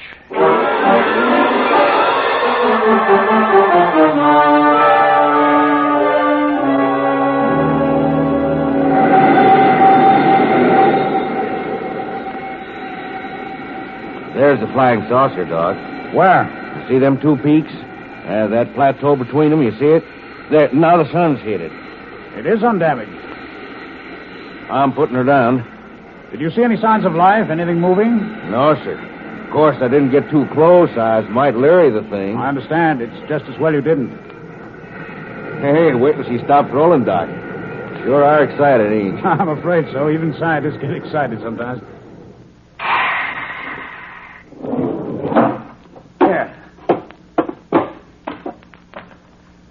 Sure is big, ain't she? Yes, must be over 300 feet in diameter. Now, there's an airlock. Hey, you ain't going in. Was that round door open when you first saw this? I don't know. Don't remember. If you're going in, Doc, I'm going with you. Well, thank you. It'll be safer. There's 2 of us. Ain't got a gun? No. I'm glad I got mine then. Never can tell what you'll bump into. Don't you think you ought to wait for the rest of your gang? I can't. I've got to see what's in there. Okay. Watch your head. Right. The inner door is still closed. Let's hope it'll open. That will. Look at that. Sure looks complicated, don't it? This must be the control room. I can't wait to inspect Ain't that another door over there? Yes. You'd better stay here. Don't touch anything. I'll see if there's anyone still aboard. Okay, Doc. Keep your eyes open. A larger room. This must be the crew's quarters. There's no one here. Let's... What's that? I felt giddy for a second. Well, I'll take a look through it. Eileen. Eileen, wake up. Wake up. Unconscious. Eileen. Still unconscious. How did she get here? I've got to get a doctor. Waters. What are you doing at that control board? If you look through the porthole, Dr. Bronson, you'll notice that we're miles up and still accelerating. We would have been higher if I hadn't to take such care with my takeoff. Waters, are you crazy? Who are you? What are you taking me? Us? You were right when you guessed that this is not the saucer you destroyed. It isn't. You were wrong when you said there was no crew on board. There is. You see, I am the crew.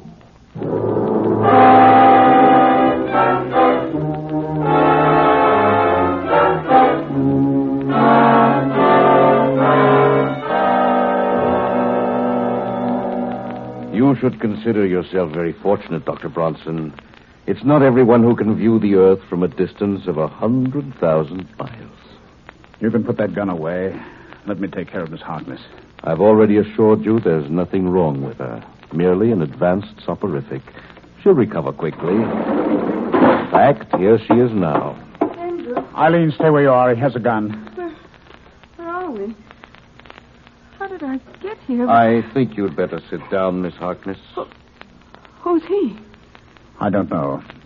He calls himself Waters. Where are we? I looked out of a porthole. Don't be frightened, Eileen. We're on a flying saucer. A flying saucer? Yes. How did you get here? I don't know. I sent off the report, got into the car, and woke up here. One of my operatives. I shall now engage the automatic controls, and the ship will fly itself until we get to the moon. The moon? Yes, that is our first stop. You see, fast as this saucer is, it would take us centuries to get to our ultimate destination. So we must transfer to a matter converter at our base on the moon, and we shall be in core almost instantly. Core? What are you talking about? Perhaps a little explanation is due you. We core are the inhabitants of the solar system you know as Rigel. But that's 500 light years away. Exactly. Although the speed of what you Earthmen have been pleased to call our flying saucers is approximately that of light, even that speed would entail a round trip of 1,000 years. True, the core are almost immortal, but for efficiency's sake, we set up a matter converter to flash us, or rather, I should say, our operatives, through space, instantaneously. Our base is on the dark side of the moon. From there, we transship to the saucers. But why? Why are you so interested in Earth? Why haven't you let us know? Sent representatives to the World Council? One thing at a time, Dr. Bronson. I see you partake of your pulp writer's suspicions that we intend to take over the Earth. The truth is just the opposite. We want Earth left strictly alone for our research. How can we believe that? The truth is self-explanatory. We've been visiting the Earth for over 3,000 years. 3,000 years? Yes, Miss Harkness. But why? For what reason? A very simple reason. Our interests differ from yours. Without research, we become bored. To spend eternity in boredom, well, we are primarily psychologists, social psychologists, while you are engrossed in a mechanical civilization. Of course, we fostered that development. I still don't understand it. I didn't expect you to. However, in every society, there are certain problems, shall I say, which can only be solved experimentally. We have used you humans in our experiments. It's been extremely interesting. You mean you've been using us as guinea pigs, as experimental animals? You may put it that way if you wish. I still don't see how. Through our operatives.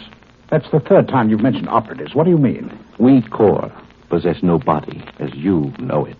We are constructed of energy. In order for us to visit Earth, it was necessary for us to construct human bodies and to inhabit them. We thereupon had an operative who could go to work on Earth. You couldn't have gotten away with it. Someone must have suspected you. Exactly. There were a few suspicions. So we took the memory of life on core away from our operatives and landed them on Earth, complete with an Earth history. You may remember Alexander the Great. He was one of our operatives. And François Villon, his task was to satirize his time and to lead the unrest which brought on the French Revolution. There we had another, Marat. Villon, Marat. It's incredible. Not at all.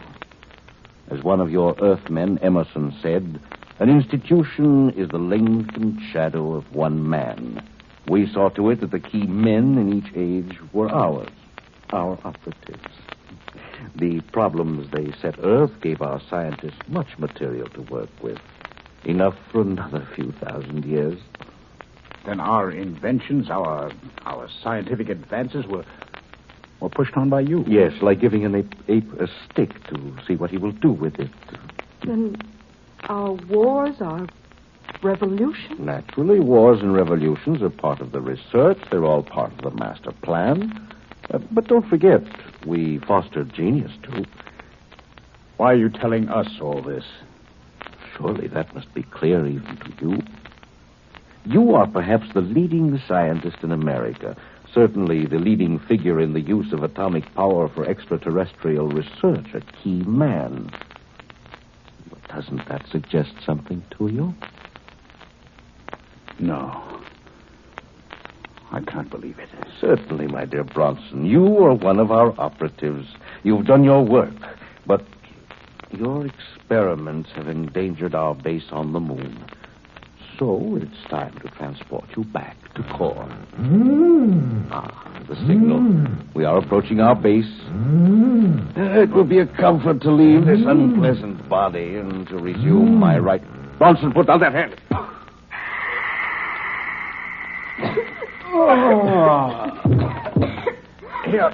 Here, put this handkerchief over your nose, Eileen. The gas will clear away in a moment.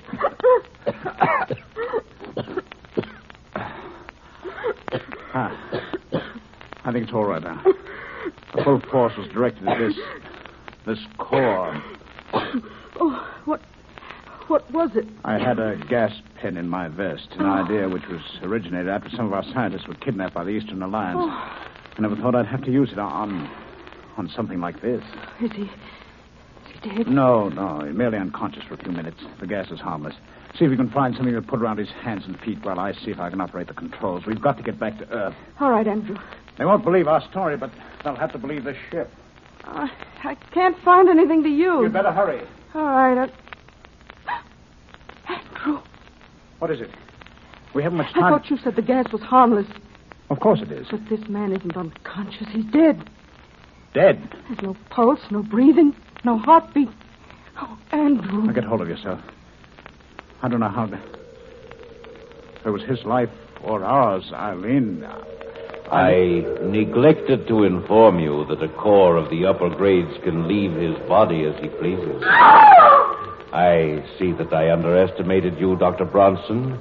You saw immediately that my weakest point was the human body of which I complained. Very clever. I can't move. I need no futile arms and hands in this form. A core carries power, for a core is power. I take it you will rid us of our bodies, too. Precisely. Isn't there anything... If we promise to forget, you can make us forget. Unfortunately, the matter is out of my hands. My orders were to recall 2 operatives. 2? Yes. Miss Harkness was a psychometrist in her previous, shall I call it, incarnation. An excellent one, too, Draga. Or Eileen, as you're now called. But this is inhuman. Precisely. I am not human. Let Eileen go. I'll go with you gladly, but Eileen... No, Andrew. Take me instead. The answer is the same for both of you. No. What kind of fiends are you? Isn't there one of you with pity? Just one who knows what we feel, who's felt the agony of the millions you've made your guinea pigs? You're speaking of sympathy? No. Yes, I stand corrected. There was one of Core who felt that strange emotion. Carter. An odd being, as I recall. And I suppose you killed him? No. A core being energy cannot be destroyed.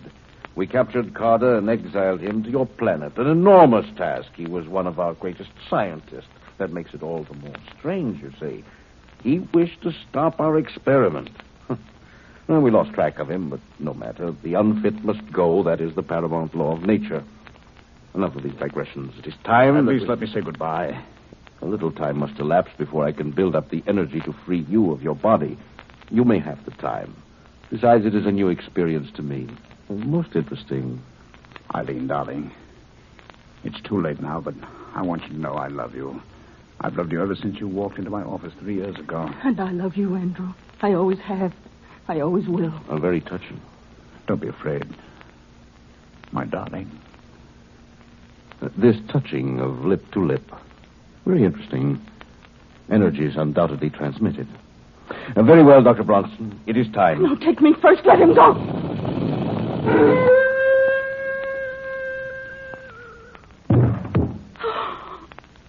Andrew. Your emotion is senseless. I'm merely returning the 2 of you to your true being. Oh, Andrew. My darling.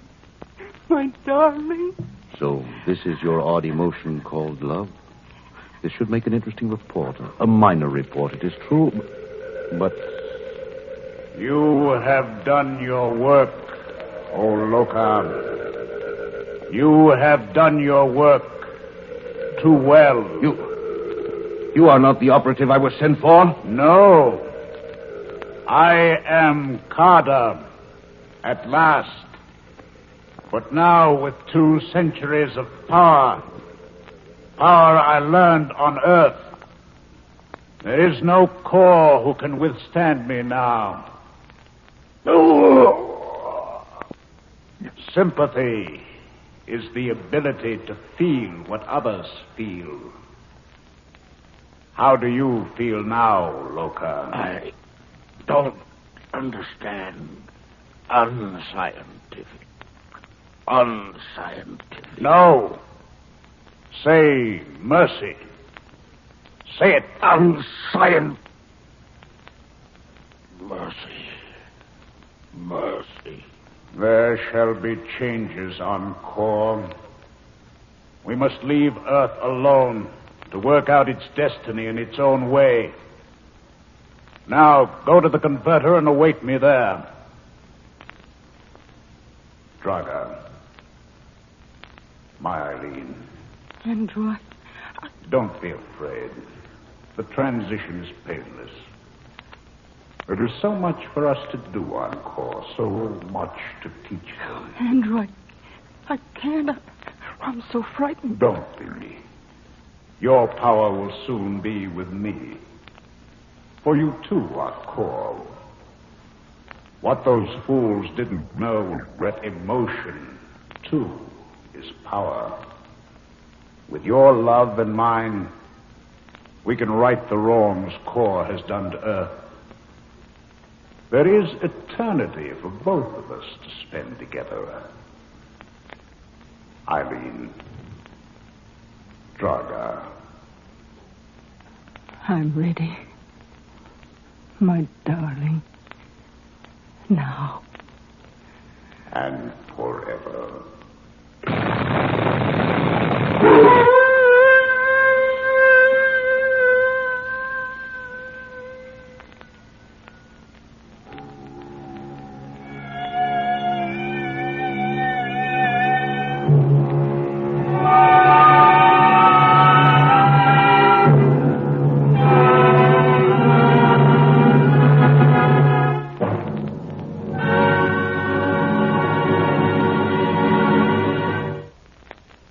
Next week on 2000 Plus, another dramatic story of unbelievable adventure. The story of a world of the past locked in the world of tomorrow. Time out of hand. Be sure to listen. 2000 Plus is produced and directed by Dryer Weenolsen Productions Incorporated. In today's production, Ralph Bell portrayed Dr. Bronson, Louis Van Ruten was Waters, Bryna Rayburn was Eileen, Ken Williams was Scotty. The script was written by Pierre Gerson. The orchestra was conducted by Emerson Buckley, music composed by Elliot Jacoby, sound Walt Shaver and Adrian Penner, engineer Martin Enghauser. This is Ken Marvin speaking.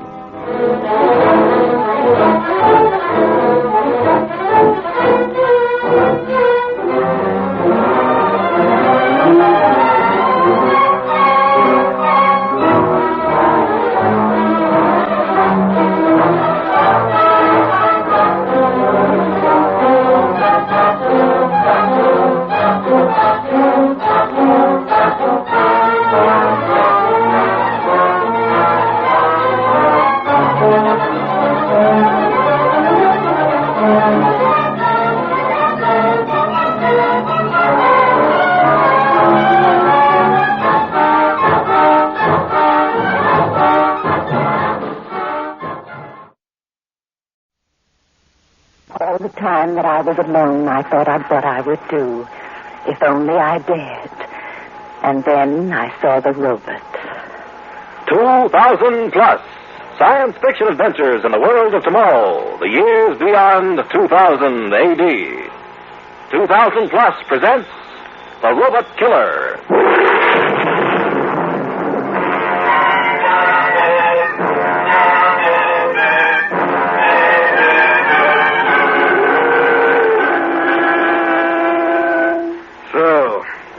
Mr. Samuel Donaldson. Yes, sir. Happy Sam, they call me. Yes, I know. I have friends who think your television program is very funny. I do not. That's a living Professor Strager. Now, may I see the mechanical man I'm giving away as the jackpot prize on my show next week? It is not a mechanical man, Mr. Donaldson. The correct word is robot. R-O-B-O-T. I know. This robot is a supreme achievement of our electronics division. We worked on it for 6 years. We'll do whatever it is instructed to do. I simply do not understand how the management of this corporation can think of giving it away to this public, to this magnificent mechanism. Oh, look, Professor, this corporation sponsors my TV show. We're on 1,246 stations. We're telecast in three-dimensional color. And the Happy Sam show is the number 2 favorite in the country. The sponsor thinks it would be a good advertising gimmick to offer a super jackpot prize, a mechanical man, a robot. And I never argue with a sponsor. Now, please, may I see what I've come to see? All right, young man, I have no choice. Come along.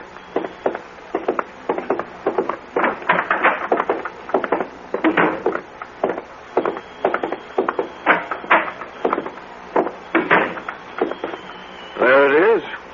Experimental robot 23. Rather. He's really something, Professor. 6 feet tall. Shiny metal. Flexible fingers.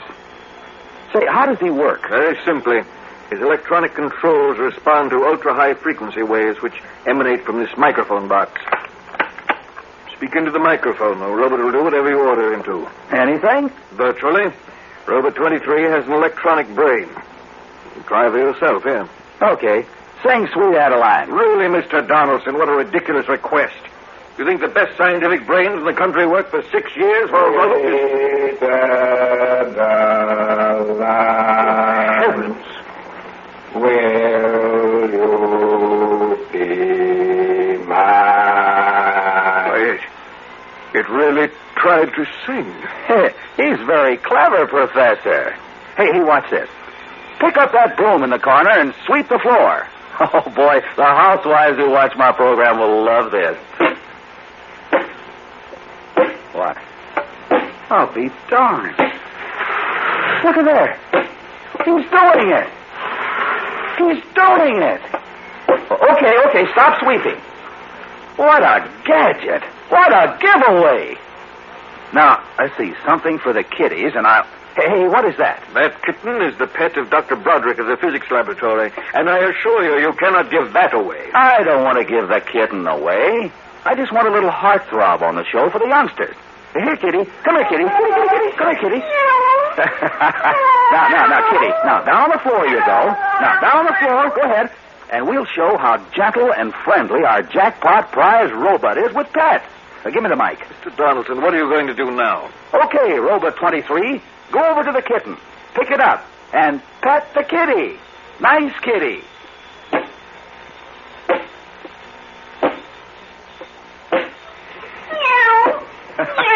Look at that. Isn't that sweet?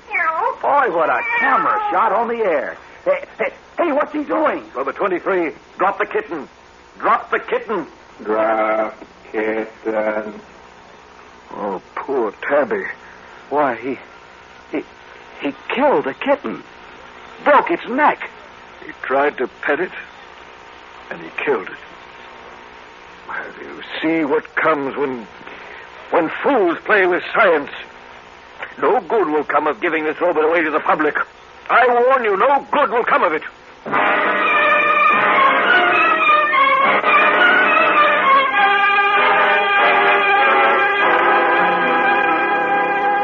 Hello, ladies and gentlemen. Hello, this is Happy Sam the Happy Man, welcoming you to another half hour of mirth and melody. Boys, how about a fanfare?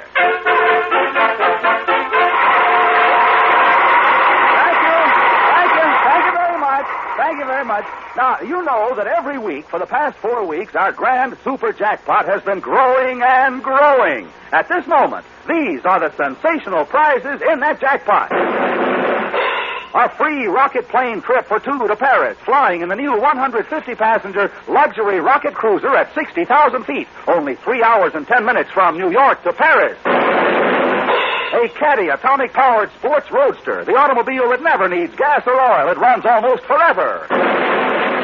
A Krylon man suit tailored to your measure. Krylon is the wonder fabric guaranteed to last 100 years. And with this suit, a special set of 14 different Krylon chemical colors. Dip that suit in the color you prefer. Wear it, then change the color with another rinse. The suit is always pressed, always perfect. 14 suits in one. A complete wardrobe on your back.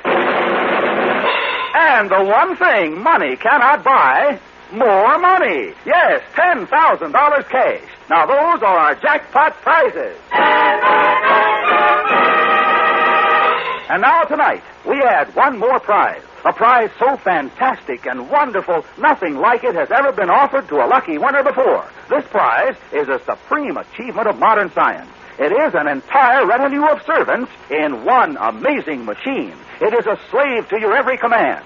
And here it is, Michael the Mechanical Man.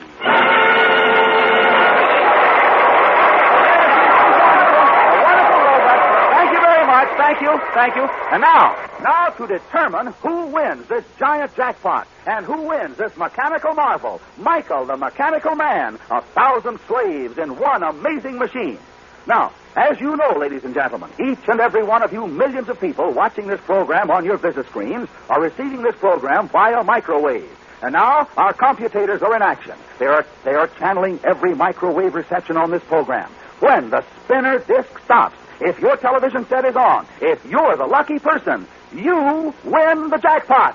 Wait. The computator has finished. The engineer signals that the spinner disc is slowing down. And we have a winner tonight. We picked up a set who had us tuned in. Our pretty model is walking across the stage with a name. Thank you, honey. And now, here it is, the name you've all been waiting to hear. 423 North Glencoe Boulevard in Martin Hills, New York. Apartment 5B. Mr. John Hanold. Mr. John Hanold.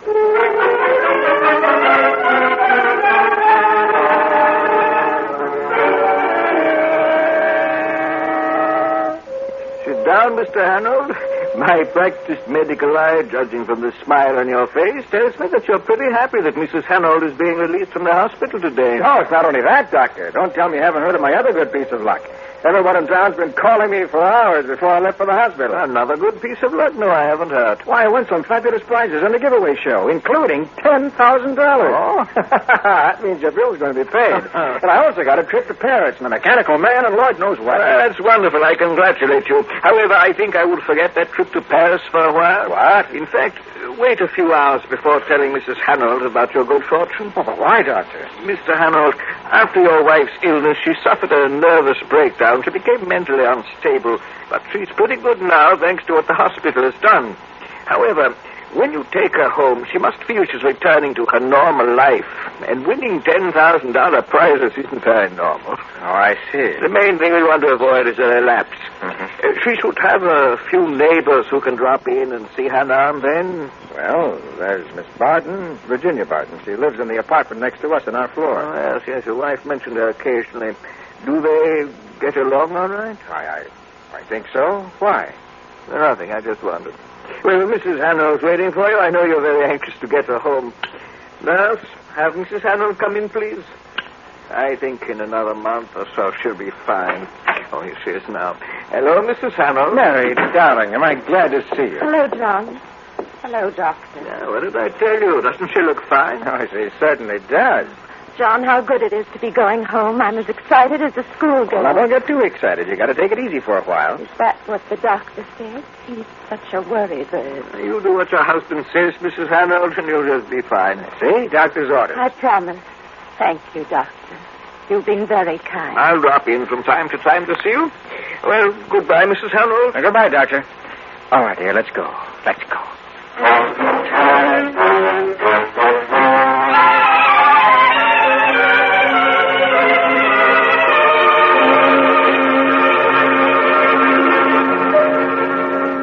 John, I can hardly believe it. Well, the doctor told me to wait until you got home before telling you. $10,000. And the trip to Paris. Think of it. Oh, I hope we can take it in the summer during my vacation. And a mechanical slave, John.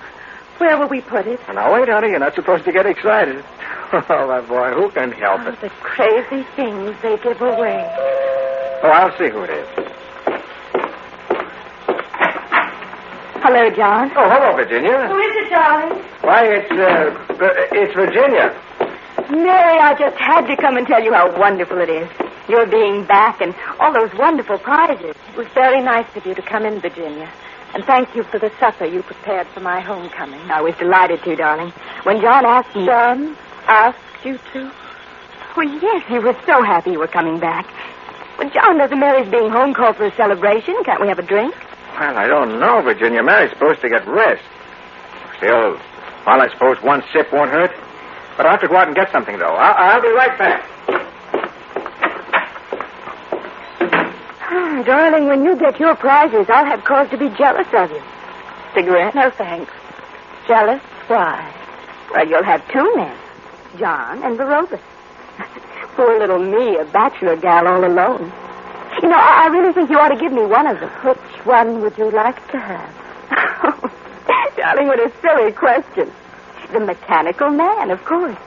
He doesn't drop ashes on the rugs. He'll wash the dishes and put out the cat. He'll never argue. You're lying to me. Why, Mary, you're serious. What did you expect me to be? I don't understand. But I do. In the hospital, I began to understand a lot of things. I know the doctors thought something happened to my mind, but all that happened was that it became very clear, very sharp. And for the first time, I began to think clearly. Darling, I think this excitement's been too much for you. I shouldn't have come in. Because I was here? Is that why you shouldn't have come in? You're wrong, Mary. Everything you're thinking is wrong. John would come to the hospital only once a day. But he was working. Some days he wouldn't come at all. Mary, you know he has to go out of town on business once in a while. I know many things. I would lie in my hospital bed and the shadows would whisper to me. They would say, "Where is John now?" While you lie in an antiseptic bed in a hospital room that is as cold as a surgeon's knife, cutting your memories to pieces. You frighten me. Don't go. John will be back in a moment. I have a headache. I've got to go. But what will John say when you're not here? You poor darling. You poor sick Mary. Yes, walk out on me, Virginia. Leave me alone. But I'm not alone as I was in the hospital. I'm home now, my home. And I'm near you. Near enough to kill you. If only I could think of how to do it.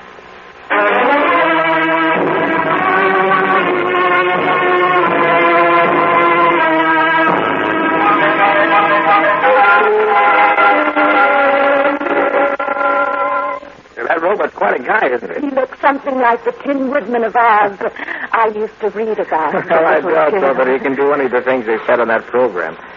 Well, my guess is they'll have to sell him for junk or give him away to some kids. Well, let's see. The directions say, turn on the racket switch for power, and then just talk into the microphone. Use simple phrases and precise instructions. Well, what's I tell him to do? He's your boyfriend. Tell him to move the green chair about 2 feet back in the corner. Okay. Move green chair back 2 feet into corner.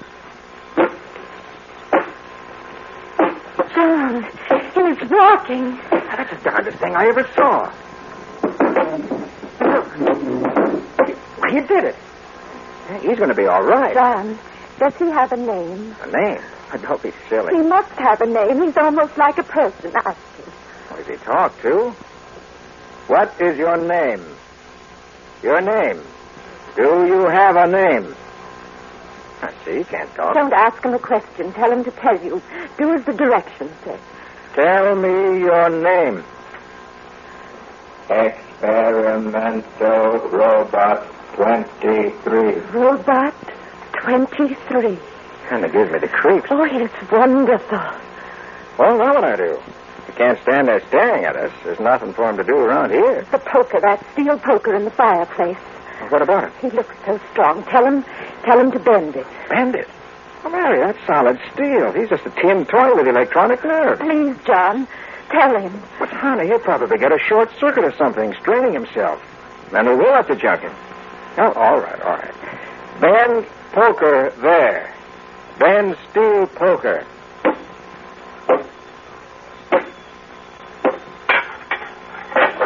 I see. Just picked it up. But nothing's happening. Bandit. You see, I told... Good Lord. Oh, he's bending the steel as if it were taffy. And did you see that? Why, it's almost as if he threw it down, disdaining of showing off. Why did you turn him off? He's dangerous, Mary. Dangerous and frightening. I'm going to dismantle... No. Now, wait, don't get so excited about it. You know what the doctor said. Don't dismantle him, John, please. All right. You insist. But remember, Mary, you're not to give him any orders except when I'm home. Darling, I wouldn't do anything that wouldn't be right for me.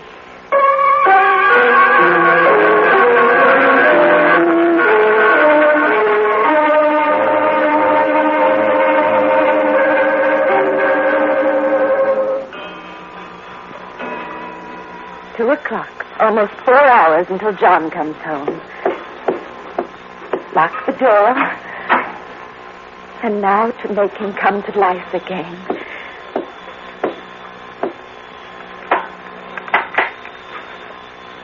Speak to me. Say to me, hello, Mary. Hello, Mary. Hello, Robert 23. How nice of you to visit me. Every day you visit me. Why do you do that, tell me? Because I love you. Because I love you. Because you love me. Oh, Robert 23, how handsome and strong you are. And you are mine. You do what I want you to do. You are my slave. Say to me, I am your slave. I am your slave. That vase that Virginia gave me last year, there, the blue one. Destroy that vase.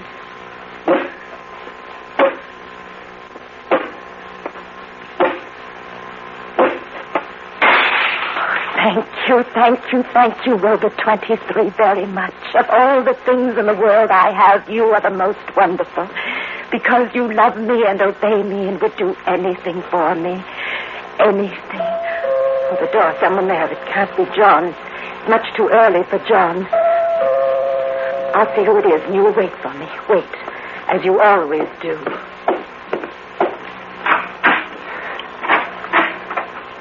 You. Hello, Mary. I'm sorry to disturb you. What do you want? This package was delivered to my door.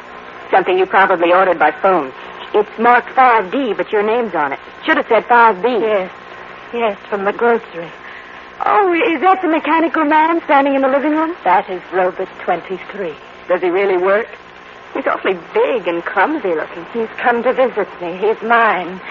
He doesn't love you. Doesn't love... Of course not, Mary. Of course not. I'm sorry to have disturbed you. Is there anything I can do for you? No, nothing. Go away.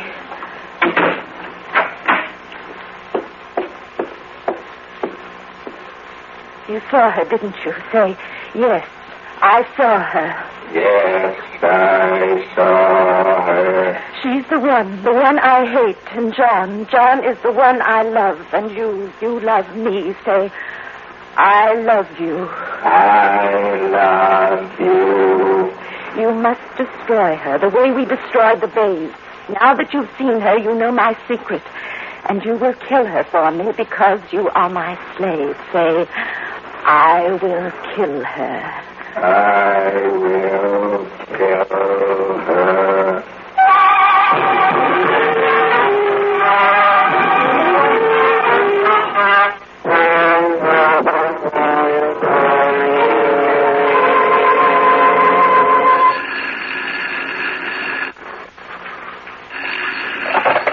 Hello? John, this is Virginia. Oh, hello, Virginia. This is a pleasant surprise. Why are you calling me? It's about Mary. Mary? Why, something happened?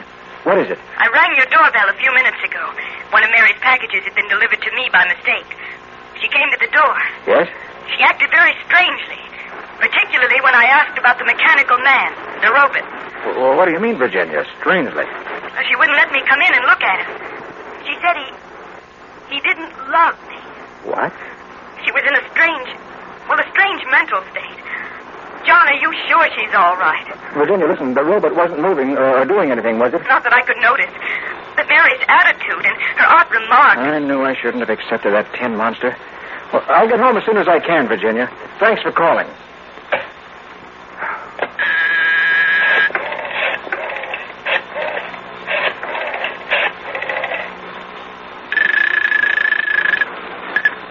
Hello?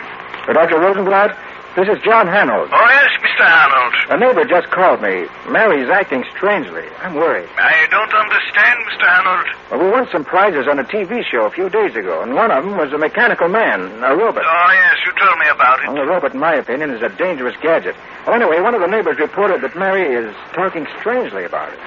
I wonder if you could meet me at the apartment. It'll take me about half an hour to get there. Mr. Hanold, I hope you'll forgive me, but you've got to expect that neighbors with all the goodwill in the world tend to exaggerate the actions of the people whom they've known to have been mentally ill.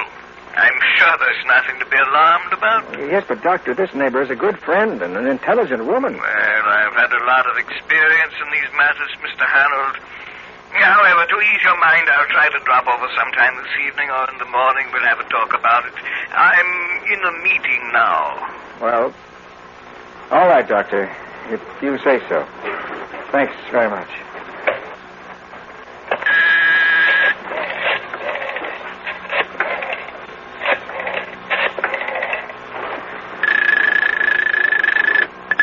Hello? Oh, Virginia, this is John. Yes, John. I just spoke to the doctor. He thinks there's nothing to worry about, but, well, I wonder if you'd do me a great favor. Of course, John. What is it? I've got a few things here to clean up at the desk, so I can't get home right away. I wonder if you'd go in and stay with Mary until I get there. But, John, frankly, I'm a little frightened. Oh, that's silly, Virginia. After all, what can happen?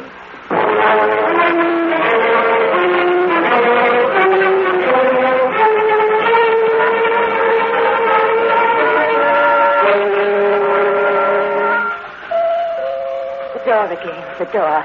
Wait, Robert 23, and I'll come back to you. Say, I will wait for you. I will wait for you. Thank you, darling. Mary, I wonder if I could visit with you for a while. Why? Why do you want to visit with me? Why, darling, I'm your neighbor. And I thought it would be very nice if we had tea. Don't you want me to come in, Mary? Yes. Yes, I do want you to come in.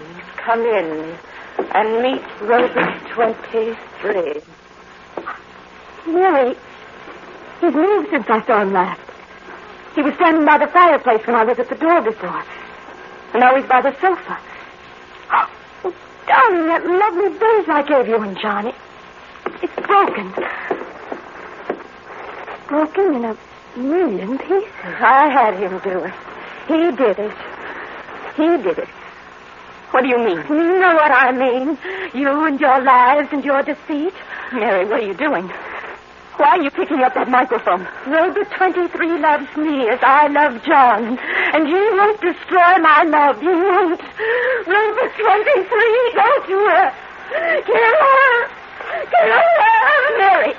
Mary. No. No.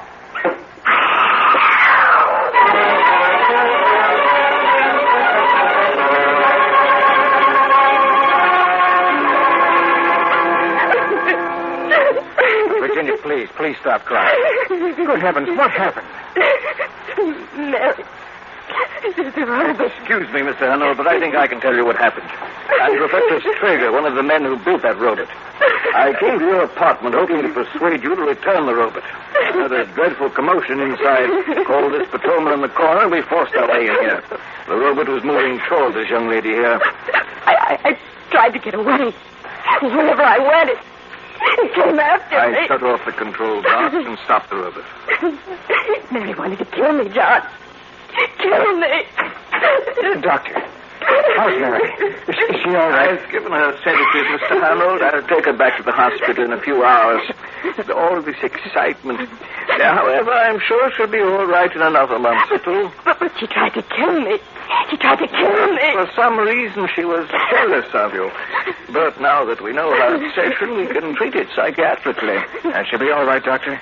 She won't try to kill again. I think what might have happened to Virginia... Mr. Hanold, nothing would have happened. You see, your wife told the robot to kill.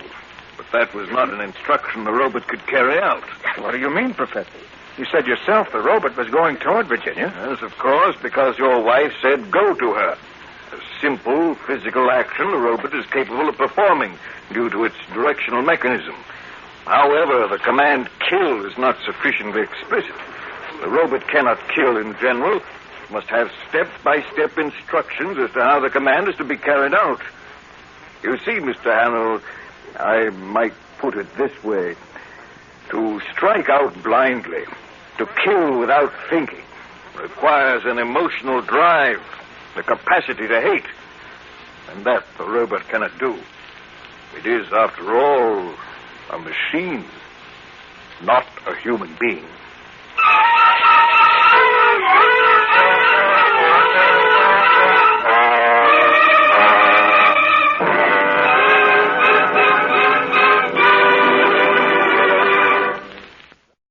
Out of the night, the rocket.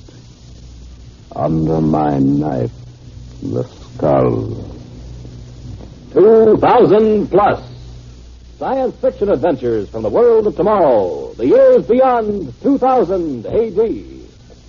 2000 plus presents The Rocket and the Skull.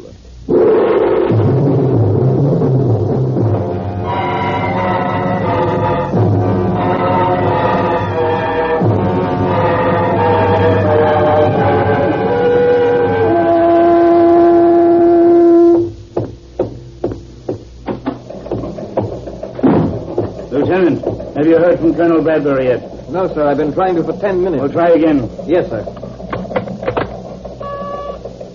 B for base to R for rocket. B for base to R for rocket. Come in, R for rocket. Every time Bradbury's more than 5 minutes late, I get the jitters. He's too important for this project not to know where he is every moment. Yes, sir. B for base to R for rocket. Come in, R for rocket. Try a scanner beam. He should be on the all-clear level out of Detroit. Yes, sir.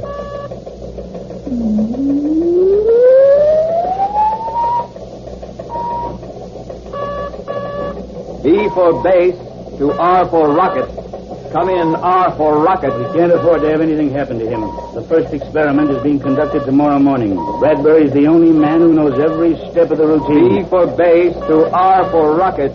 Come in, R for rocket. You're not getting him. Cut the scanner and return to standard beam. Yes, sir.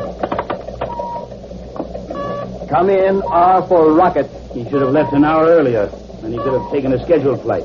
But no, he has to work up to the last minute and then fly his own plane to get here in time. B for base to R for rocket. R for rocket. B for base. This is R for rocket. Oh, there he is, sir. Beam contact at 14 over 6. He's about 80 miles out of Detroit. Give me that mic.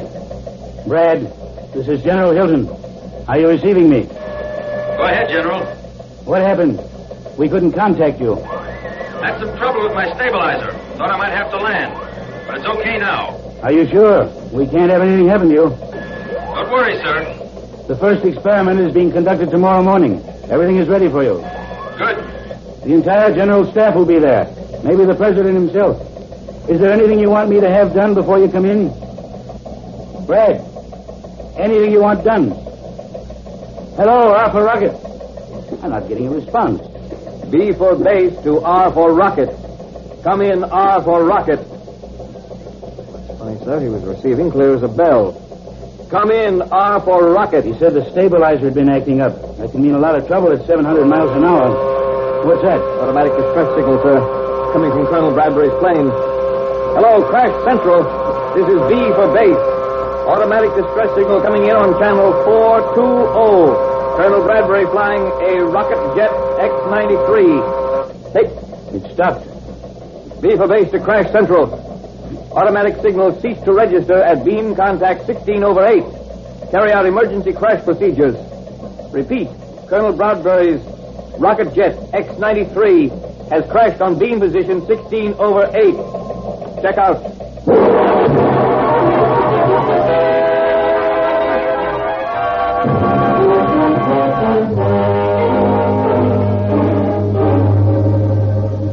I'm glad you were able to get here, General. We're going to operate very shortly. Doctor, it's a miracle he's alive. It will be more of a miracle if he's alive 1 hour from now. You've got to save him. He's an important man. Yes, the White House called, and so did the Pentagon. We know Colonel Bradbury is important, but a shattered skull is very difficult.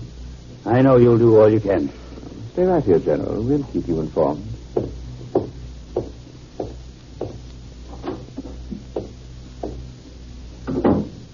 Well, it's out of our hands. I have a report from Crash Central, sir. Well?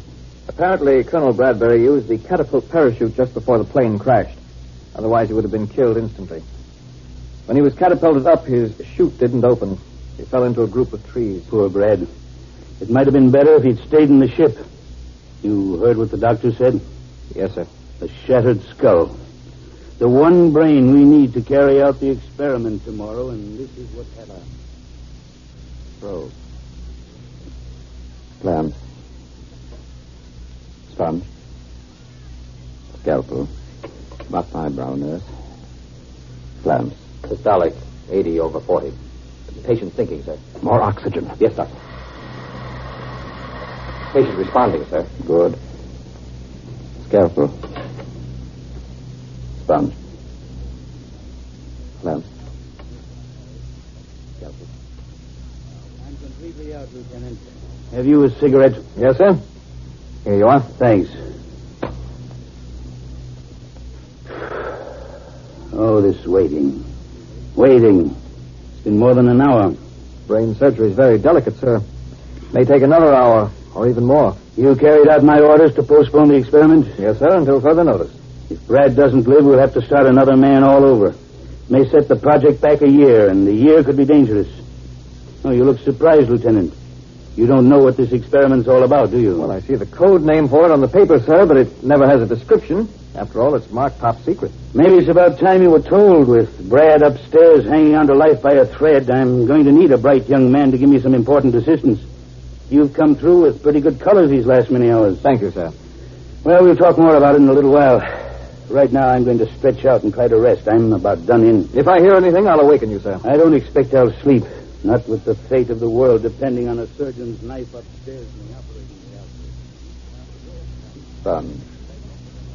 Clamp. Adjust the light, nurse. Scalpel. Probe. Yes, quite a bone fragment. Sponge. Clamps. Systolic, 70/40. Oxygen again. It's pure oxygen now, sir. Nurse, prepare for transfusion. 60/40. Patient thinking, sir. That's right, nurse. Go ahead, Dr. Bowen. Hurry. Condition same, doctor. He's getting the transfusion. Let me help you, Dr. Bowen. There.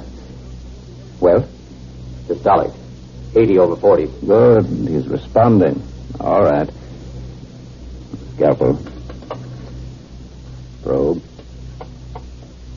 Clamp. Too nervous even to rest. How long has it been?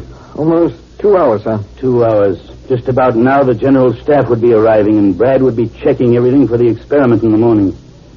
Lieutenant, have you any guess about that experiment, about what it is? Well, my guess is it's about a new kind of aircraft. Oh, why do you say that? Well, just because it's an Air Force project. Well, I wouldn't say you were warm, but you aren't cold either. The experiment and the reason it's so important concerns a rocket to the moon. A rocket to the moon? But why, sir? Why send one there? Who controls the moon controls the world.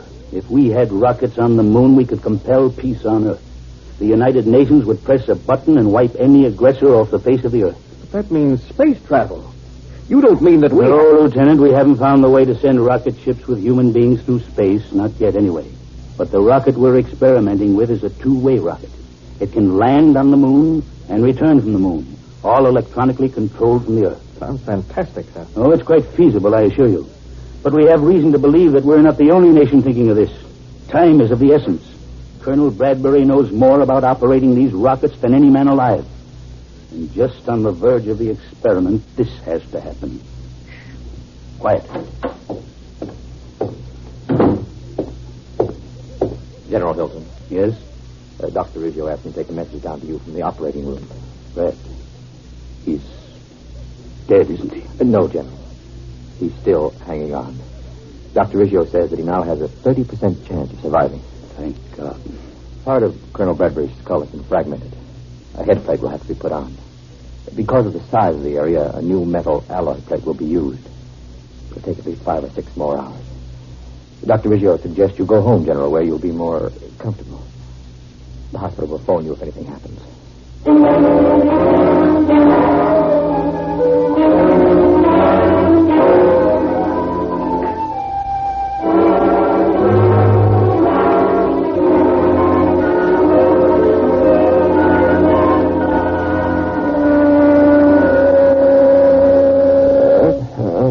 He's coming out of it. Colonel Bradbury, can you hear me? This is Dr. Riggio. Nurse, open the blinds a little. Yeah, good. Now ease his back with the pillow. I'll hold him. Fine, thank you. 10 days since the operation, and he's just now coming out of it. He's a strong man. Almost any other person would have died. Colonel Bradbury. Colonel Bradbury, can you hear me? The base rocket. Our rocket. He's beginning to talk. Nurse, have Dr. Keyes come in at once. Stabilizer off. Our rocket. General Hilton. Wrong. Something wrong. It's all right, Colonel. Take it easy. You called for me. The nurse said he was coming out of it. He's talking erratically. Typical stuff. Rocket. Base. That sort of thing. Well, it's technical jargon. Air Force lingo. Mars. Martians. Mars? Martian? They use all sorts of code names. Mars is probably one of them. I think in about 48 hours he ought to be out of shock completely. We can call General Hilton. Tell him to come over day after tomorrow. Now, take it easy, Colonel. 6 months, and you ought to be in pretty good shape. Nurse, keep him comfortable. Dr. Keyes and I will leave now. Rocket. Stabilizer off. Wrong. Something wrong. Must call General. Call General Hilton. Mars. Martians. Mars.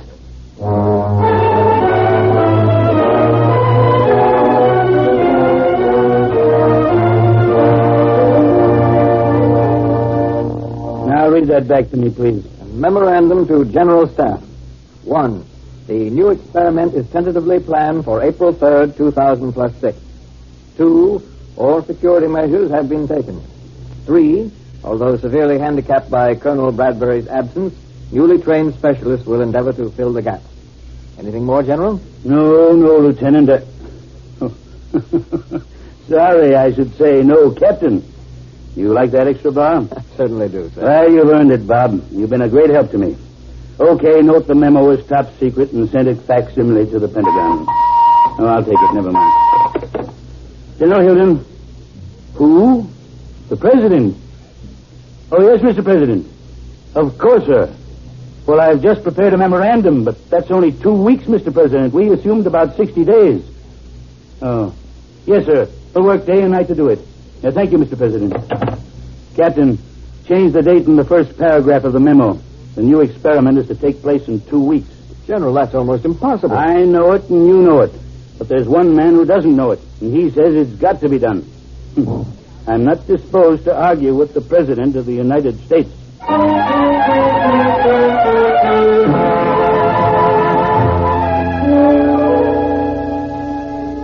I'd like to double-check some of my notes on Colonel Bradbury with you. Of course, Doctor. Well, this afternoon, the General's coming to see him. But Colonel Bradbury needs months of convalescence.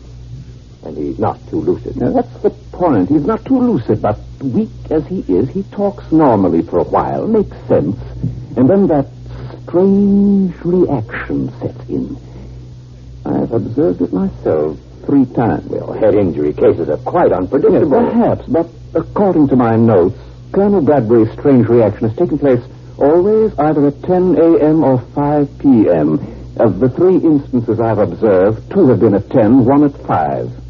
Well, that is unusual. And in each instance, well, I can see him now in my mind's eye. He's sitting or lying in bed, talking quite sensibly, although in a weak voice. Suddenly he becomes tense. He grimaces as if his head were in pain. He even clutches the bedclothes with tight fists. He appears to be rigid. Then, after a few minutes, invariably comes a flood of disjointed, disconnected sentences about messages, emergency, crisis, fate of the world, and Mars. Now, General Hilton is going to visit the Colonel this afternoon at about 5 o'clock. And you expect the Colonel to have another strange reaction? I don't know. Well, surely General Hilton realizes that a man who's had severe surgery I can't tell what the General will realize, but my fear is that he may feel the Colonel is not improving as well as he might, and he may call in other doctors. But we're doing everything humanly possible. That is the irony of the situation. I could have killed the Colonel in surgery. It would have been very easy. But where important government officials are concerned, I get worried. If we ever were investigated carefully, they might find out who you and I really are. And that would be dangerous. Very dangerous indeed.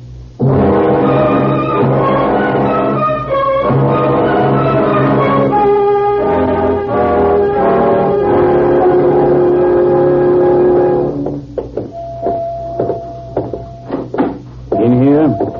Thank you, nurse.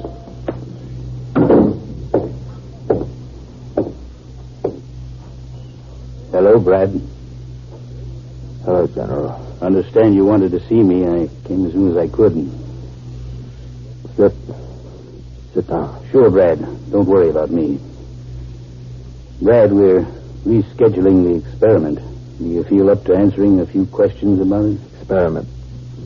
Something to tell you. Sure, Brad, sure. I know there's a lot you want to tell me, but well, you're still a sick guy, so suppose I just ask you a few questions and you answer them yes or no. That'll save your energy. Time? What time is it? Why, it's a few seconds before 5 o'clock. Why? Coming. Message coming. Message coming? What message? Trying to tell you. Couldn't tell anyone else. Mars. Martians. Mars? Martians? Trying to tell me what? Brad, for heaven's sake, what's the matter, Brad? Nurse! Doctor! Something's happening to Colonel Bradbury. Hurry! Hurry!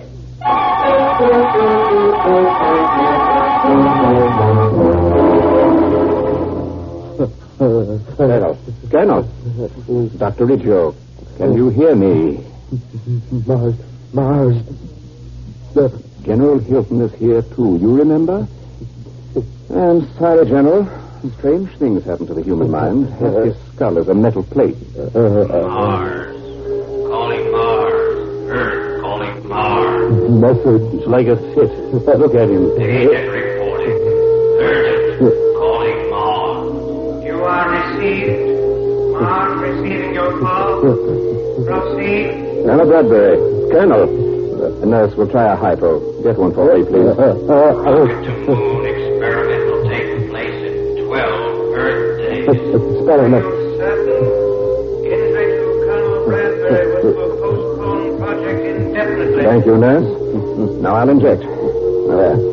You should relax in a moment. Bradbury incapacitated. Government has ordered experiment to proceed. Here are your further orders. The experiment must fail. No. You are to be certain that all steps are taken. There. The hypo has released his tension. He'll sleep now. He'll be all right when he awakens. Yes, but what happened to him, Doctor? I'm not certain, General, but in a few days we may be able to tell more. I know you're doing everything possible, Doctor, and we're grateful for your saving Brad's life. But mightn't it be wise to call in some specialists, some other doctors for consultation? There's so much information and advice we need from Colonel Bradbury. Call in other doctors? Well, General, I don't know that that's necessary. It's so strange watching him, almost as if he were listening to something. You know, now that I think of it, he did say something about a message. Do you think there's any connection? I hardly think so, General. After all, we didn't hear anything. No. I'm afraid it was just the erratic talk of a sick and injured brain.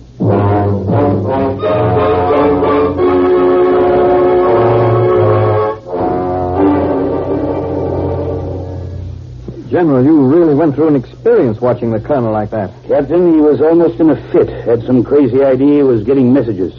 Messages? Just hallucinations. He was off his rocker for a while. I'm afraid I was a little brusque with Dr. Reggio. He's a fine man, but I'd feel better if some other medicos looked at Brad, too. Arrange for some specialist from Army Medical to examine him, will you, Captain? Yes, sir. I'll do it promptly. And one thing more. On the experiment file, you'll find a... General Hilton's office. One moment, please. For you, sir. Pentagon, Intelligence Section. Intelligence? Well. Hello, General Hilton. Yes? Yes? Are you certain? Well, have the President and the Chief of Staff been informed? Good. Yes, I'll be over in 15 minutes. Right. Order my car, Captain. Things are happening. Yes, sir. General Hilton's car, stand by at west entrance. What thing, sir? Intelligence reports that the Eastern Alliance is definitely planning a moon rocket for blastoff in 6 days. You know what that means if they get there before the United Nations. 6 days, and we won't be ready for 14 days. We really wanted 3 months. That's right. But how? Somehow they must have found out about our experiment and have agents that feed for some of our vital data. That's what the emergency meeting is about. Well, your car's ready, General. Good luck. We're going to need it, Captain. We're going to need it.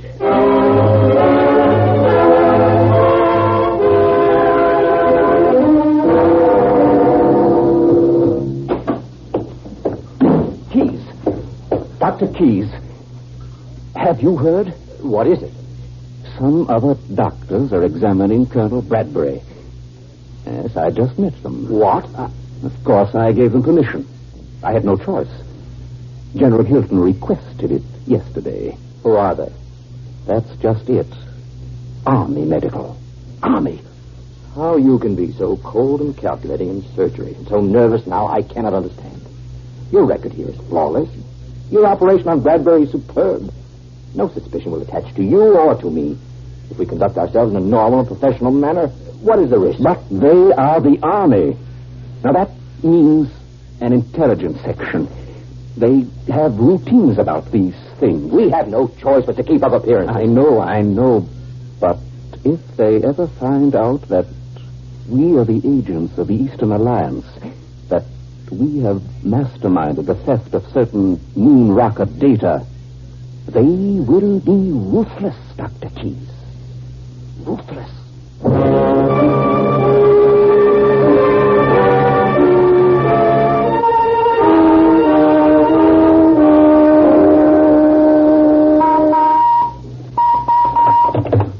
General Hilton's office. Oh, I'm sorry, the general isn't here. This is his aide. No, sir, I don't know when he'll return. I suggest you place the information on our private facsimile line in code. Our extension is 83. I'll then give the papers to the general when he arrives. Yes, sir, I'll turn the facsimile line on now, sir. We can receive it at once. Thank you.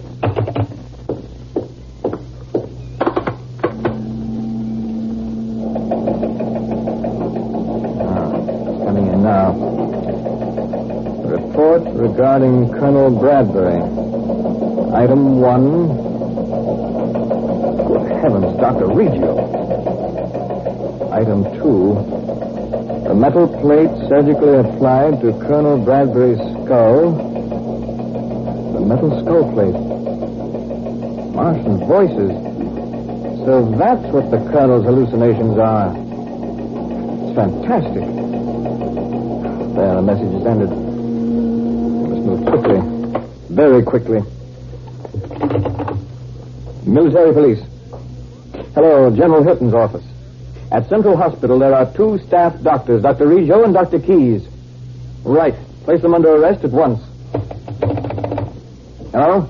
Message headquarters, please. This is General Hilton's aide. When the general returns, tell him I'll be at Central Hospital talking to Colonel Bradbury.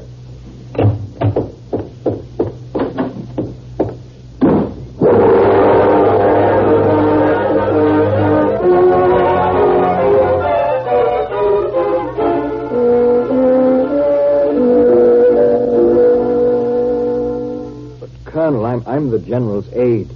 You can describe the voices to me. Now, what happened? My whole head vibrates. Very painful.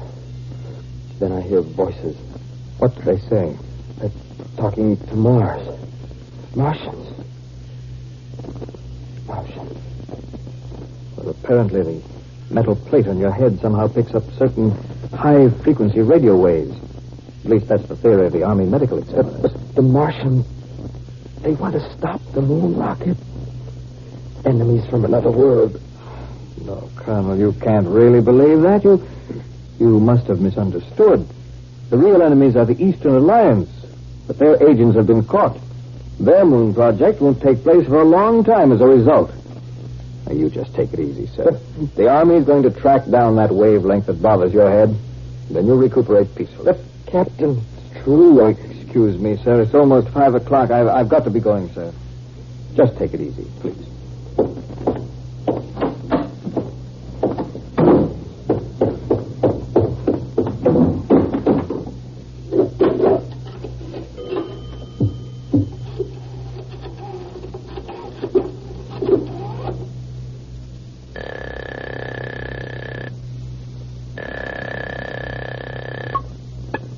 Yes. 8338. 91. 19. Kronos. Kronos is 643. Your code is correct. Go ahead. Do not send the message to Mars on the regular wavelength at 5 o'clock. Hereafter, use the alternate wavelength. I will submit a report explaining how our communications were discovered. But you can report this. The Eastern Alliance agents have been captured by the Americans. This reduces the chances of the Earth sending a moon rocket from 2 to only 1. I will see to it that that 1 does not succeed. Are you positive you can execute this plan? Without question. Go on. You may report to my superiors on Mars that their observation base on the moon is safe from discovery. Mars will continue to be the only planet controlling outer space. That is all. It shall be reported.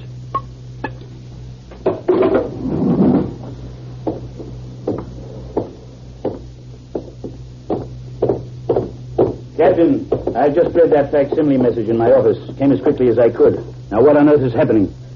Nothing on Earth is happening, General. What are you talking about? Why, I mean, everything's all right now, sir, isn't it? The Eastern Alliance has been taken care of, and there's reason to believe Colonel Bradbury's weird hallucinations won't recur anymore. Oh, those are the 2 best pieces of news I've heard all day. Captain, I don't know what I'd do without you. Thank you, sir. I just try to do the best I can for my country.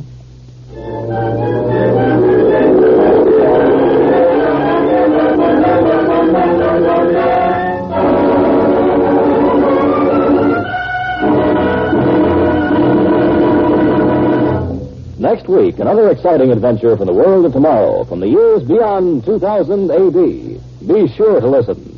2000 Plus is produced by Dryer and Weenolsen Productions, Incorporated. In today's cast, Arnold Robertson portrayed General Hilton, Bill Griffiths was the lieutenant, Gregory Morton was Dr. Riggio, Nat Poland was Colonel Bradbury, and Merrill Jones was Dr. Keyes.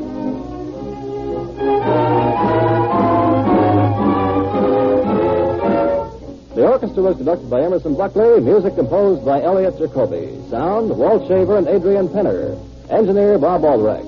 This is Ken Marvin speaking. The teacher was transcribed.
adventures in the world of tomorrow.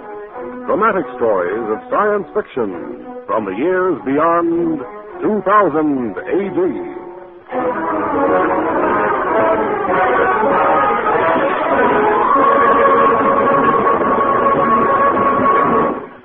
Today, the story of a horrible nightmare that wouldn't stop, even when the dreamer woke up.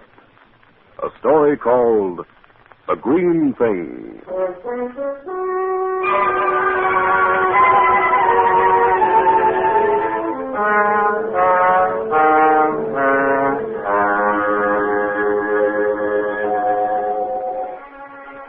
It is the year 2000 plus 175. It is late evening, and all is peaceful and quiet in Dr. Harvey Glendon's sanitarium. Outside, on a vast estate that stretches away from the main building, there are only the soft country noises, the wind sighing in the trees, the shrill chirpings of innumerable crickets. In the well-furnished rooms, the patients sleep, stretched out on comfortable mattresses and clean white sheets, the country breezes straying over their forms. In room 32B, Mr. Summers sleeps peacefully with his head on a fluffy pillow. He sleeps and he dreams. Help me! Help me! Please!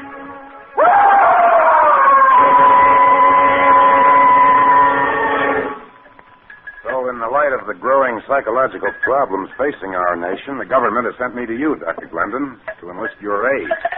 Since you're the country's outstanding psychiatrist. Well, I'm honored indeed, Mr. Carley. But I don't know that there's much I can tell you about the advancement of psychiatric research that isn't being published in the medical journals. Well, Dr. Glendon, isn't there anything that you're working on now, something definite? I know you're a cautious scholar, but... Look, Mr. Carling, it isn't possible to announce sweeping new generalizations in our kind of science.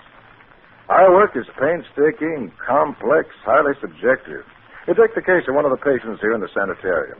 Oh, Betty, will you bring our records of Mr. Summers? Oh, yes, Dr. Glendon, just one moment. Summers is about 40, 41. He was admitted 5 months ago, suffering from a melancholia. Here are the records, Doctor. Oh, thanks, Betty. Now, as you can see from these notations, he's been feeling much better the past few weeks. Mm-hmm. Yes, I see. Until last night, when he suddenly woke up screaming in his bed. He was being attacked, he shouted, by some sort of green devil. We had the hardest job getting him under control. Now, in the past, Summers had spoken quite often of a green hat that he lost as a child. His father, he remembered, had punished him severely for losing it. In later life... Mr. Glendon, this is all very interesting, but you can hardly call this dream analysis anything new. Yes, it has been known for centuries. Well, then I don't understand... Mr. Carling, I know why you came to see me. Apparently, I haven't been able to keep my achievement as secret as I'd hoped. That's right, sir. We've heard rumors. All right, Mr. Carling. I've said that Mr. Summers' dream is very unusual. Now, would you like to see it? You mean see his dream? Exactly. I'm going to show you a motion picture of Mr. Summers' dream. Photographed from the subconscious mind, exactly as he dreamed it.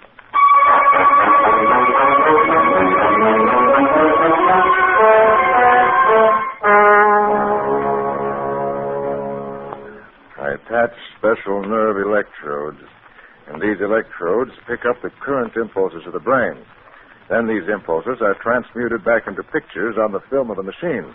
Really very similar to the method of wireless photography. Here's Mr. Summers' dream reel, Doctor. Oh, fine. Thanks, Eddie. The projector tube is ready, so I'll just place the dream reel in it. And there. Hold on to your hat, Mr. Carling. You're going to see an actual dream. Yes, very well, Mr. Klauber. 3 slices of lemon drops will do. He thinks I don't see him putting the pennies in his pocket when he knows they belong to me. 3 slices of lemon drops it is, little boy. I'm not a little boy, Klauber, and you know it. I'm all grown up, and I don't come to your store anymore. I don't even live here anymore, and you steal pennies. All right. Get out now, little boy. Take your lemon drops and get out. Get out. Music. I didn't know Klauber had music in his store. I don't like his music. I'll slam his door. I'll go out in the street. Now there won't be any more penny-stealing music. Oh, what's that? It won't go away. It won't go away. Summers, I am calling you. What's that? It's not Klauber. It's green. It's a monster with great pink eyes on long stalks. It's standing in front of me. It has claws. You're not the little boy anymore, Summers. Oh, no, don't touch me with your claws. Come with me now, Summers. You are mine. You belong to me. No. You're touching me. Don't. Help me. Help me, please. Betty got to him at that moment, and the dream machine shut off. Phew, some dream. What effect will the discovery of this dream machine have on psychiatric research, Dr. Glendon? Well, I've only just perfected it about 4 or 5 months ago. We've got perhaps 40 or 50 photographed dreams in our files. 40 or 50? Yeah. However, as far as developing new techniques and treatment, maybe years before I can get them analyzed and correlated so that overall theories can be drawn from them. As long as that? So now you understand, Mr. Cowling, why it's a little difficult for me to answer your questions. That dream was fascinating. I've never seen anything like it. Doctor, I know I'm presuming on your time, but I'd like to see just one more.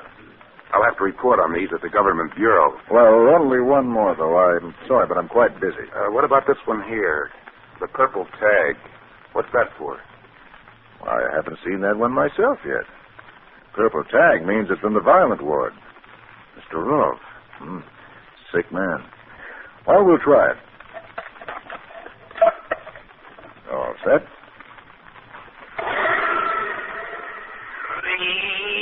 White mice. How'd you do, Mrs. Kemp? For I'm climbing a wall, and there's only 2 of us. Now 1. Me, I'm alone. Don't take that balloon.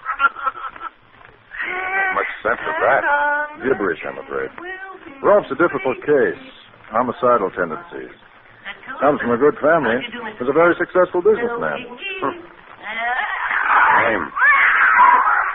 Can you do anything for him? Oh, I think so. There are times when he can be reached, lucid moments, and some of his dreams provide clues. Here, see? Now, 74. That'll show him. 74, 70. You're not frightening me. I don't believe you. You can't scare me. Oh, no. Don't touch me. Your claws, your green claws. Oh, your green claws. Doctor, look. On the screen. Look, there it is again. That green thing. No. It can't be. It's impossible. 2 people can't possibly have the same dream.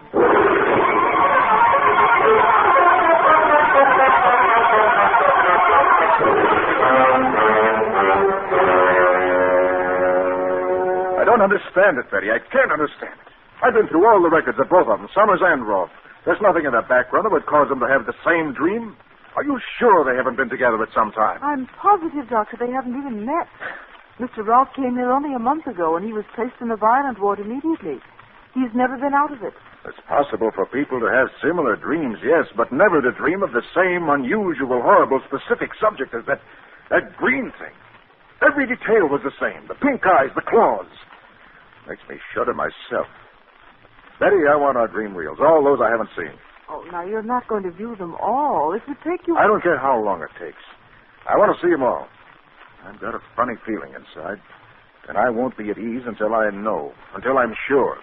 Sure of what, Dr. Glendon? Sure that none of the other patients have had that dream.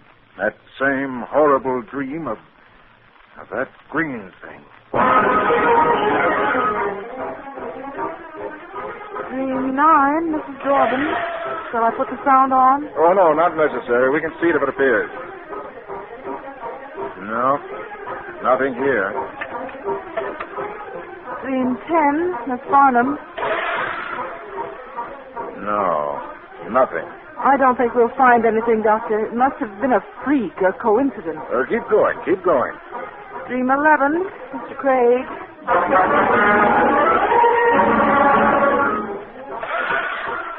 Dream 21. Nothing there either. Dream 22. Huh. Maybe you're right, Betty. I'm beginning to think myself. Dr. Glendon! Dr. Glendon, look, there it is. A green thing. Dream 42, Mr. Bradley. Turn off the sound. Turn it off. That's it again. A green thing.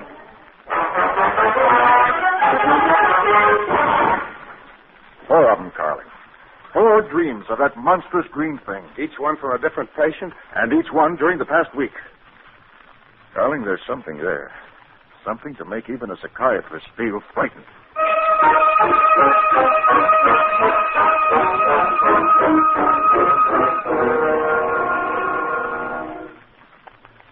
Darling, the patients weren't having a dream. They couldn't be.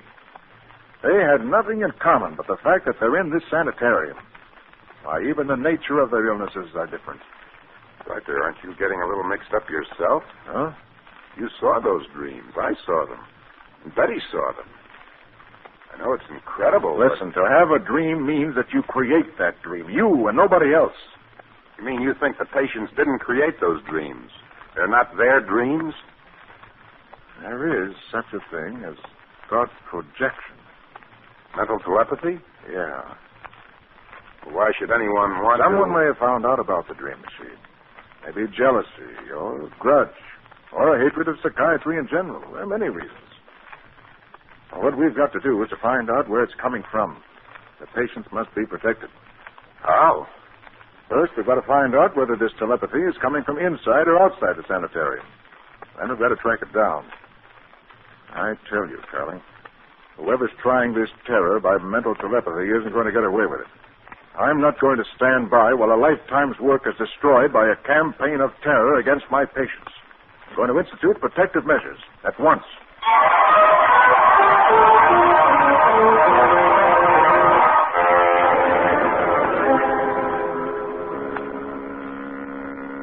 Anything yet, Doctor? Oh, I still have the Garda screen beamed on the area directly around the main building. I didn't expect to find anything so close, but I want to search every inch of the grounds. You still feel whoever it is on the grounds? Can't be sure of anything, except that I'm convinced that the staff is loyal, and I have a hunch that whoever is transmitting these thought waves will want to be close enough to judge the results. Shall I bring the patients down now, Dr. Glendon? Oh, yes, Betty. Go get them, will you, please? It's possible that they may be able to help us. They may have felt currents emanating from a certain direction. I think the Garda screen has reached its range limit, Doctor. It's repeating itself. All right, I'll give it wider focus. I'm going into the grounds now. Wait, there's something. A figure on the screen. Yeah, I see him. Carrying a club, a stick or something. Who is it, Doctor? Can you tell? I don't want to alarm him. I'll signal the patrol corps. Let me. It's that red button on the wall, isn't it? Oh, no calling. Never mind. That is one of the patrol corps. I can see his armband. Too bad. Well, I'll switch the machine to the north fringe. There's another figure. Is that... We seem to be well guarded. Another member of the patrol corps. Well, let's hope the patients will be able to... Here's Betty. Doctor. Doctor. She's alone. Betty, where are the patients? They're gone, Doctor. What? They disappeared. And a fifth patient has just begun screaming in his room, the green thing, the green thing.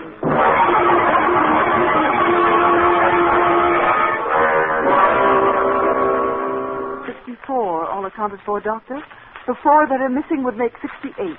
That's how many patients we have. I checked the nurses, 8 besides Betty. And they're all here. And the patrol corps have checked the rest of the staff. And no one has left the grounds except the 4 patients. Unless somebody got in and carried them off. No. No jetmobiles and no jet ships have been in the vicinity between the time the patients were last reported and now. The patrol corps will vouch for that. There's the village.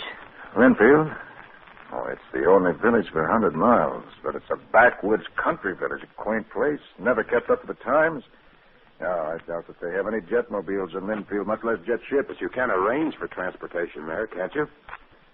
The inn? Why, that's where they go. Why didn't I think of that before? It's the center of the village, the gossip spot.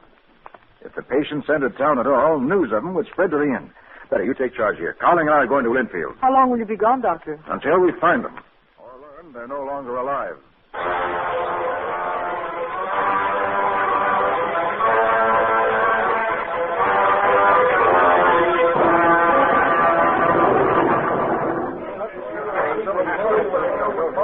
Sorry, I can't help you none, Doctor. I ain't seen no strangers, spoke to no strangers, or heard of no strangers. Well, how about transportation, jetmobiles, or jet ships? Ain't put in any calls for jetmobile service nigh on to 2 months. Not since Miss Jennings busted her leg, and we had to send her to the hospital in the city. Oh.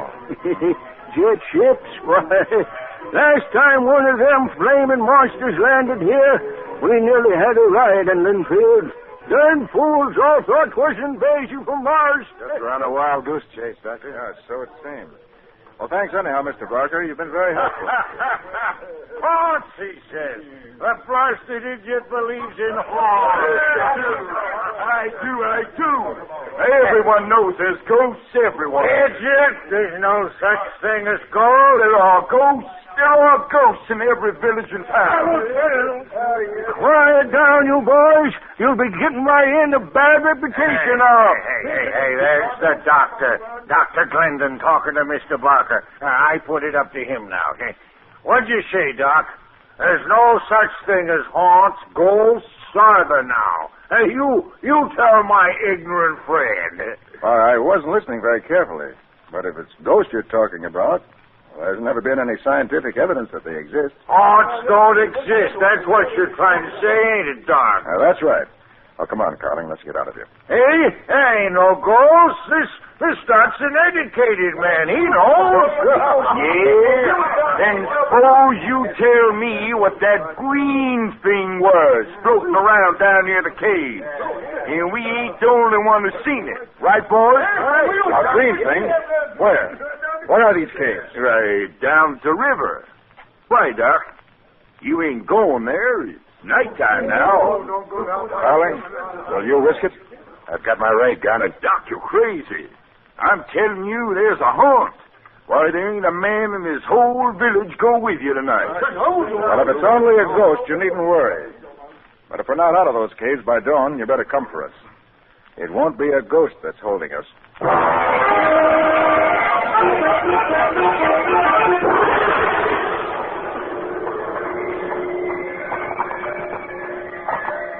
This must be the right cave, Carling. It's the only one with the brush trampled down in front of it. Here is a tomb in here. I don't hear anything. Well, we just don't want to be taken by surprise. Have to be as quiet as possible. All right, come on.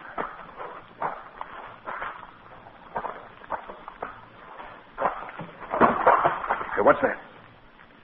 Carling, where are you?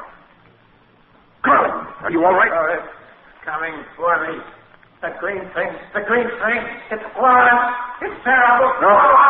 No, there's nothing there. You're on the floor of the cave, but there's no one near you. Nothing. Boy, he's asleep. He's having the dream. That same dream. Come on, Carling. Come on, snap out of it, Carling. It's only a dream. Only a dream. I feel dizzy, tired. What's the matter with me? I'm falling asleep. No, I won't hurt myself. Dr. Glendon, I am calling you. You must come with me. No, I won't. I'll fight you. Come with me, Dr. Glendon.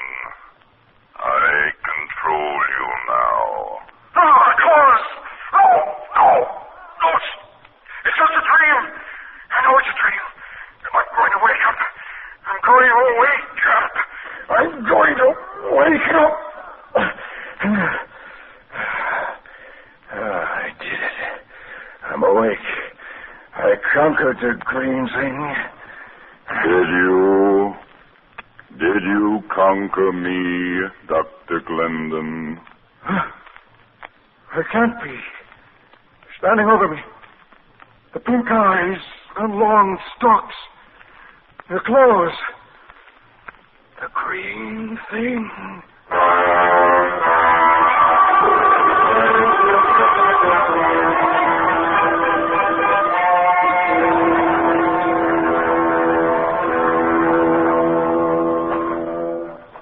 Right in here, Dr. Glendon. Into this rough chamber. And you, Mr. Carling, don't worry. You won't fall. My will is controlling you. My patients. Over there in the corner. Rolf, Bradley, Summers, gone. Now, what have you done to him? Summers, are you all right? Bradley, this is Dr. Glendon, your doctor. What's the matter with him? Gardner, Bradley! Nothing is the matter with them. They just don't understand you anymore. They are attuned only to Venusian thought wave.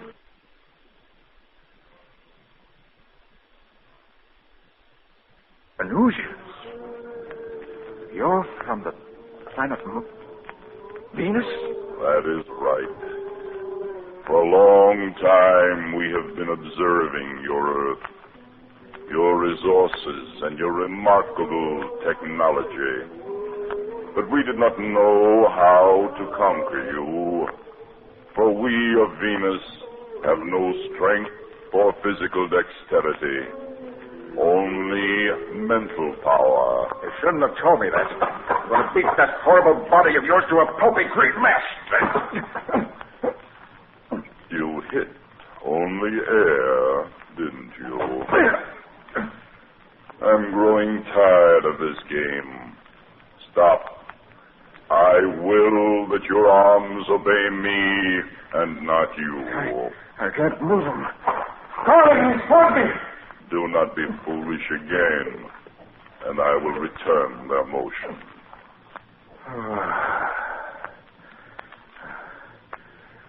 You hypnotized my patients the same way, didn't you?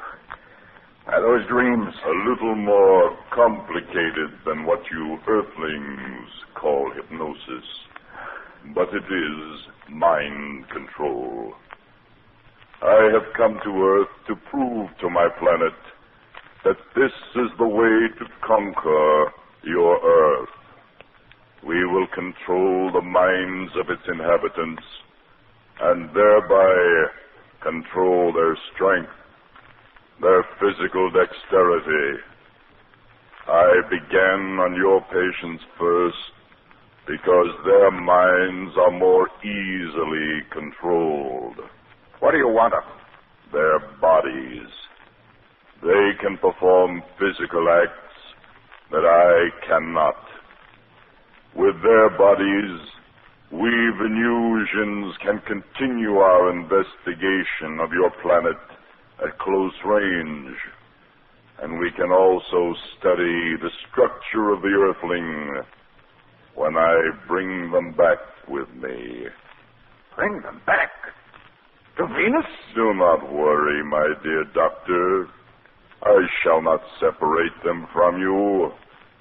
I will also take you and your companion with me to Venus as rare prizes. Earthling, bind these two men. No, don't do it. I'm your friend, your doctor. No, let me go. Let me go. You shot the monster. Forgot about me.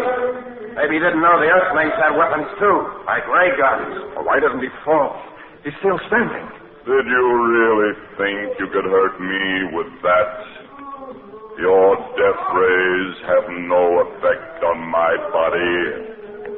Drop your weapon. Bind them, men. I'll shoot them. I'll kill you, slave. You cannot. But if you could, I would not care. There are millions more to choose from. You can kill yourselves, too. You are replaceable, except to yourselves. You are trapped. Your only escape is death. They're crumbling. The explosion of your ray gun, Carling. You've loosened the rocks. It's a cave-in. We'll be buried alive. The glider, quick. To the glider. Grab the patients before the green thing can close us again. They can follow us. It's our only chance.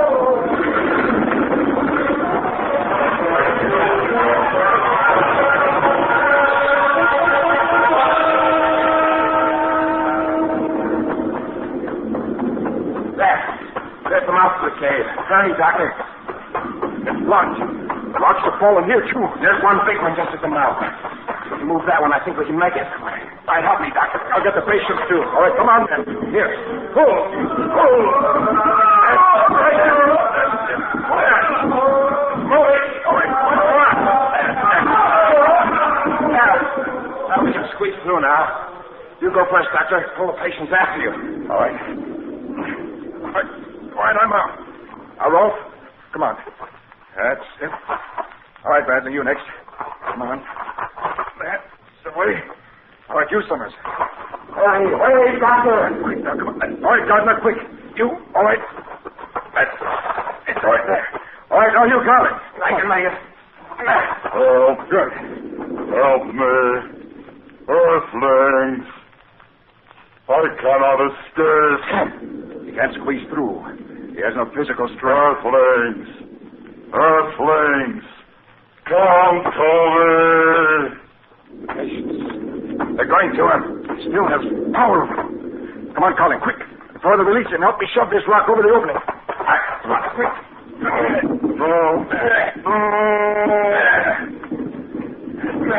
There it goes.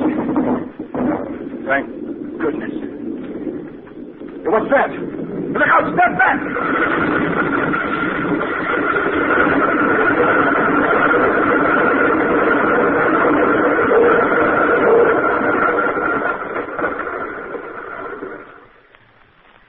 It collapsed.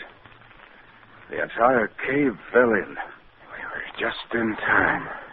Yes, Carling. In time to save Earth from the horror of green things.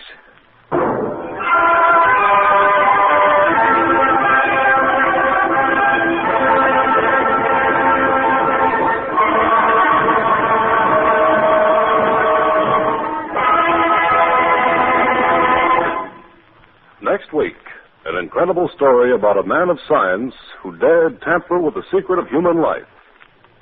Be sure to listen to That Which Lived in a Head of Steel. 2000 Plus is produced by Dryer and Weenolsen Productions, Incorporated. In today's cast, Lon Clark played Glendon, Joseph Julian was Carling, Elsa Sondergaard was Miss Connors, Gilbert Mack was Rolf, John Griggs was Summers, and Henry Norrell was the Green Thing. The script was written by Edgar Marvin.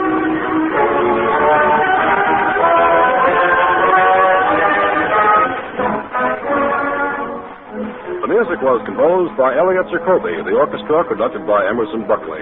Sound, Walt Shaver and Adrian Penner. Engineer, Bob Albrecht. This is Ken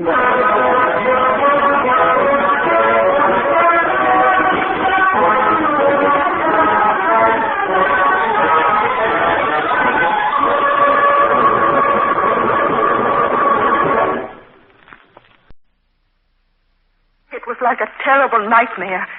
Even now, I sometimes wake from a dream and find myself shaking from the memory of it. I'll never forget when I first saw him. A man so monstrous, so unhuman, that I refused to think it could ever happen again to anyone else. But who can be sure? Others have had the same idea. Oh, yes, the law forbids it, but laws are broken every day. Will it happen again to someone else? Someday, in the future? Perhaps. Perhaps it will happen to many. I don't want to see it. To hear the story of this strange monster, listen in a moment to 2000 Plus.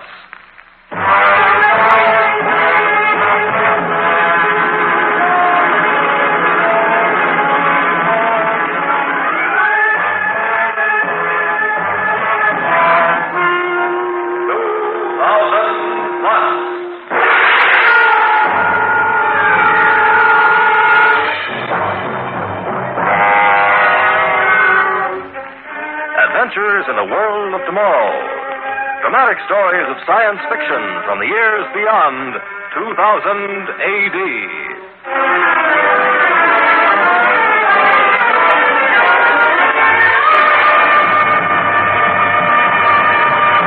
Today, an amazing story of science uncontrolled.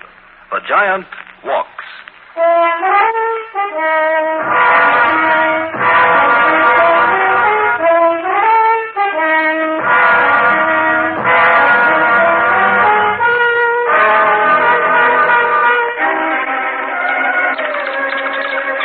That's what you are, monsters.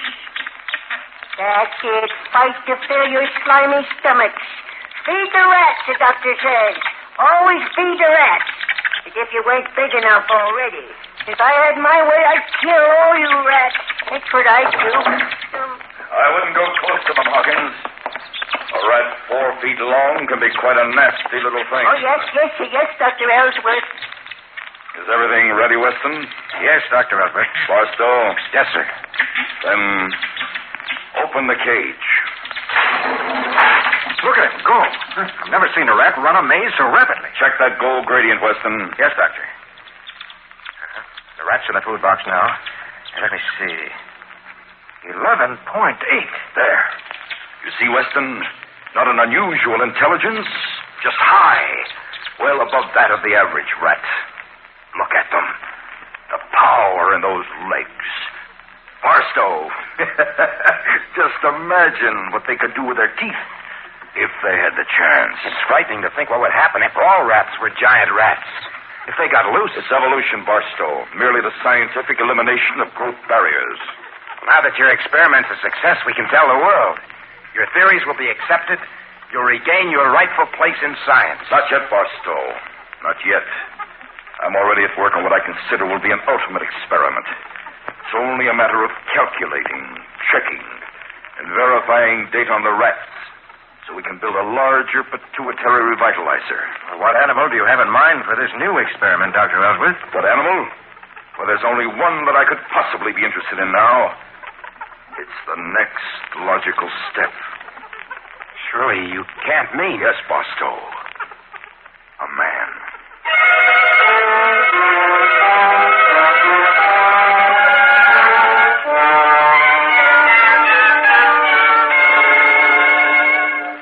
See me, Dr. Ellsworth? Yes, Weston. I want to talk to you about the experiment on human beings. I want you to help me with the experiment. Well, I hope you're not thinking of me, Dr. Ellsworth. I really don't think that... What's the matter, Weston? Don't you think it would be valuable to give yourself to science?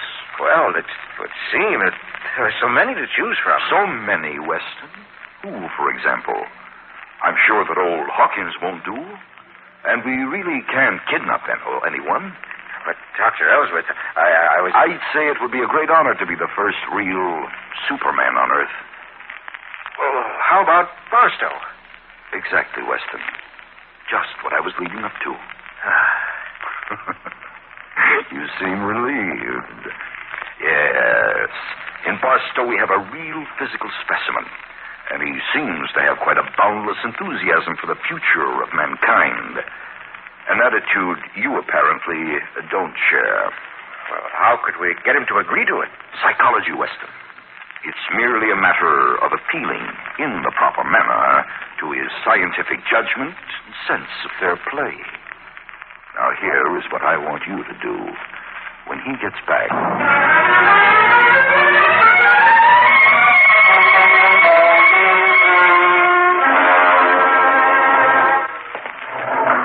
Glad to see you back, Barstow. Dr. Ellsworth, Weston tells me you're ready to begin the final experiments on man. Yes, Barstow. I soon hope to be the first of a new race. A race that will make the man of today look like a pygmy, puny and insignificant. If the experiment succeeds, my physical size will double or even triple. I'll be able to live at least 300 years instead of the 100 or so odd years a man can expect today. The brain cells will probably also expand, giving me an intelligence that will make you and Weston look like products of the Stone Age. Well, I don't think it's fair for you to sacrifice yourself. It's not fair to humanity. If you die, there'll be nobody to carry on. You know these experiments are illegal. We could never find another subject. It would have to be one of us three or nobody. Well, I'd be willing to take the chance, Dr. Ellsworth. And so would I. You can't go through with this, Dr. Ellsworth. You're needed to direct the experiment. Gentlemen, I see you have the true scientific spirit. Well, since I am unwilling to give up my right to be the subject, and you're unwilling to let me be the subject, then there's only one way out. What's that? We'll draw lots. If you agree, leave the decision up to fate. That sounds like a good idea. Don't you think so, Barstow? Why, sure, I guess so. Well, it's the only way out, my boy. One of us must be the guinea pig. Now, I'll tear 3 strips of paper. Now, the lots are arranged in my hand. Whoever gets the short one will submit to the experiment, and there'll be no further objection from any of us. Agreed? Agreed. Right. Choose, gentlemen. Weston? Barstow? Myself. I've drawn the short one. Yes. I'd like some time to see Barbara, Dr. Ellsworth, before the experiment. I'll give you 3 weeks to straighten out your affairs, Barstow. Then I'll expect you back at the laboratory.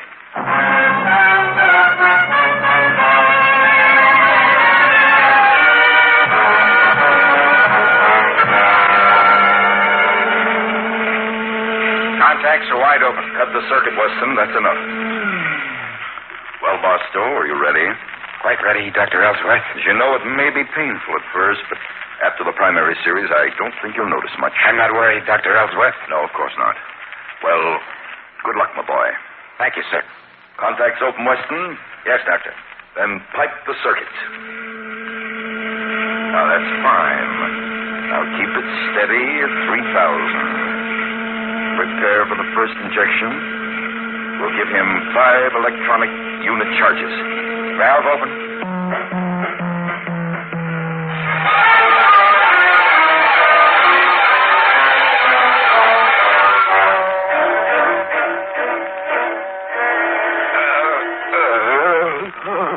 How are you feeling, Barstow? Pain. My whole body is numb. You've got to stop the experiment, Dr. Ellsworth. He's out again. Dr. Ellsworth, you think we're doing the right thing? His heartbeat has slowed down so much, I'm afraid. What, Weston? You're not losing a nerve, are you? Oh, no. It's only that I thought... Don't do any thinking, Weston. I'll do that part of it. You just check the regenerator charts. Very well, Dr. Ellsworth. Nothing is going to keep me from completing this experiment. And I warn you not to try to interfere, Weston. I'll close the circuit. We'll inject again.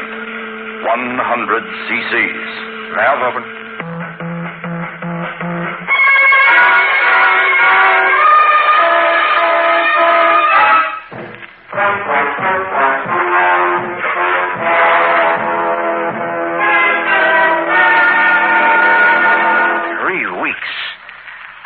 Believe it, Dr. Ellsworth. Look at him. 12 feet tall, and he weighs 750 pounds. Of course, Weston. As I told you, there's very little difference, really, between a rat and a man. We're all animals. But, Doctor, he hasn't given much sign of life during the past few days.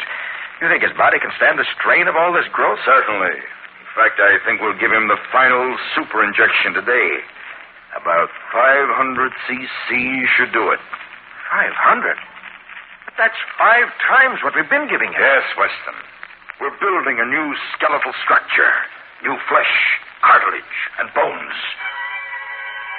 Contacts open. Keep it steady at 6,000. We've got to provide the final shock for a system. The valve's completely open, Dr. Ellsworth. All right. Now.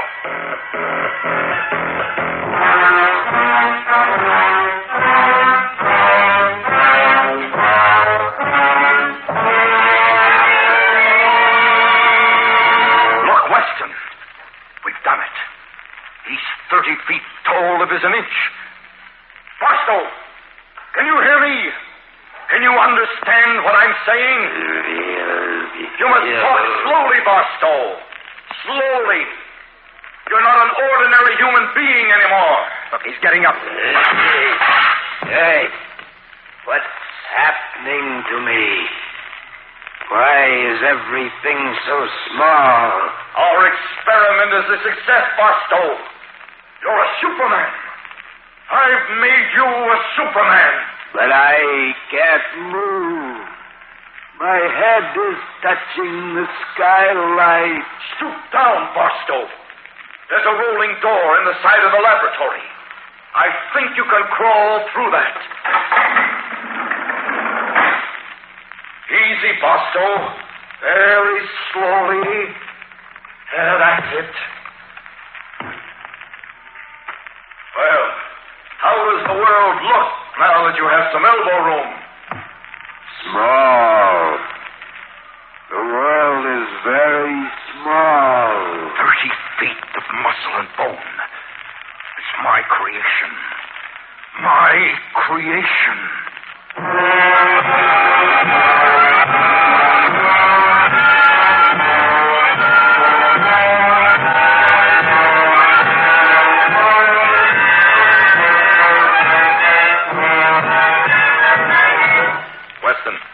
Let's have the report on our testing so far. Well, as best I can figure, Doctor, the subject can lift almost 20 times as much weight as an ordinary man.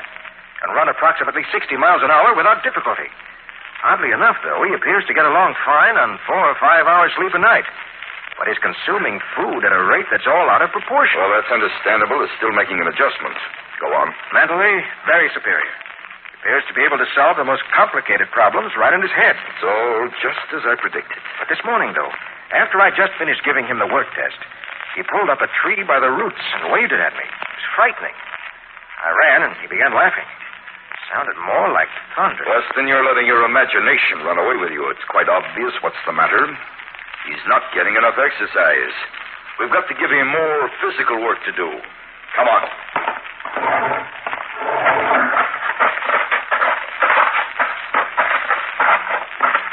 There he is. Just sitting on that hill and staring. Barstow! Yes, Dr. Ellsworth? I want you to take this special shovel we've made for you and dig a trench. Weston will mark it out for you and check your working speed. All right, Dr. Ellsworth. Whatever you say. See? It's quite simple. You've just got to keep him occupied. Dr. Ellsworth, I'd like to ask you a question. Yes? What are we going to do with Barstow? I mean, when are we going to tell the world about him? We can't go on continually this way. Of course we can. And once we're sure of ourselves, we'll get other men. We'll make giants of them. We're building a race, Weston. A race of supermen with which we can rule the world. We've only to learn how to control Barstow so he'll respond to our every command. And then we'll build an army. Doctor, that's not right. You know, Weston, you're a good assistant. It's only when you think that you get into trouble.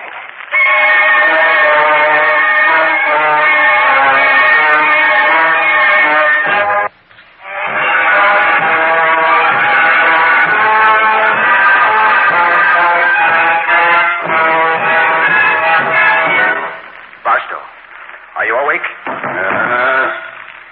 What do you want? I must talk to you. Dr. Ellsworth wants to use me for the next experiment. Oh, what's that to me? I don't think you understand. He's working on a method to control you electronically as a giant. It's what he's been waiting for. And when he can finally control you, he'll begin to make more giants. Wants to build an army of giants so he can take over the world. That isn't true. Dr. Ellsworth is interested only in science. You just don't want to be a freak as I am. Cut off from everything. Just because I was unlucky at drawing lots. No. Not unlucky, Barstow. Framed. Dr. Ellsworth and I agreed to volunteer just to get you to volunteer. We arranged the lots so that you would be chosen. Don't do anything to him. Please, Barstow. That's why I let you know. I wanted you to do something about it before it's too late. What are you going to do? Where are you going?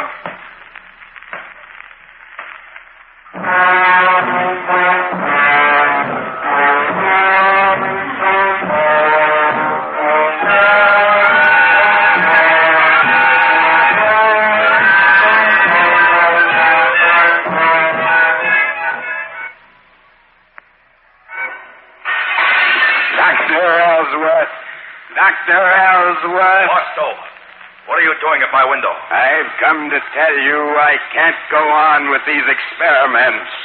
I'm through, Dr. Ellsworth. You're raving, Barstow.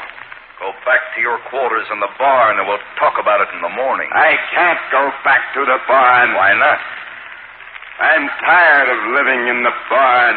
I knocked it down. Calm down, Barstow. Calm down before you do any more damage. Yes, Dr. Ellsworth, that's just what you'd like, isn't it? For me to calm down, to become nothing but a giant tool in your hands, a tool for conquest and revenge. Isn't that so, Dr. Ellsworth? I don't know what you're talking about. You know, all right. And what's more important, I know, Dr. Ellsworth. I know that you tricked me into volunteering for this experiment. What if I did? You were the best physical specimen. You'd stop at nothing to carry out your hideous experiments. Future of mankind. Ha! That's the good one. You're not interested in mankind at all. You're only interested in building a super race for your own ends. You want an army of giants so you can take over the world. You're mad, Barstow. You are my subject, and you have no right to behave this way. If I had the control of finish... You knocked out that wall. Yes, Dr. Ellsworth. And that's just what I ought to do to you. You have no more right to live than I. How much strength does it take for a 30-foot man to kill an ordinary man with his fist, Dr. Ellsworth? Figure that out. What are you going to do? I'm not going to do anything to you. I'm going to let the World Science Council know about your experiments.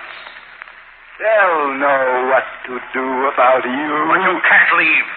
You're a monstrosity. The world won't understand you, Barstow. Besides, you have an obligation. You must sacrifice yourself for science.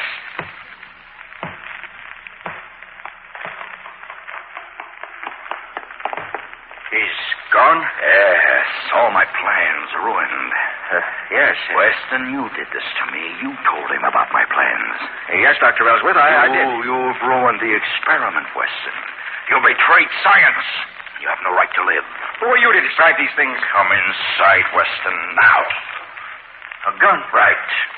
Come along now, Weston. There's one last experiment I want to perform. I'm curious to see how a man can stand up against a giant rat. No, please, Ellsworth. I'll do anything you want. I don't want to die. I'll be the subject of a new experiment. Too late, Weston. Should have thought of those things before. Stand still. There. Right by the cage. No. Now, don't push me in. No, I can't go. Put your hands on me. No.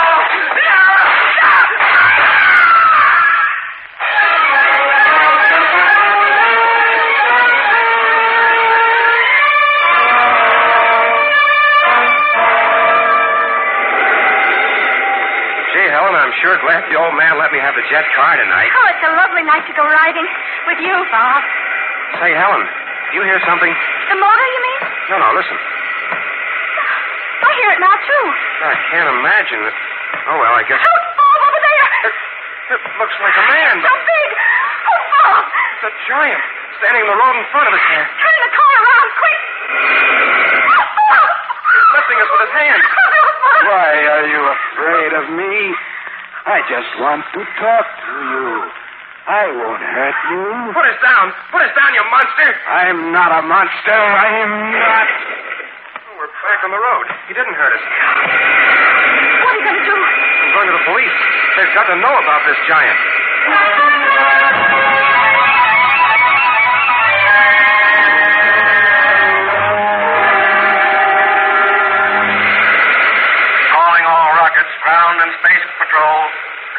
on sector 47 immediately. Strange creature molesting jet travelers on Highway 9. Reported human in appearance. 30 to 40 feet high. May be dangerous. Repeat, may be dangerous. Reverse rockets, Jim. This is our meet. Just our luck. Probably an invader from Mars. To all rockets, check destroyer guns before moving into danger area. Repeat, check all weapons.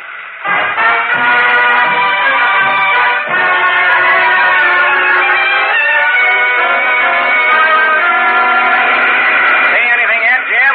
Nothing, sir. Hold on. There's something moving in field 7. Well, I'll be. It's a man. But what a man. Rocket 117 to control tower. Located creature moving rapidly in the direction of McKenna City. We're closing in. Very good, 117. Keep on it. We'll have all available rocket cars join you. Okay, Jim, we're near enough now. Safety off destroyer guns. We'll fire a couple of warning shots to slow him down. Safety off. Fire. He's stopping. He's waving his hands. We'll circle him. Keep circling. Central control. Come in, 117. Come in. Circling giant. Prepare to move in for a closer look. Guns ready. Orders. Repeat. Orders. He's swinging. Reverse engines. Reverse engines. Central control calling 117. Central control calling 117. They don't answer, Commissioner. Confound it. Why can't we get a video screen fix? I'm working on it, sir. Give me that microphone. All police jets and air rockets.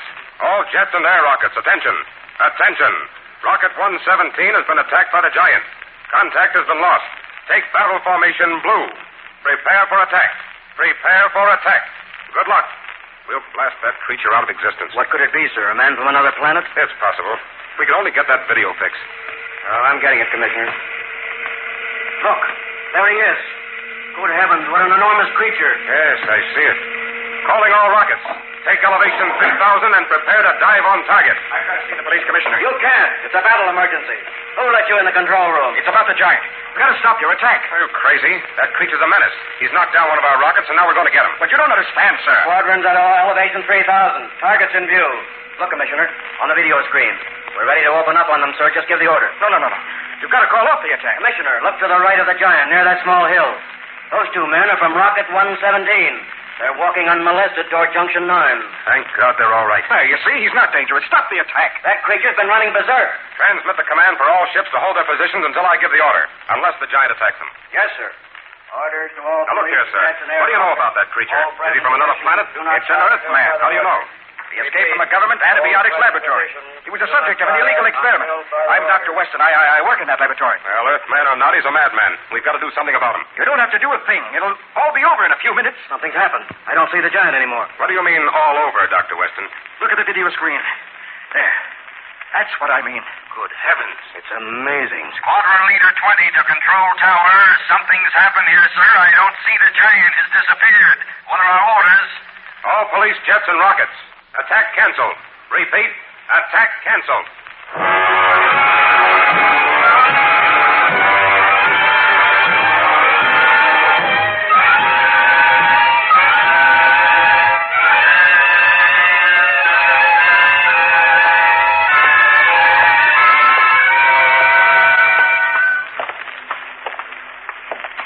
So you see, Barbara, I had to thank Weston after all. He's a disagreeable character, but if he hadn't acted so promptly as soon as he found out, those rockets would have finished me. Ellsworth tried to kill Weston, didn't he, after you broke away? Yes, with the rats. Weston managed to get outside the cage, and they killed Dr. Ellsworth instead. And shortly after that, the rats fell into a coma, and Weston examined one by X-ray, and he discovered that the new bone structure was in the process of dissolving into cartilage, and that cartilage into flesh, which would soon melt away. And he realized their size had only been maintained by the injections, and it'd soon be back to their original skeletal structure. That's why he went to the police. Yes, but how did he know you'd shrink, too? Because they stopped giving me the injections. Oh, seeing you here like this, I can't believe all those stories in the paper about you. It's a horrible picture. I can hardly believe it myself, Barbara. It's like a bad dream. Oh, yes. Here's what I came back for. Dr. Ellsworth's safe. Oh, what's in it? Here they are. And here they go. You're burning them. Years of scientific research up in flames. Huh. But I don't want another man ever to go through what I did. Cut off from humanity to be just a specimen in some scientist zoo. I found out one thing, Barbara. Thickness isn't a matter of size. A man can be 30 feet tall or he can be 6 feet tall. It's what he has in his heart that counts. This world doesn't need bigger, more powerful physical specimens. It needs men with bigness of soul who can love, respect their fellow men.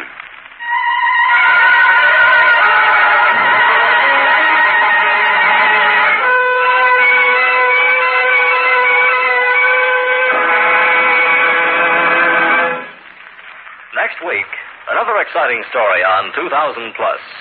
The strange adventure of a man who found nothing and was terrified. Be sure to listen next week to Alone. 2000 Plus is produced by Dryer and Weenolsen Productions Incorporated. In today's cast, Joseph Julian was Barstow, Henry Norrell was Ellsworth, Lon Clark was Weston, Bryna Rayburn was Barbara, Morton Lawrence was the police commissioner, and Bruce Evans was Hawkins. The script was written by Julian Snyder.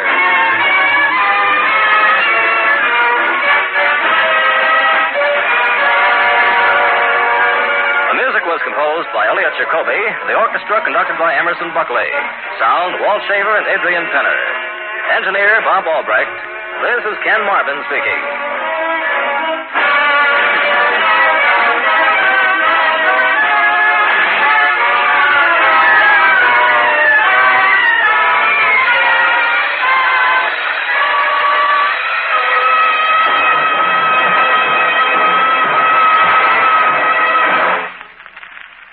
Program came from New York.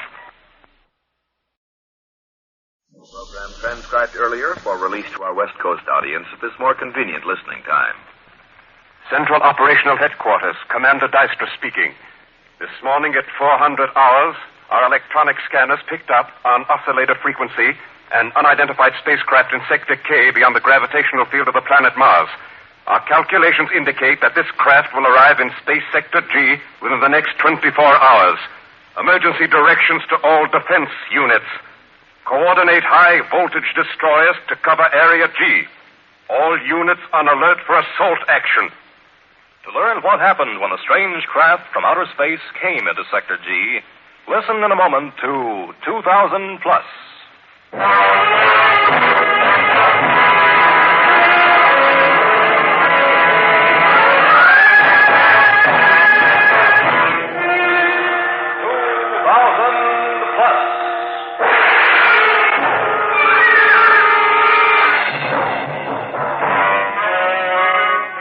Adventures in the world of tomorrow. Dramatic stories of science fiction from the years beyond 2000 AD.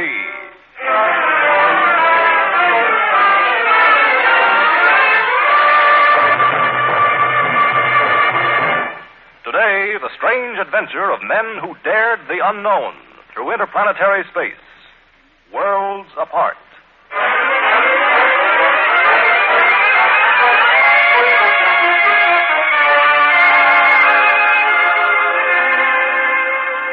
And one thing more, Johnson. Your new Alimoid spacesuit has been tested, and it's everything you claimed it to be. Light, pliable, fireproof, a splendid product.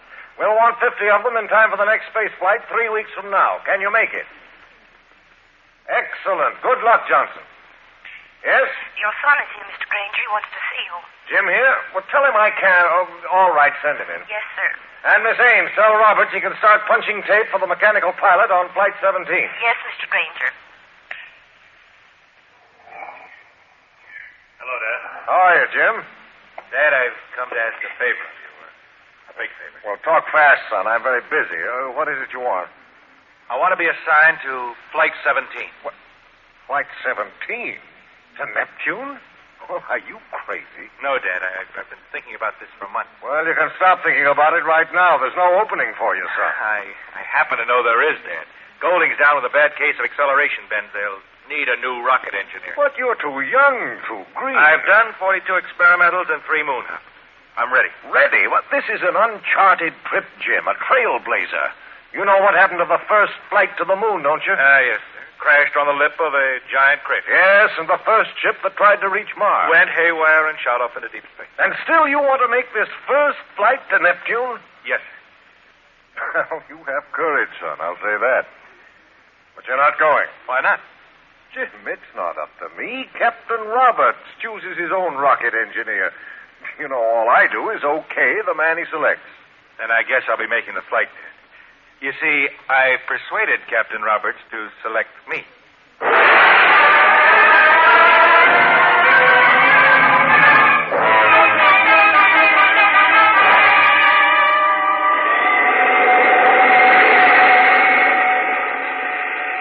Captain Roberts on Spaceship Phoenix on flight to Neptune, calling Marshal Granger, Control Station 2. Roberts calling Granger. Are we still in contact? Roberts calling Granger. Do you read us? Granger, Control Station 2. We read you, Roberts. We're still in contact. Go ahead, Roberts. Ready to report, sir. Proceed. At the end of 120 hours of flight, conditions are entirely normal. Crew and passengers have passed safely through 5 accelerations. We are cruising now at a speed of 12 galactic miles per second. Excellent, Roberts. Continue. Astrogation reading. Take it, Sandy. Astrogator Lawson reporting. Our position in space-time units, 17 hours, 4 minutes to the Mars-Jupiter axis, sector G. 23 degrees off the plane of the ecliptic. Exactly on course, Lawson. Well done. Rocket control. Take it, Jim. Rocket engineer Granger reporting. Average rocket discharge rate, 12.7. Propulsion level, 19%. Available supply, 300 hours with B2 safety factor. Good work, son. Congratulations, all of you. Keep it up. Thank you, sir. Signing off. Hi. Everything okay back in the lounge, Jim? Oh, quiet a few minutes ago when I passed through. How about that chess game? Those 2 physicists still at it? They're in no hurry. 50,000 miles to a move. Real thriller. And the music lovers? Wearing a groove in Beethoven's Fifth. You know, I don't see how anybody... Dick. Yes. Watch your controls, pal. We've been swinging off course. Off course? Well, you're nuts, lad. I haven't taken my eye off the chart for a second. We've been right on the line. I'm telling you, we're off course, Dick. 6 points. Better bring her back. You sure, Sandy? Am I sure? Oh, sorry, Sandy. Stupid question. Stand by for directional correction. Standing by. Lateral deviation, 6.2. Speed 12. Magnetic index, gamma 5. Port side and auxiliary rockets, 5, 7, 13, 15. Ready to discharge. Discharge.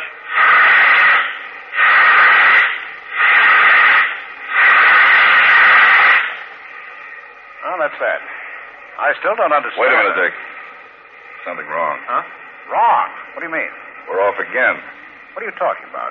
We swung into line for a second, then we pulled right out again. Oh, but that's impossible, Sandy. There isn't any wind drift or current out here in space.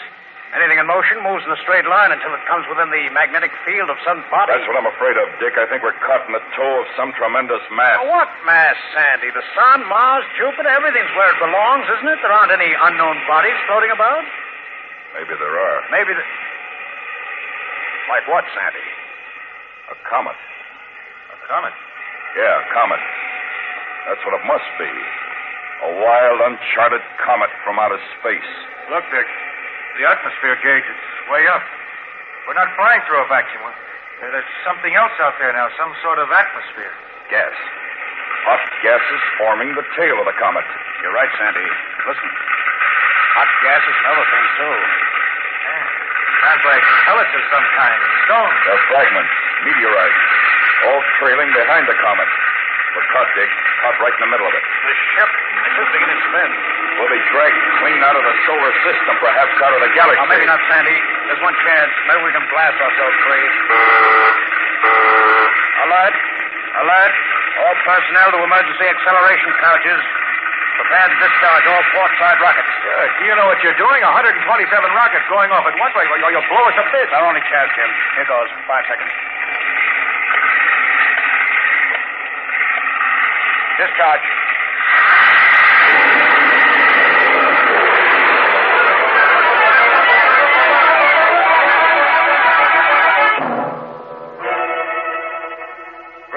control tower, calling Spaceship Phoenix. Granger calling Phoenix. Come in, Phoenix.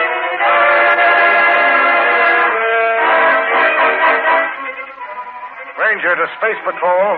Special alert. Spaceship Phoenix bound for Neptune, missing 12 hours. May be lost or out of control. All units stand by to intercept signals, if any. Frequency 40,000. Relay any information to Marshal Granger, Control Tower 2. That is all. Where are you, son? Where are you?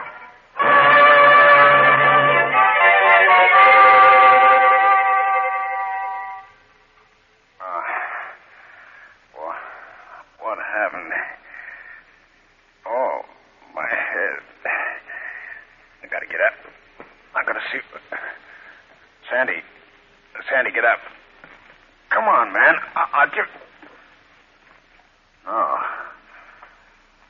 Sandy. Dead.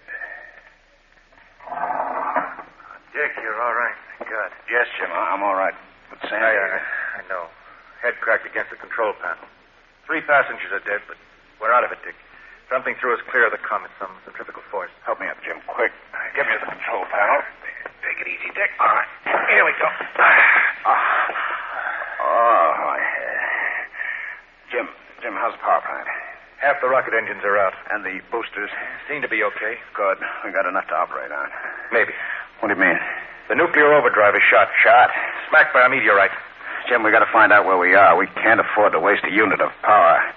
Do you know anything about astrogation? Not a thing. Beyond the moon, I'm lost. Oh, that's great. A crippled ship lost somewhere in space and a dead astrogator to show us the way. I'll have to make a wild stab at our position.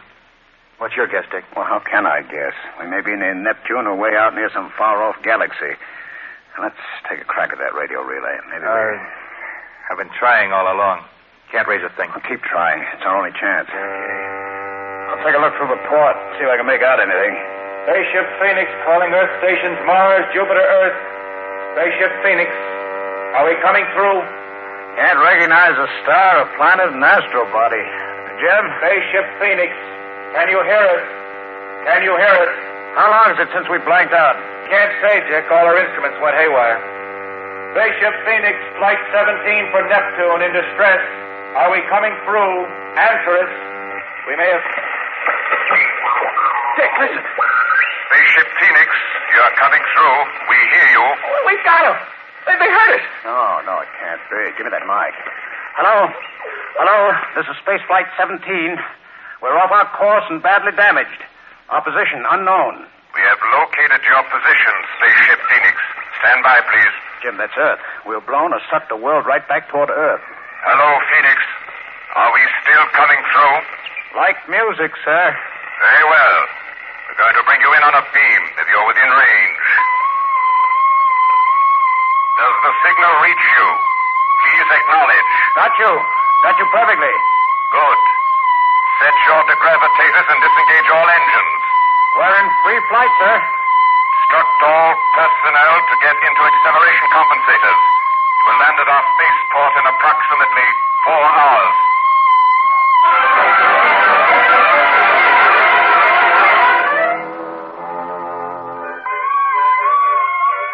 100 feet.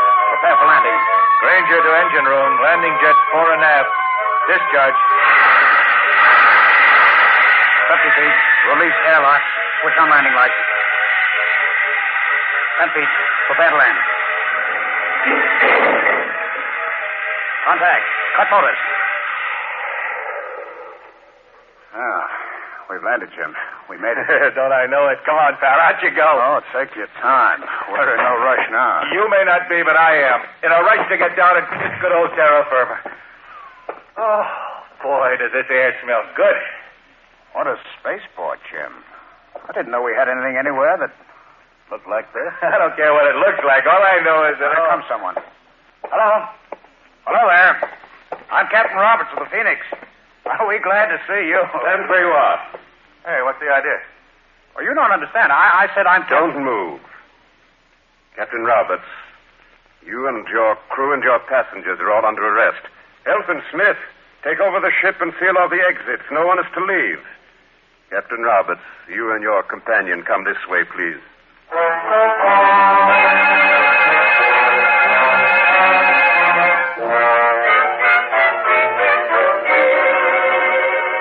what authority are we being held prisoners? I want to know. I have the right to demand to know. Captain Roberts, you're hardly in a position to demand anything. Well, what is my position, sir? The title is Commander. Commander Deister. Commander? Commander, you know that you will be held responsible for any harm to my passengers or ship. There's no cause for alarm, Captain, or threat. Simply holding you here at Green Valley for a short while till we check your credentials. You've inspected our ship. You know we carry no contraband. Since when does an American have to have his credentials checked in his own country? I've already explained to you that this entire area, all 500 square miles of it, is government property, devoted exclusively to secret research projects. Now, is it perfectly obvious why we can't allow you and your passengers to walk about freely?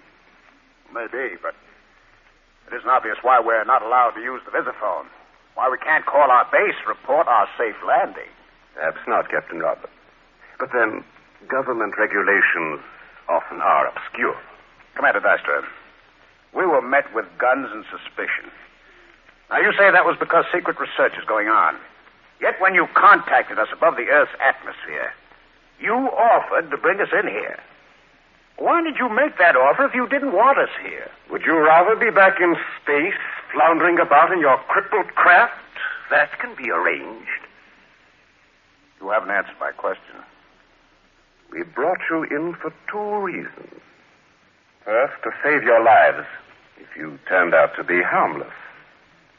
Second, because it is our policy to apprehend all craft entering our space sector. We have enemies.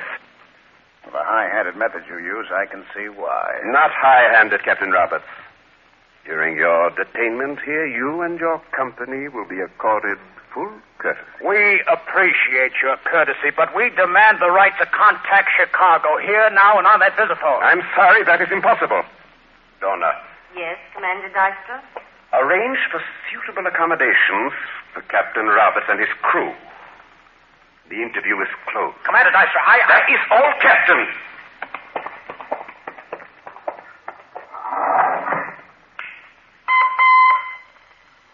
Send out a special bulletin to the Science Institute, to all chiefs of the following departments: astrogation, navigation, anthropology, astronomy. Is there anywhere in this solar system or in adjoining constellations a body known as Planet Earth or America? Is there any community, area, or experimental station known as Chicago?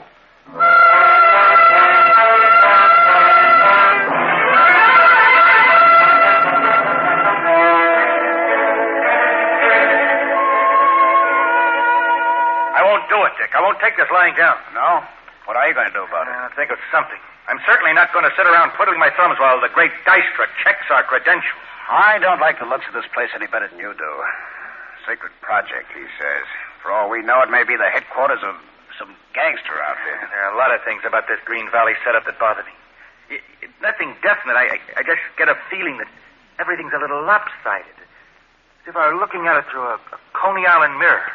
Oh, easy now, Jim. You'll be going bats if you... Dick, I've got it. Got what? That visiphone. If we can get into Deister's office some way, we can phone home. Oh, no. You're way off, Jim. There isn't a chance in a million. Why not? This room's not locked. They finished work for the day. We saw everybody leave. All right. We'll try it. But, Jim, watch your step, will you? I feel sort of responsible for you.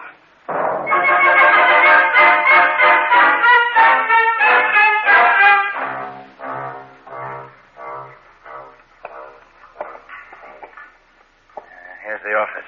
So far, so good. Try the door. Open. Inside fast. It's very dark in here, but... Now, where was that visiphone? Oh, it's right here. Put the call in, but don't light the scanning cone. I'll use this pocket flash. You listen for anyone approaching. Here goes. Your call, please. Get me Marshal Granger in Chicago. Chicago? Where is that? Chicago, Illinois, USA. Come on, operator. USA? What place is that near? Didn't you hear me? I said USA. I will check it, sir. If you... Coming, Jim. Drop it quick. We'd better get out. There's two ladies in the car to stand back here in the corner. Hello? Hello? Someone is here. Please come forward. I know you are here. I can hear your heartbeats. There are two of you there in the back. Please come forward. Oh, this is very childish. Now, that is better. Now we can put on the lights. Good evening, Commander Dystro. Captain Roberts. Congratulations, sir. A very impressive trick, hearing a heartbeat across a 40-foot room. Trick? Not at all, sir. It seems strange to you. Your hearing must be impaired. You know why we're here, I suppose? It's obvious. You're trying to use the visiphone against orders. You gentlemen have abused your privileges as guests. From now on, you will be held prisoners under lock and key.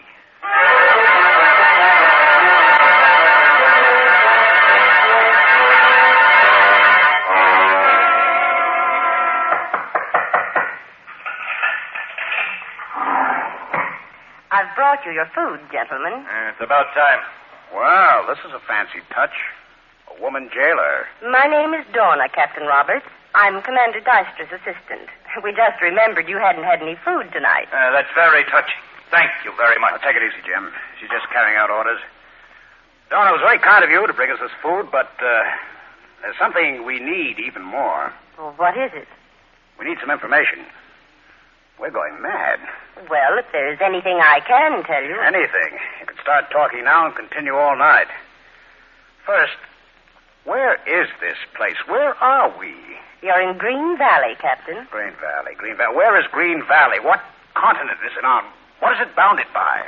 I'm sorry, I can't answer that. You're wasting your breath, Dick. She won't talk. Then, tell me this. How long have you been here? All my life. I was born here 57 years ago. You look like 20. How old is Dystra? 92. And he can hear a heartbeat at 40 paces? Aha, my hearing's even better. Listen. Do you hear the dogs barking in the distance? Nuts. These people are a terrific hoax, or we've wandered into some weird, out-of-this-world madhouse. Good night, Donna. Good night, gentlemen. I wouldn't try anything foolish. Shangri-La. Yes, that's where we must be. The place someone wrote about back in the 20th century. If you ask me, it's probably the place. Dick, listen. Huh? Granger. Roberts. The window. There's someone below. Hello there. Who is it? It's me, Reynolds. Reynolds, the chess-playing physicist. Reynolds, how'd you get out? What are you doing down there? I escaped while the others distracted the guard. I'm making a dash for it. Dash for what, Reynolds? There's a small plane at the far end of the field. I spotted it this afternoon. Will you come with me? It's pitch black out there. You'll never find it. I'll find it if I have to feel my way. You're mad, Reynolds. We've got to get away, Roberts. Don't you understand? This place, it's unnatural. I've seen things that have made my hair stand on Now, Reynolds, listen to me. Don't go now. Perhaps tomorrow everything will be all right. No, not tomorrow, now. Are you coming, Roberts? Ranger? Very well. When I come back with help, I hope you're still alive. Now, wait, Reynolds. Come back. Gone. Oh, I hope he knows what he's doing. Dr. Reynolds, you are out of bounds. That's Dystra. Come back, Dr. Reynolds. We cannot permit you to go any further. Last warning, Dr. Reynolds. Do not go near that plane. There isn't a light on anywhere. How do they know where Reynolds is? Station 7. Stop that man.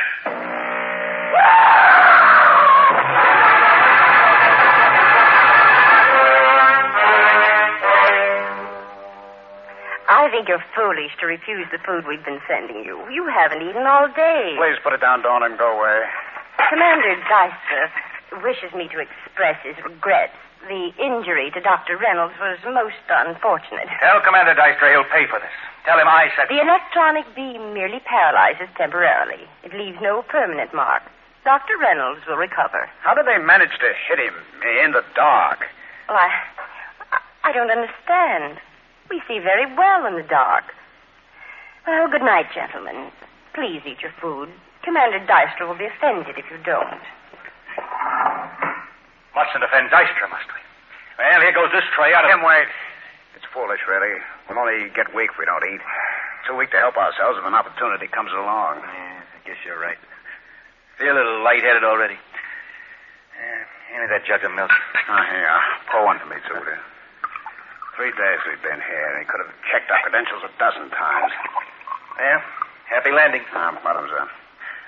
Jim, look out. Well, what is it, Dick? Why'd you knock the glass out of my hand? Did you see the color of that milk? Green. Green? Green milk? Poison, that's all I can think of. Of course. Please eat your food, she kept saying. Come on, let's open that window and get rid of this tray. Here goes compliment to Jim Granger.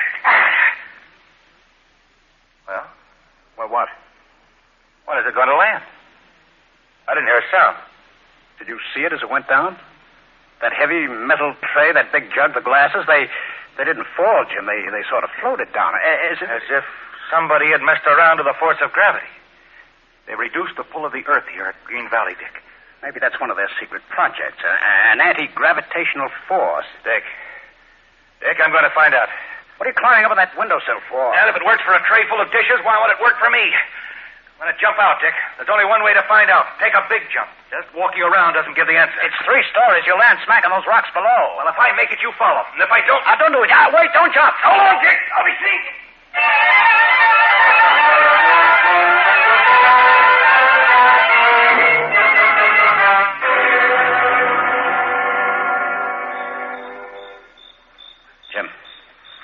Jim, you there? Here I am, Dick. We made it, all right. I can't believe it. You hurt? Just a bruise. It was like a jolt at the end of a parachute jump. I think I'm going out of my mind, Jim.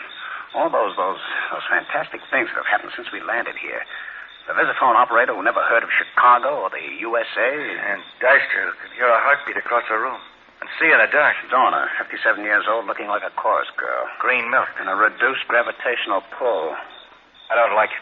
I want to get out. And there's our ship out in the middle of the spaceport, prepared and ready to go. Yeah, maybe we could... Dick, I just noticed something. Yeah? Last night it was pitch dark, but now... Now there's a full moon. What's so strange about that? Take another look at that sky. There, over the rim of the horizon. Another moon. A second moon. What fools we've been. Don't you see what this means?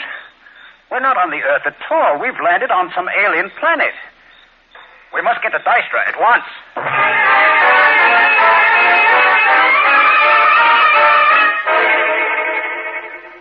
Yes, that is it. That explains the things that puzzled us. Your reference to Chicago, to the Earth. The small, strange differences between us. It's not the differences that bother me now, Dystra. It's the uncanny, incredible similarity between your planet and ours. Is it so incredible, Captain Roberts? We've shown you our astronomical charts. Our planet Vesta is exactly opposite the Earth, on the other side of the sun. Yeah, that's why we never discovered each other. We are 90 million miles distant from the sun. You are... 93 million miles. Well, no doubt both planets split off from the sun at the same time. Vesta is a little smaller than the Earth, and that fact, plus its nearer distance to the sun, gives us less gravity, but otherwise our development has paralleled yours completely. Even in appearance and in culture and language. You've reached precisely the same stage of development we have. Well, it simply proves, Granger, that similar conditions may produce the same results.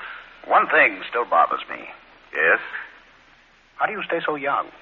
So vigorous? That. It is simple. We live in peace and harmony. Our only concern is interplanetary threats. That's why you were so rough on us. Precisely. Well, now that we understand each other, may I use your visiphone? You want to call Chicago? No. I want to call our crew and passengers and tell them to get ready for the journey home.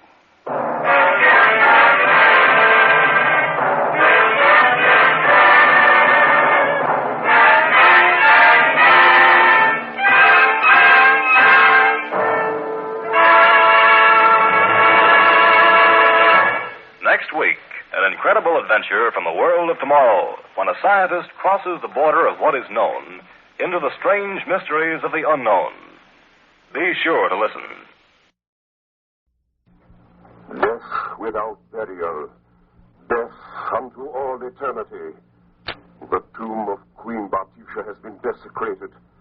Bring me the offenders, that I may lay upon them the curse of the Pharaohs of Egypt.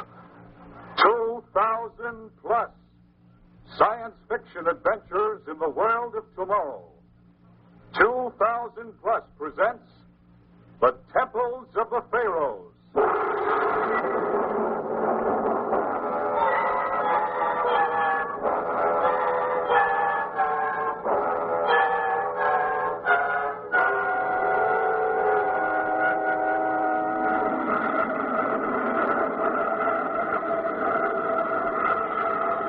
Aboard Spaceship ES, calling Earth.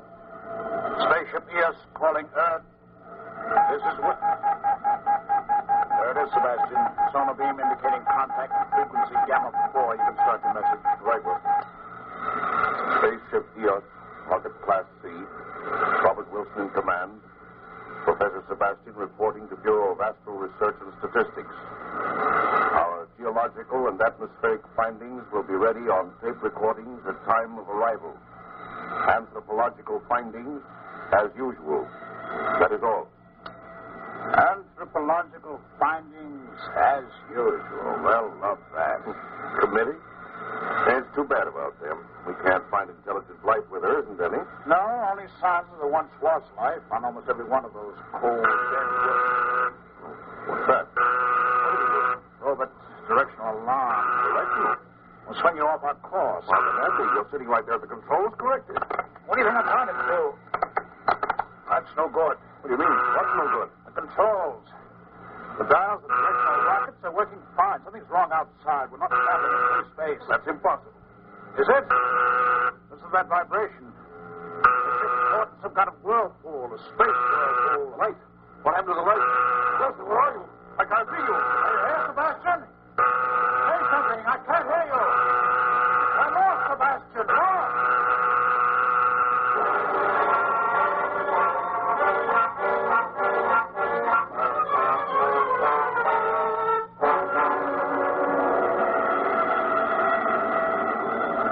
Spaceship ES calling Earth. Spaceship ES calling Earth. ES to Earth. Wilson. Yes, Sebastian. You all right? I think so. I'm weak and my head is spinning, but what happened, Wilson? The lights, the vibration. All I know is we blacked out. Both of us. Yeah, but what was it? What caused it? I don't know. Whatever it was, we passed through it safely and the ship's unharmed. There's only one trouble, Professor. Trouble? I can't contact Earth. I've been trying for hours. Nothing. Are you sure you're beaming the signal in the right direction? You said our controls weren't working. They're working perfectly now. I'll check out bearings again. Turn on the signal wave telescope. Right. All right. Now let's see. There's the Great Horn Galaxy that we just left. Beyond that, at 20 degrees, the 12 gaseous galaxies, the star of the outer circle. And down below, the bright medium formation, our own solar system, the North Star. Wait a minute. What is it? What?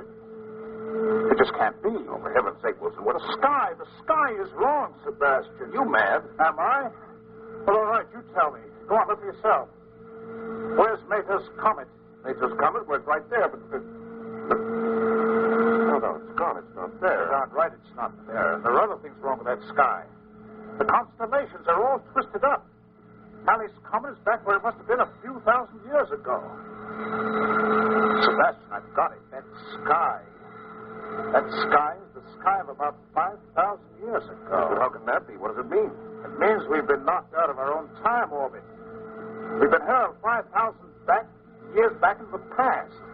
The whirlpool thrust us. The whirlpool. It was the universal space-time conversion center where all the orbits of space and time converge. Like the spokes of a wheel. Only we came out on the wrong spoke. When we get back to Earth, Sebastian, my calculations are correct. We will be in Egypt in the year 3000 B.C. That's it, Sebastian. Robot landing alarm. Strap yourself in, say your prayers. We're going to crash land in less than 30 seconds.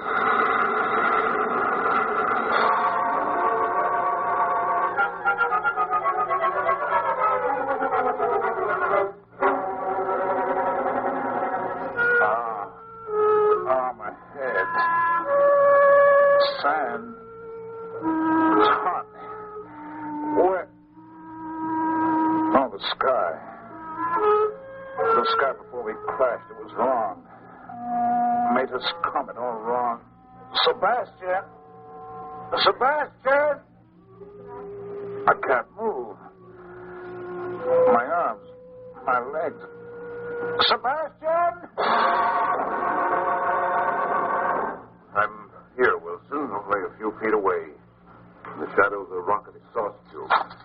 I'm chained. Chained hand and foot. There's a stake driven into the ground. I can't. And there's no use struggling, Wilson. I'm chained too. We'll die here in this desert. Look, the buzzards are starting to circle over us. Help! Help! Take your strength. If anyone heard you, they wouldn't understand. You only frighten them. Someone will come. The one who bound us in these chains. You're out of your mind. You talk as though you know where we are, why we're bound. I do, Wilson. You were right. We're in the great burial grounds of Egypt. The royal graveyard of Giza. Giza? Giza? Are you mad? Where are the pyramids, the pharaohs? Where is the tomb of Khufu? Where is the Sphinx? They haven't been built yet, Wilson. Now there are only limestone crags, 20 miles of them, towering to the heavens. Don't you understand? You are right. This is Egypt. These chains, Sebastian, look at them. Gold. Of course they're gold. Our chains are fashioned of solid gold because we're in the age of gold, sometime around the year 3000 B.C. You're the scientist. You said yourself the sky looks as it must have 5,000 years ago before the exodus of the Israelites from Egypt. Oh, there. Sun's rising, and there's someone coming toward us. I must be insane. We both must be. Sure, something went wrong when we hit the space-time tunnel. The instrument panel showed it, but to have really been thrust back 5,000 years. Sebastian, that creature coming toward us, an Egyptian. An Egyptian off a vase in a museum. The hair falling over the ears, the linen tunic with the scallop rings. Lie back, let me do the talking. Salam alaikum. I greet you in the name of Osiris, god of fertility and the Nile. There's no need to crack the whip. Your wish is our desire. We are messengers of Osiris and the sun god, Ra.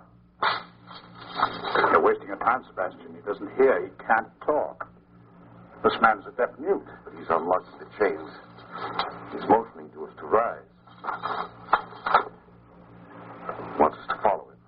Hurry, Wilson, hurry before he lashes us into action.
Get in our 2,000 plus 100 gadgets. He's getting up.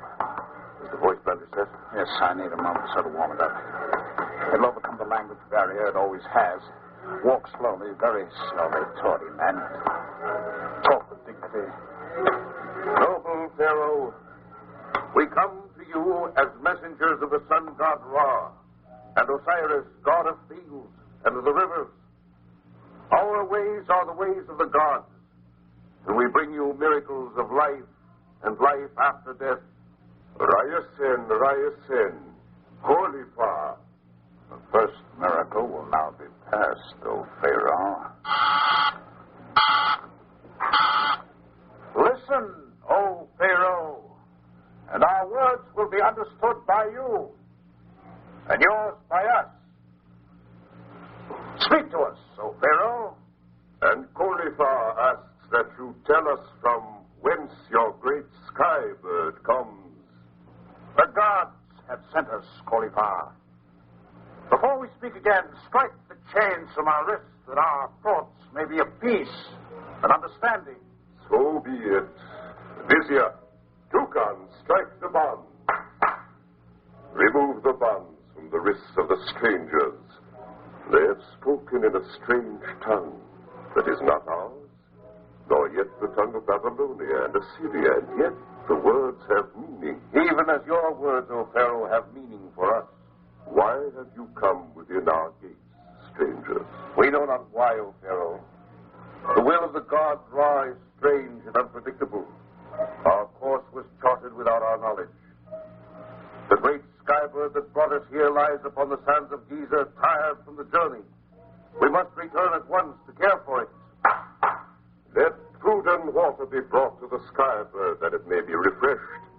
Prepare vats of oil and precious spices and fresh shifts of linen for the strangers.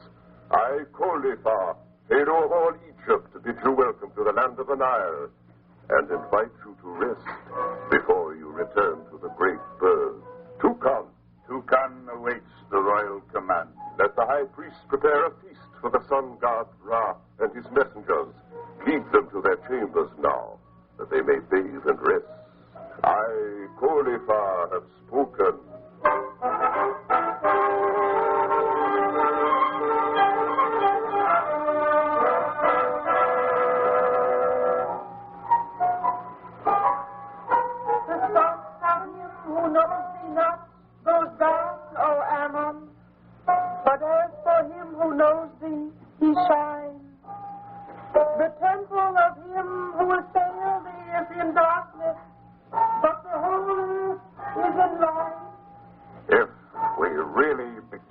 Disoriented at the space-time terminal. If we're really in Egypt in the year 3000 BC... If, for heaven's sake, man, if we're not here, where in heaven's name do you think we are? Now, I'm not a physical scientist, but I am an archaeologist, so I must believe it. I see an artifact and I can place the civilization to the century. Well, impossible or not, this place is Egypt in 3000 BC. And the name Kolifa is the name of an Egyptian pharaoh of distinction who ruled about that time. Now, finish wrapping yourself in that linen tunic. There's a whole band serenading us. The Grand Vizier Tukan. King Kolifa sits beside the pool of the palace garden and awaits you. We are honored, Tukan. If you will lead us, we will follow. Through this portal, along this path. The gods have been good to Egypt, Tukan. Your linens and gold, your tapestries and sculptures are beyond compare. Our quarrel is not with the gods. We have enemies abroad. There are those who say Egypt must strike out. Pharaoh rests upon his royal couch. He plays with the lilies of the pool, and always his eyes are upon his queen. She is there beside him. I leave you now. Come closer, emissaries of the gods. Approach the royal presence. Queen Hispatu wishes to gaze upon you. How fair their skin. How like gold their hair shines in the sun. I've never seen eyes so blue, nor men so stalwart. Nor we, your queen, so beautiful. Have you rested well, messengers of Ra? What do the gods of Egypt have it? The warning. Why are the brasses sounded? What new tragedy has struck the house of Cauliflower? Nay, for the second time since the moon was in its infancy, the tomb of your mother desecrated, the sacred vessels of life after death, that you should be destroyed by those who will not let her rest in peace. And now this... Tukan! Don't this your Tukan, O king! My tongue is rooted. My throat distressed. The brasses sound. What new misfortune, Tukan?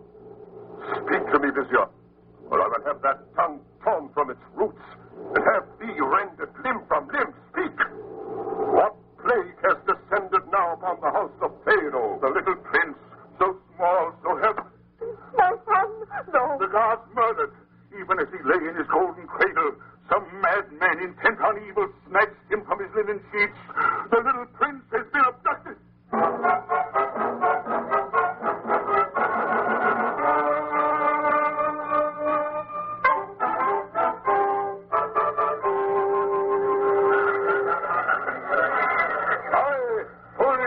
Pharaoh of all Egypt, command you, my soldiers and slaves, to search the bulrushes and the riverbeds and fields and houses. My son must be found, alive or dead. Bring me back the flesh of my flesh, the prince who is the last of the line of Cauliflower. I, Cauliflower, king of Egypt, issue this warning. For those who have robbed the grave of the dead queen, my mother, those who have robbed the cradle of my son, the living prince, the penalty is death without burial, death for all eternity. I have spoken.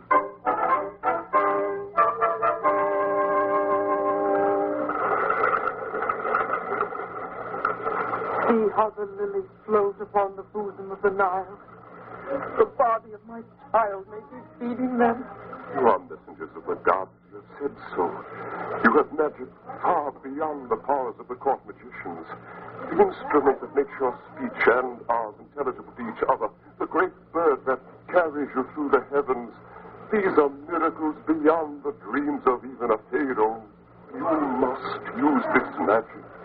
Even to the gods, O Pharaoh, there are some things that are not possible. Our magic cannot find your son. He is so little, strangers, with great dark eyes and trust in his heart. Egypt is vast, Your Majesty. There is nothing we can do to help you, even though our hearts too bleed for the little prince. Perhaps. Yes, perhaps. We may fail, King Cauliflower. We may rouse false hopes and leave your spirit even more troubled than it is now, but there is a machine which rests in our flying bird, our spaceship machine, the audio wave amplifier. Suppose we try and smash it. There's just a chance. Audio wave detected. Your words fall on ears that do not comprehend. They cannot, O sire, for this is magic that reaches forward into time, forward into the vast infinity of the future. But the machine whereof I speak... Then it must be brought here at once. Listen to me, strangers, messenger of Ra and Osiris. Thrice the house of Cauliflower has been struck. The grave of the queen, my mother, has been defiled by grave robbers. I have but lately eluded death from a dagger in the dark, and now my son, my little prince. If you find the prince, I will make the gods offerings of electrum and gold, jewels and linen beyond compare. I will erect a temple. Yes, Pharaoh, but we must not let the shadow of the sundial pass another segment. The machine must be brought here at once.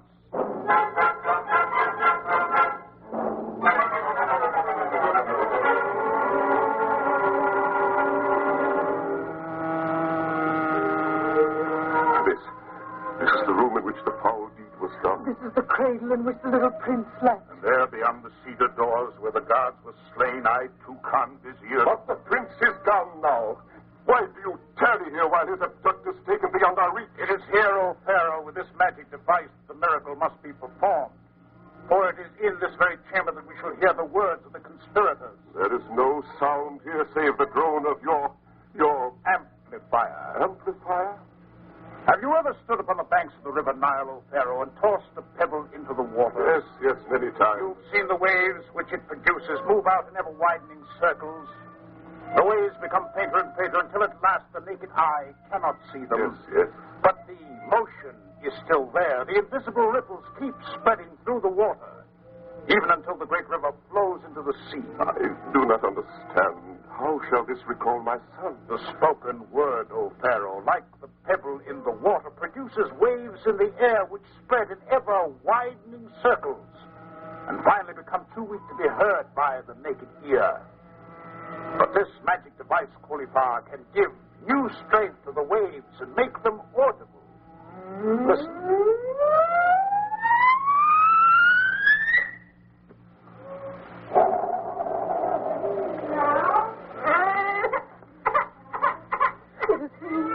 It is the prince.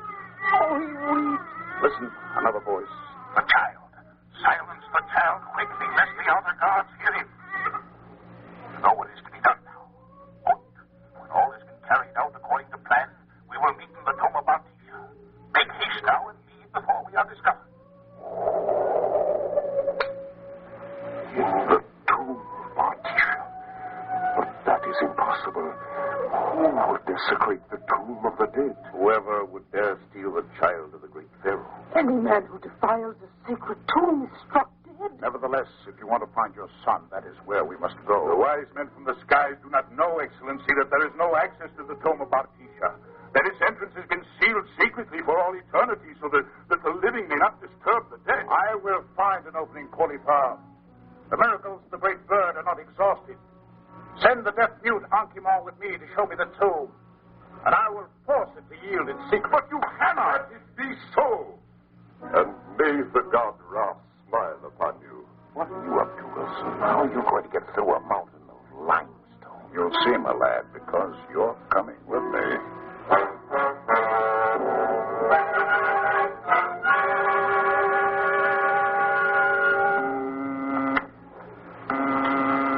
I'll give it up, Wilson. For hours we've been crawling along the outside of this tomb looking for an entrance. There isn't any. I'll keep trying till I've covered every inch with this radar projector. Radar projector? What's it supposed to do? Drill holes in solid rock? You know how a doctor taps your chest to see where it's hollow and where it's not? Percussion on a mountain? That's exactly what I'm doing. Only instead of tapping with my fingers to find the hollow cave beyond the entrance, I'm hitting the surface of this rock with a radar. If I come to a hollow spot, well, I'll be able... Sebastian, listen. Sounds different. It is different. This is it, Sebastian. This boulder is the gateway to the tomb of Artesia. Signal the deaf-mute to come over. We'll need his slaves to move it. And then I'm going in. You mean we're going in? One of us has to stay out here to organize a rescue party just in case anything happens. I'll keep in touch with you on the shortwave. Here comes the deaf-mute Ankimon. Better show him what you want. Here, you. All of you. Like this. Yes, that's the idea. Ready, Sebastian? 1, 2. She's giving. We found the entrance to the tomb. Again. 1, 2, 3. 1, 2, 3.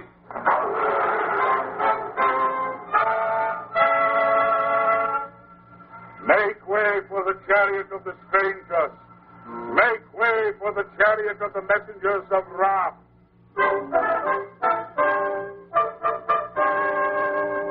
Let the curtains of the chariot be drawn, that I may see within.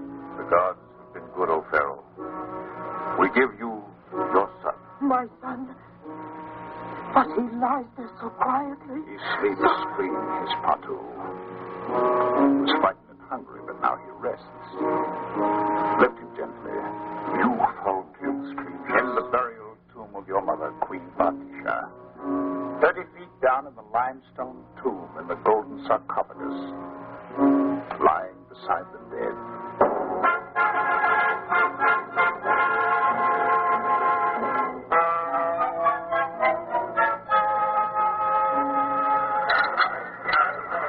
We feast tonight and banquet. The little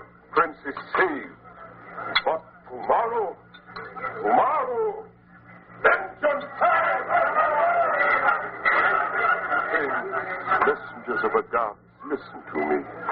Your great bird lies in the fields of Giza beside the Nile, poised for flight. But before you depart, you must hear this. 3 times have they struck at the house of Cauliflower. 3 times they have failed. But next time... There will be no next time, O Pharaoh. You will destroy the plague upon your house with your own hands. How can I destroy an enemy I do not know? The enemy is known to me, Pharaoh. He is within your gates. He feasts with you. He sits at your banquet table and eats your food even as he plots your death. No, do not lift that trumpet to your lips. Sebastian, have you gone mad? We're ready to leave. The ship's prepared. You'll ruin everything. Vizier, Yes, messenger of Ra. drink the wine from the goblet the Pharaoh holds. The fruit of the grape is forbidden to Toucan, O son of Osiris. No, stranger. You are in error. Vizier Toucan is my trusted friend, my advisor. Then let him prove it by drinking the wine. You see, he dare not Cauliflower, for he knows that the wine is poisoned. Drink the wine, Toucan, my noble friend. Prove your innocence. Drink. No, I dare not. Know the penalty for treason. Drink from that goblet, Vizier, my friend, my noble counselor. No, I cannot. Do not kill me. Do not kill me. I must Take him away. Remove him from my sight. And when he is dead, let no stone mark the place where his worthless soul is buried. Great heavens, Sebastian, I'm floored. How did you do it? Do what? Spot that vizier as the poison. How did you know there was poison in the goblet? I saw the vizier put something in it. Yes, but how did you know it was poison? I'm an archaeologist, Wilson, a student of history. Don't you see? I knew there was a pharaoh called Cauliflower. I knew an attempt was made to poison him, and the attempt failed. So I kept my eyes open and spotted the vizier. I read all about it in a book. A book that won't be published until 5,000 years from now.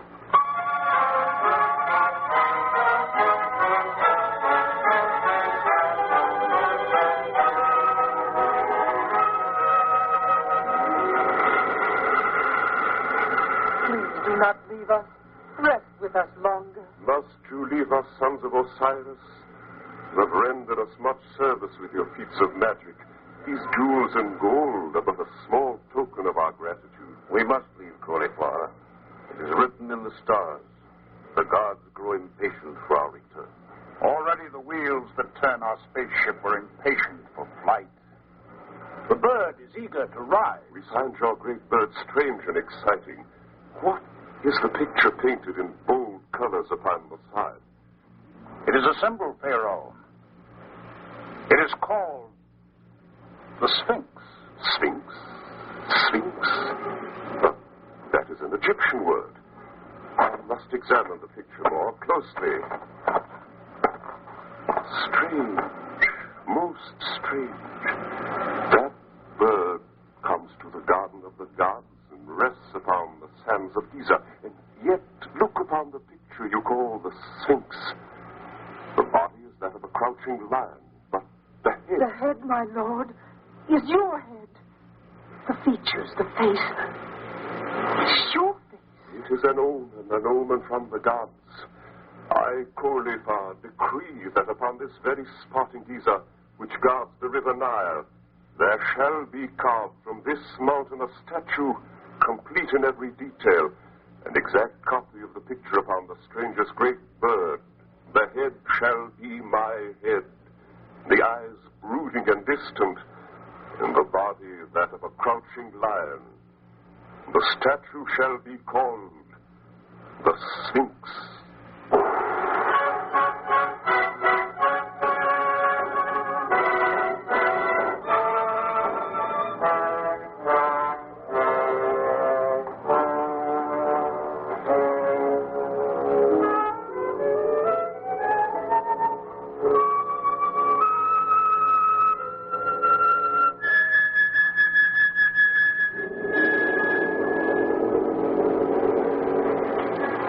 Another exciting adventure from the world of tomorrow. Another unusual story of science fiction on 2000 Plus.